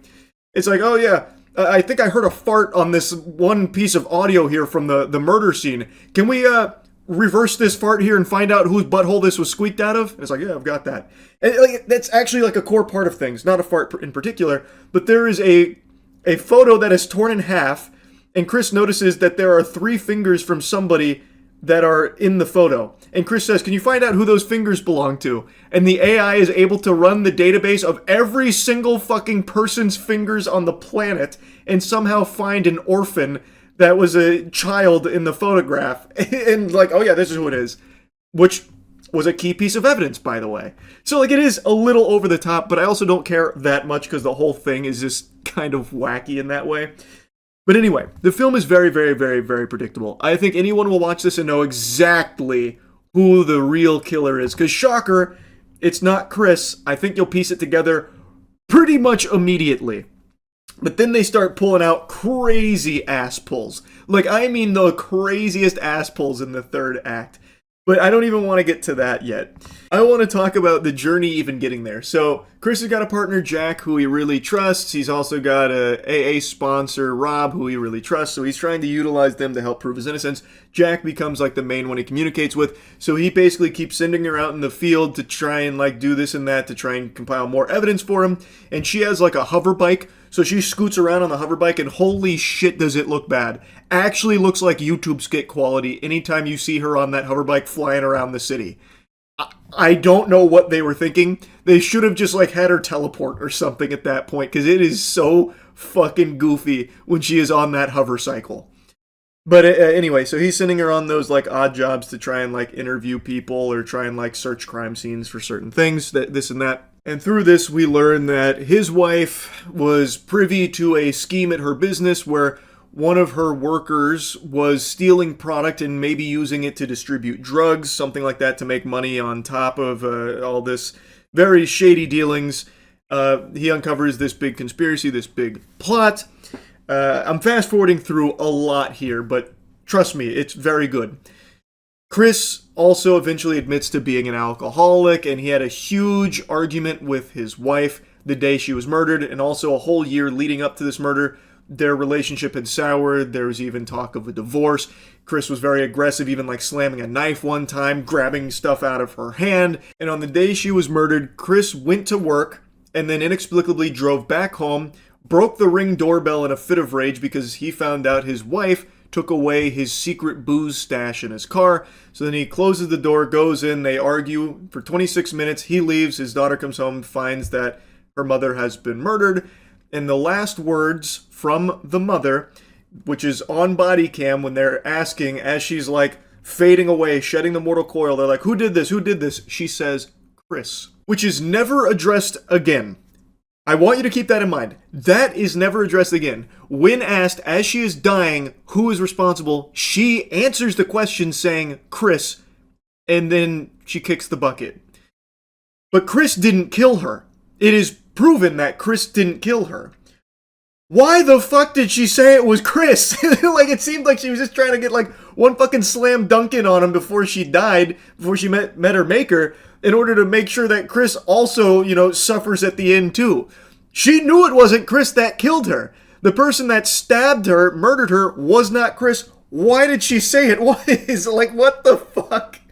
Like, I tried to be like very charitable, like, oh, maybe she was about to try and say like, it wasn't Chris, but she didn't get the first part out, or she was trying to like, say, Chris, I love you, or something on the way out, but none of that comes up. It is actually never addressed again why she would say it was Chris when it just wasn't. That is crazy. I won't bore you too much with like the middle stuff and all that, but when we find out who the real killer is, we learn that the killer was one of her work associates, the one that was stealing the product to maybe distribute drugs, and decided to murder his wife Nicole because she found out, wasn't really willing to play ball. And also there's a very close personal connection to Chris from the real killer. The real killer was able to pull off this kill by going to Chris's barbecue 2 days prior to the murder and hiding in the basement for 2 days, and then sprung out and stabbed and killed his wife. Now, the close personal connection is that picture I mentioned. Well, that kid with the 3 fingers was actually the brother of the real killer, and that brother was someone Chris sentenced to the mercy program where he was found guilty and wrongfully executed. And he never forgave Chris for it, so he got close to Chris for 2 years, and then eventually killed his wife, built a bomb with all of the material he was stealing from their workplace, and was going to crash the bomb into the Mercy headquarters, killing Chris and the AI with him in order to prove his brother's innocence. And he framed Chris for this. That was his master plan. Now, I want you to really think hard here. He planned this for 2 years, but his plan boiled down to just getting extremely fucking lucky that Chris, when he went to work, decided to come back home that same day. Because if he didn't come home that day and argue with his wife, then this would have never fucking worked. He would have not gotten away with the murder initially. Like, Chris would have never even been a suspect. So his plan that he planned for 2 years boiled down to just something that he could have never possibly foreseen. And he didn't even know Chris left for work, by the way, while hiding in the basement. He just guessed lucky. So Chris went to work and then just happened to notice the booze wasn't there. So he went home, argued with his wife, and then broke a vase, which ended up cutting his wife and got a little bit of blood on Chris. And Chris was like, really distraught about it. And that's how all of this evidence led to like them knowing for sure Chris had to be the murderer. But actually it was all part of the real killer's master scheme, which again, none of this he planned for. He couldn't have planned for any of that to happen. He just got lucky. It wasn't a master plan, yet they keep pretending as though it was. Like, when I learned who the killer was and what the method was and everything, it was actually just like a laughable moment. And then the entire third act, he's got this big semi with a bomb in the back that he's gonna blow up the fucking city with, like the Joker.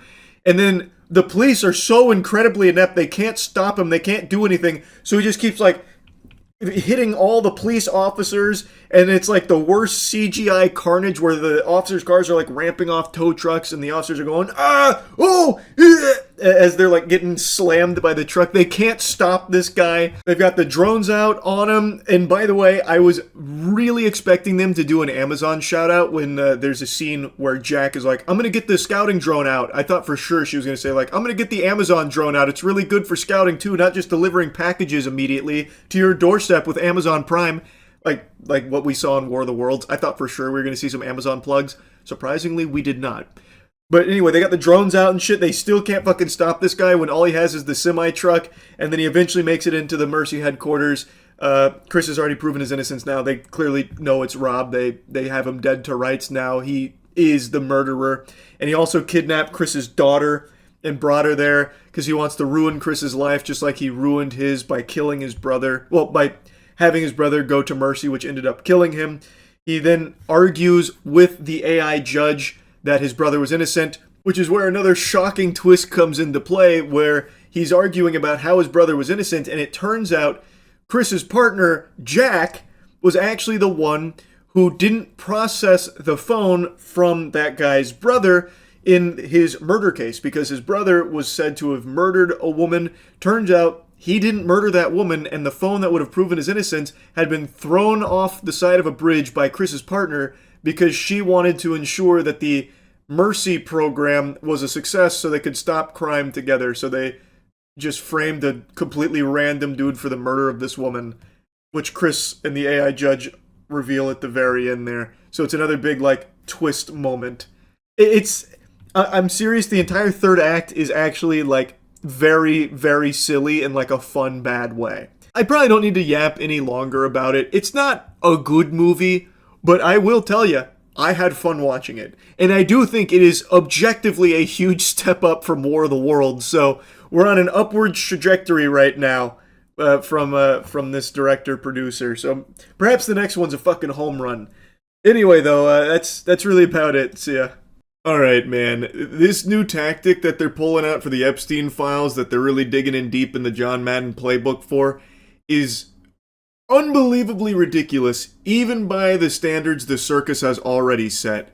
This is like if I pissed on your head, but didn't even try and call it rain, I just called it piss. I just say, hey Buster, I'm urinating on you. And you're just supposed to, like, thank me for it. Last night there was a big bombshell breaking. All Epstein files released. Pam Bondi announces DOJ has released all Epstein files under the Epstein Files Transparency Act, including justified redactions and a list of high-profile names appearing in these documents. When I saw that fresh little nugget drop there, I actually thought that there was a huge Epstein file dump where they actually did unredact everything. Maybe Pam Bondi getting biblically smacked down at that hearing the other day and embarrassing herself actually did lead to these files coming out, the remainder of them.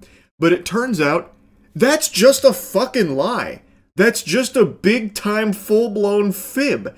And of course, it was a speed run to community note it as people went to check, only to learn there are no new files. What's being referred to here are the same files that came out a few weeks ago, the 3.5 million files from a couple weeks ago. And now the new thing here is, I guess after Pam Bondi got fucking farmed on Rust by anyone with even a single semblance of a brain at that hearing, she huffed and puffed and then farted out a giant list of names from anyone that was even mentioned anywhere, which includes people like Janis Joplin, who died when Epstein was 17. So this has naturally been called out by a lot of people saying, to have Janis Joplin, who died when Epstein was 17, in the same list as Larry Nassar, who went to prison for the sexual abuse of hundreds of young women and child pornography, with no clarification of how either was mentioned in the files, is absurd, which it is. It's done on purpose with the sole intent of confusing and muddying everything here. They combined the actual, real, evil child sex trafficking clients with just random people's names who appeared in emails like Janis Joplin. This is ridiculous, and it's just blatantly corrupt right in your face. There is no new files here. That is just a lie. Yet for some reason, it's being peddled by tons of people as if it's real. I guess they all got the call, so Alex Jones here preaching about how Pam Bondi just unleashed the full Epstein files. She dropped her trousers and took a shit on this whole narrative that the Epstein files implicate anyone in this administration. In fact, it backfired bigly on the left, on powerful Dems like Bill Clinton.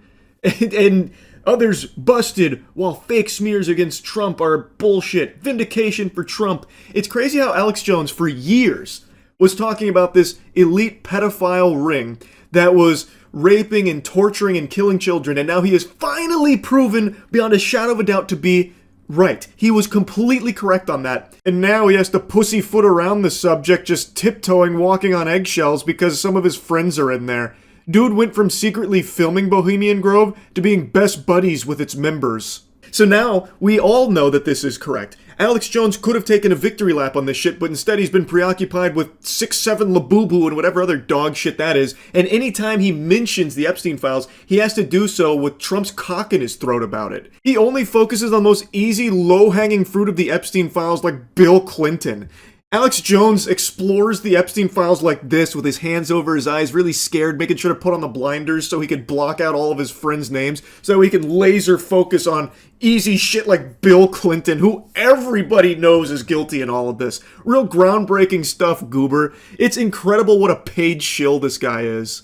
And I just saw he's doing like a press tour about how all of this is the result of Trump, by the way. He went in there and said, you gotta release this now. It's time we fucking release everything unredacted. No more, softball in it. As if Trump was the reason this happened. Even after, for a whole year, Trump has been saying it's a hoax. It's not real. Move on, move on, move on. We gotta stop caring about this Epstein stuff. Does anyone still care about this? No one in America cares about this. Yeah, Alex, I'm sure Trump is the one that went in there and really strong-armed the release of anything. And again, Alex Jones is saying all the files are released now. That is just provably false. That is not true. There are no new files that Pam Bondi just released, Alex. It should be obvious to anyone paying attention, or even just a smidgen of attention. You don't even have to, have your eyes glued to it or anything. Even just glancing should be pretty clear, painting an obvious picture that the powers that be are using Alex Jones as a very convenient mouthpiece to regurgitate their shit and defend them, and do a lot of sweeping for them. We are in an era where you have this information at your fingertips, and they are telling you, disregard what your eyes can see and listen to us and nothing else. It's so fucking scary, because people are willingly doing it. You can check yourself to see if there are new files that dropped, and it only takes a couple of seconds to get the real answer. No new files have dropped. You can find the truth yourself, and it takes seconds. And they know that, so they're relying on you just being too lazy and too blind and too much of a sheep, so they can just feed you things and have you believe them without bothering to check. So they can just lie and say that Pam Bondi just unleashed the nuke on Epstein. All of it's right there, and it's only Democrats. Look at that! Backfired bigly. And you won't bother to check it yourself. It's craziness, and it sucks that it works so well. If you do bother to do any amount of actual research on the Epstein files, you'll find it's more than just Democrats. It's Democrats and it's Republicans. It's a ton of the world's most powerful people that have engaged in some of the most unthinkable, evil actions imaginable. And these monsters, these fucking worms, treat it like a joke. CoffeeZilla just made a video on it. Howard Lutnick in particular, he's always busting a gut laughing anytime Epstein's even brought up. I am increasingly disgusted by the way this is all a big joke to liars like Howard Lutnick, who deceive the American public about the status of his relationship with Jeffrey Epstein. That guy was there. I wasn't going. Now he testifies under oath that he actually went to the island of the creep and brought his kids. We had lunch on the island. That is true, for an hour, and we left with all of my children. Nevertheless, every time Epstein is brought up, this guy can't stop chuckling. Here's Lutnick laughing again when Trump is addressing a question about Epstein. To talk about how to respond to the Epstein situation. I don't know. I could ask you that question. He thinks it's the funniest thing he's ever heard. And maybe it's because they really think we are buying it. Maybe it's because they think, hey, we're just going to get away with this. We can just keep, the lies are so brazen. They are literally laughing in your face about it. They know they're getting away with it. They're not even trying to hide it anymore. It's just so brazen, like CoffeeZilla said. And then you have people like Alex Jones that are just parroting that same shit like, everyone's absolved except for the people we don't like. And also, by the way, even if it was only the people you don't like that are implicated here and guilty, why aren't they being arrested?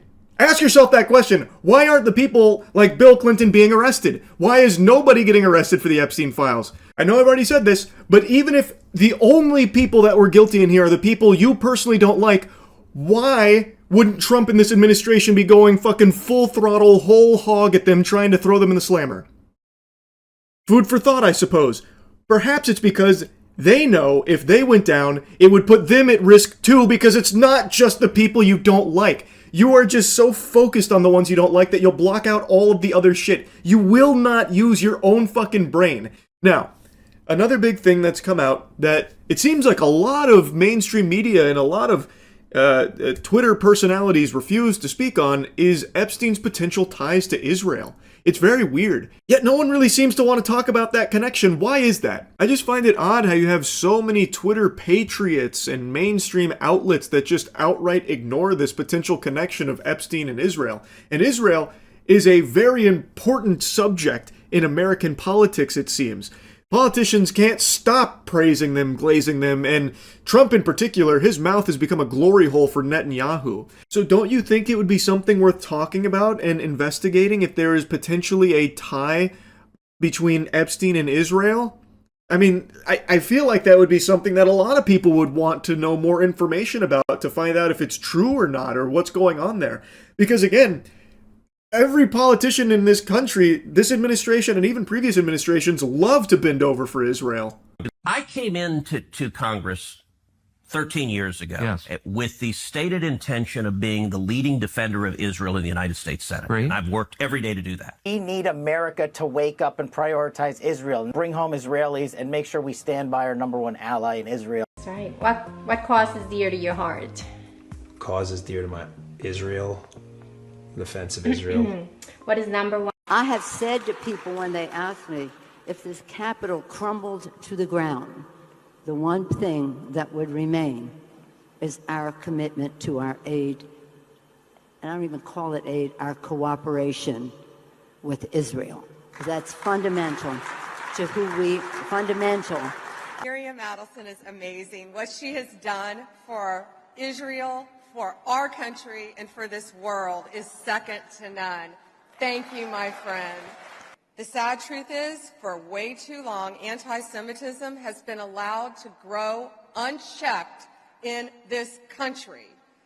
Too many institutions have abdicated their moral responsibility to speak up. There's an additional 100 clips I probably could have pulled, but these were the ones that were top of mind, and I think it's pretty clear that Israel is an extremely important subject to the powerful politicians in this country. Fucking Ted Cruz goes as far as to say it's the sole reason he got into politics is to defend them. I've said it before, I'll say it again, I don't know how that's not treasonous. He is a representative in our country who is openly stating that his priorities are a foreign entity. Whatever, I guess. I suppose that's fine by today's standards. I don't really get how. And boy howdy, isn't that Nancy Pelosi statement quite the eye-opener. Even if everything crumbles over here, we will still find a way to honor our aid to Israel. We'll start botting in RuneScape if that's what it takes to make enough money to send it to Israel. Damn everything else here, that's the most important part.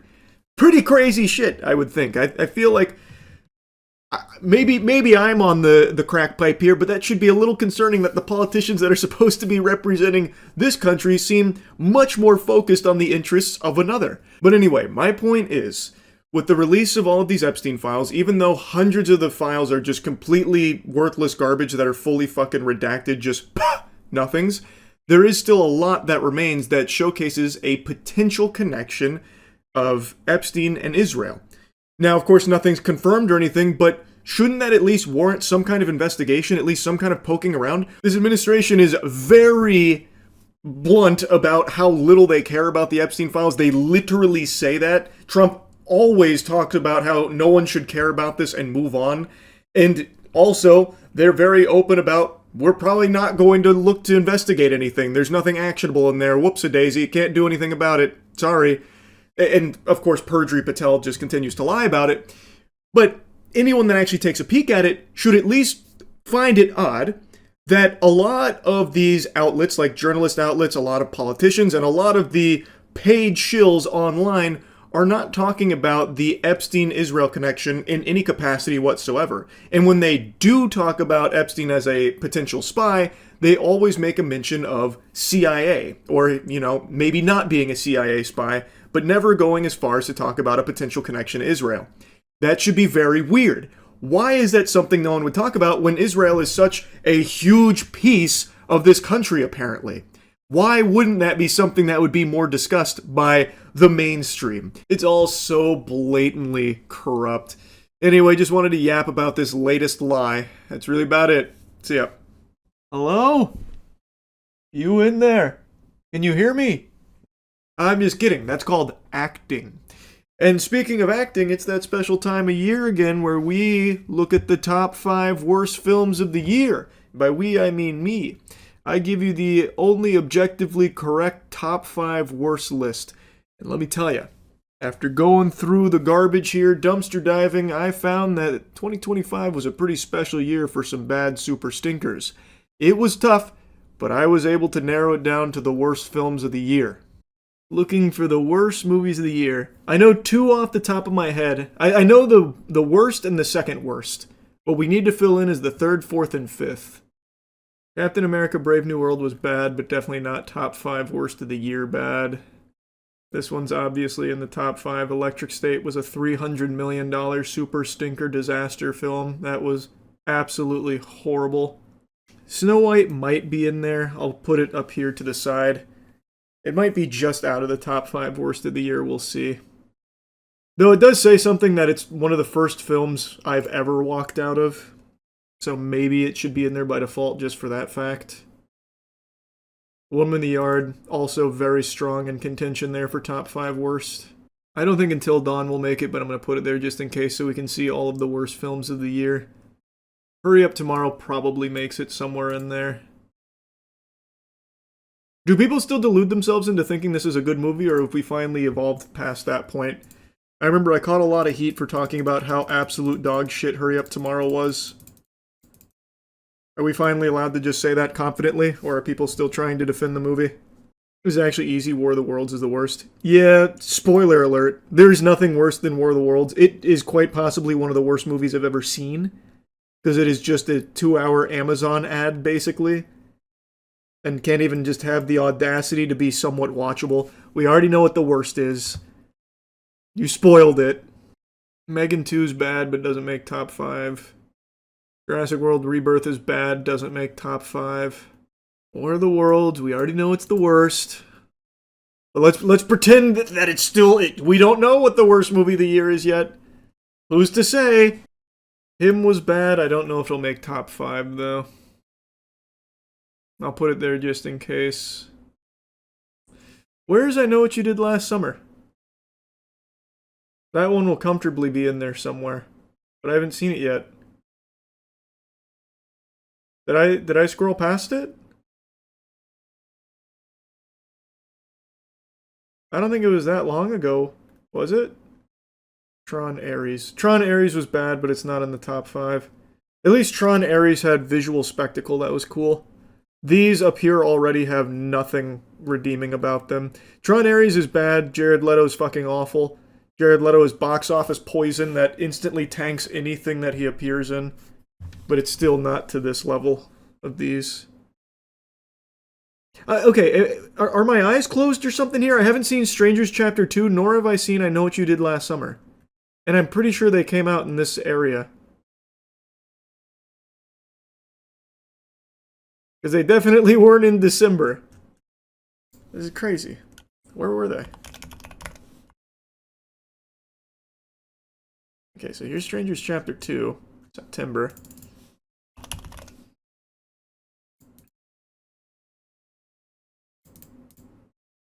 July! Wow, I didn't know it was that far back. Okay. These are definitely the worst movies of the year. So now let's order them.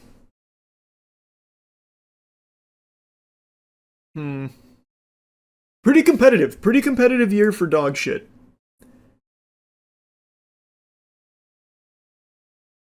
What about Five Nights at Freddy's 2? Nah, I think these are worse. At least I had somewhat of an enjoyable time watching that, even though I think the movie's terrible. These were miserable. It might be I Know What You Did Last Summer. I think probably I Know What You Did Last Summer would be number 5. Yeah.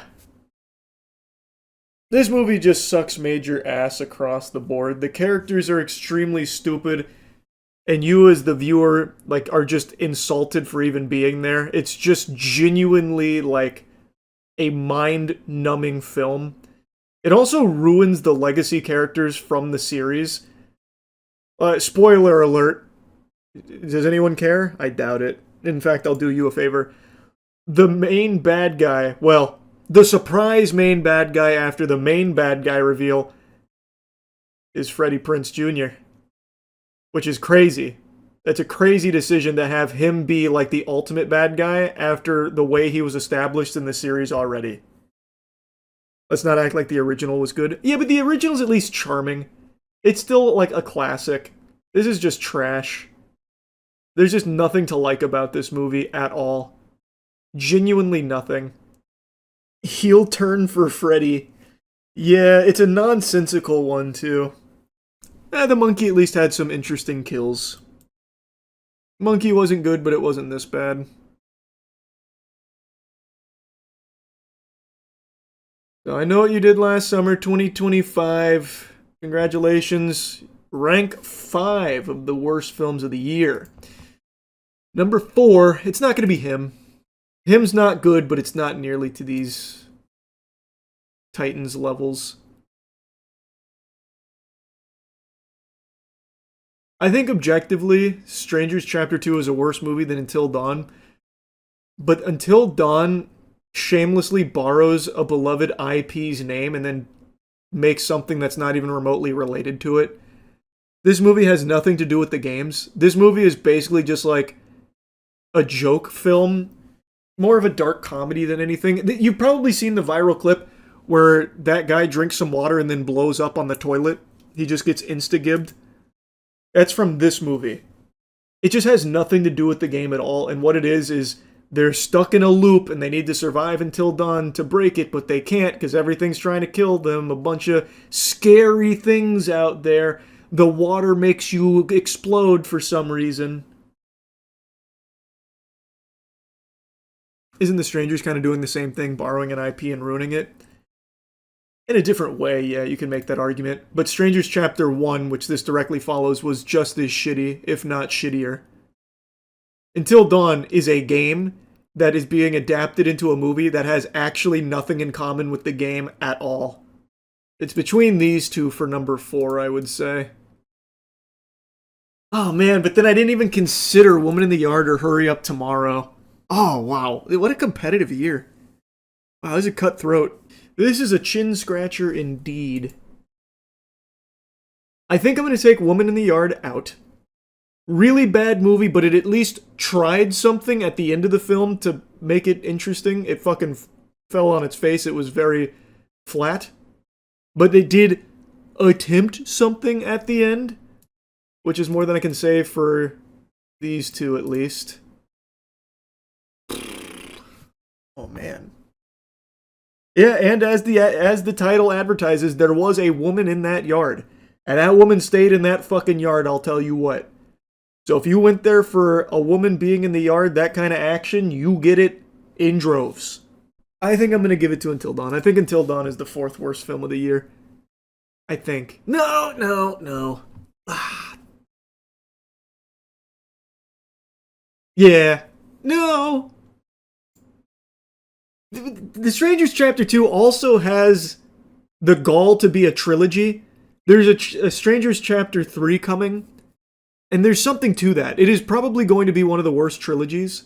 Like, statistically, one of the worst trilogies. The first one fucking super flopped, it's terrible. The second one super flopped, it's terrible. No doubt the third one will super flop and also be terrible.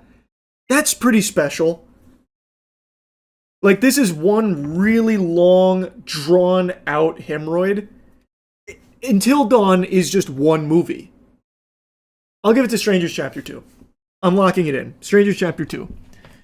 You get a collective, 4.5 hours worth of irredeemable garbage. Strangers Chapter 2. Number 3 now. It's between Snow White and Hurry Up Tomorrow. One of these will escape without being on the top 5. Maybe as an honorable mention, they'll live on. Snow White. I really didn't like it all.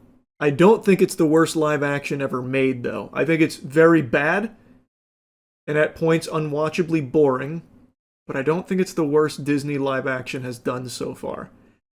I left the theater, though, because I didn't really feel like waiting till the end. I left with like 20-some minutes to go, which has never really happened before. That's pretty special.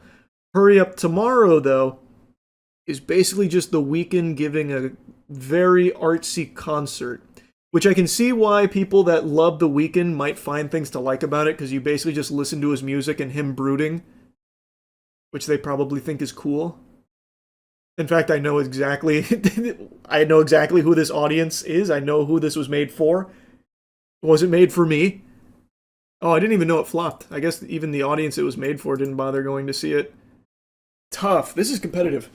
Snow White or Hurry Up Tomorrow?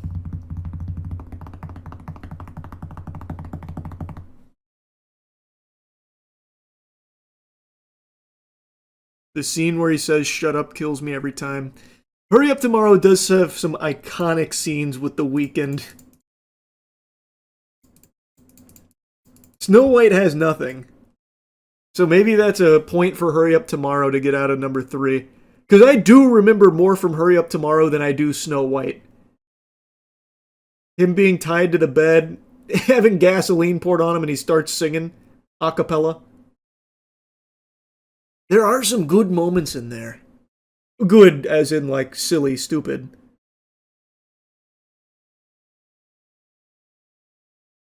Yeah, maybe I'm going to give number 3 to Snow White.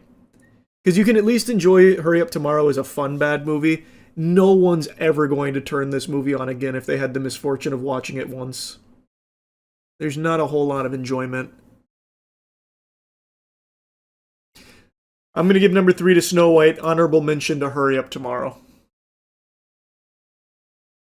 I think that makes the most sense. Number 2, it's Electric State. I knew going into this where Electric State would be. This movie super sucks, but the thing that really sets it apart from the rest is that it had a budget of $320 million. One of the most expensive films ever made. And I think very few people watched it, and those that did, like me, really were cursed with some very trash garbage. It's bad. I don't know where this $320 million went. Like, some of the visuals are fine, but it's not, like, mind-boggling. And it definitely didn't go to any writers, because this movie is just bad. Like, the whole narrative is bad. The only thing good about it is the world, and apparently it's because it's just borrowed directly from the book.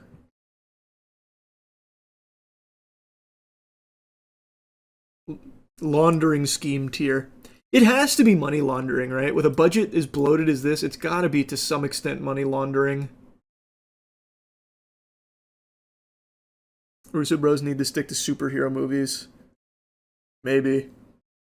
If this is the best they can deliver outside of the superhero genre, absolutely. Electric State is an astronomically bad adaptation of its source material. The author was so insulted he refused to have his name credited. Is that true? I didn't know that. I mean, I knew that they, like, bought the rights to do this. I didn't know that the author refused to be credited. But yeah, easily number 2 worst movie of the year. No doubt. And number 1, surprised to no one, it's War of the Worlds.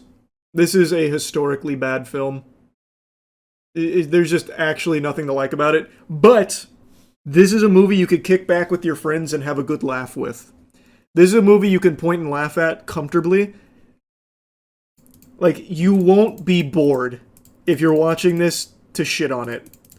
It gives you endless material to insult. All the Amazon product placement. To call it product placement is so underselling it. It's not product placement. The whole movie is about the product. A core component to the ending is the goofy boyfriend who's like, I work for Amazon and I actually fucking love it. Wait, Mr. Ice Cube, we have to get you this fucking thing. I forgot. I think it was a thumb drive. But you're too far away. Wait, Eureka! Amazon drones. I can fly an Amazon drone. So then you have an entire chase sequence of the Amazon drone avoiding alien spaceships. He's like, oh, Amazon drone. Yeah, my Amazon drone. Fuck. And then they, like, hack into that guy's phone to flip over the Amazon drone once he, like, turtles it. And it's all just about the Amazon drone program. Didn't they also use real war footage with aliens edited in? I read that. I didn't bother to dive too deeply, but I read they used actual conflict and then just basically photoshopped the aliens into it, which were fundamentally just Unity models, like Unity assets. God, it looked so terrible. Didn't the director go on record to say he didn't intend to promote Amazon? I didn't see that, but if he did, that's the biggest lie I've ever heard. That man's nose must have grown 50 sizes. That is some liar plants for hire right there. Amazon was a core part of the story. I watched the movie for the end credits. I forgot, what were the end credits? I remember he becomes a YouTuber. He becomes, what was the name of the hacker guy? I can't remember. Big Buster or something? I can't remember. Who were they chasing? Disruptor! That's what it was, Disruptor. We're all disruptors now. I get War of the Worlds is dog shit awful, but Charlie, nothing, and I mean nothing, beats Fuck My Son for the worst movie of the year. About an elderly woman that finds her mutant son who can't get laid, a young woman.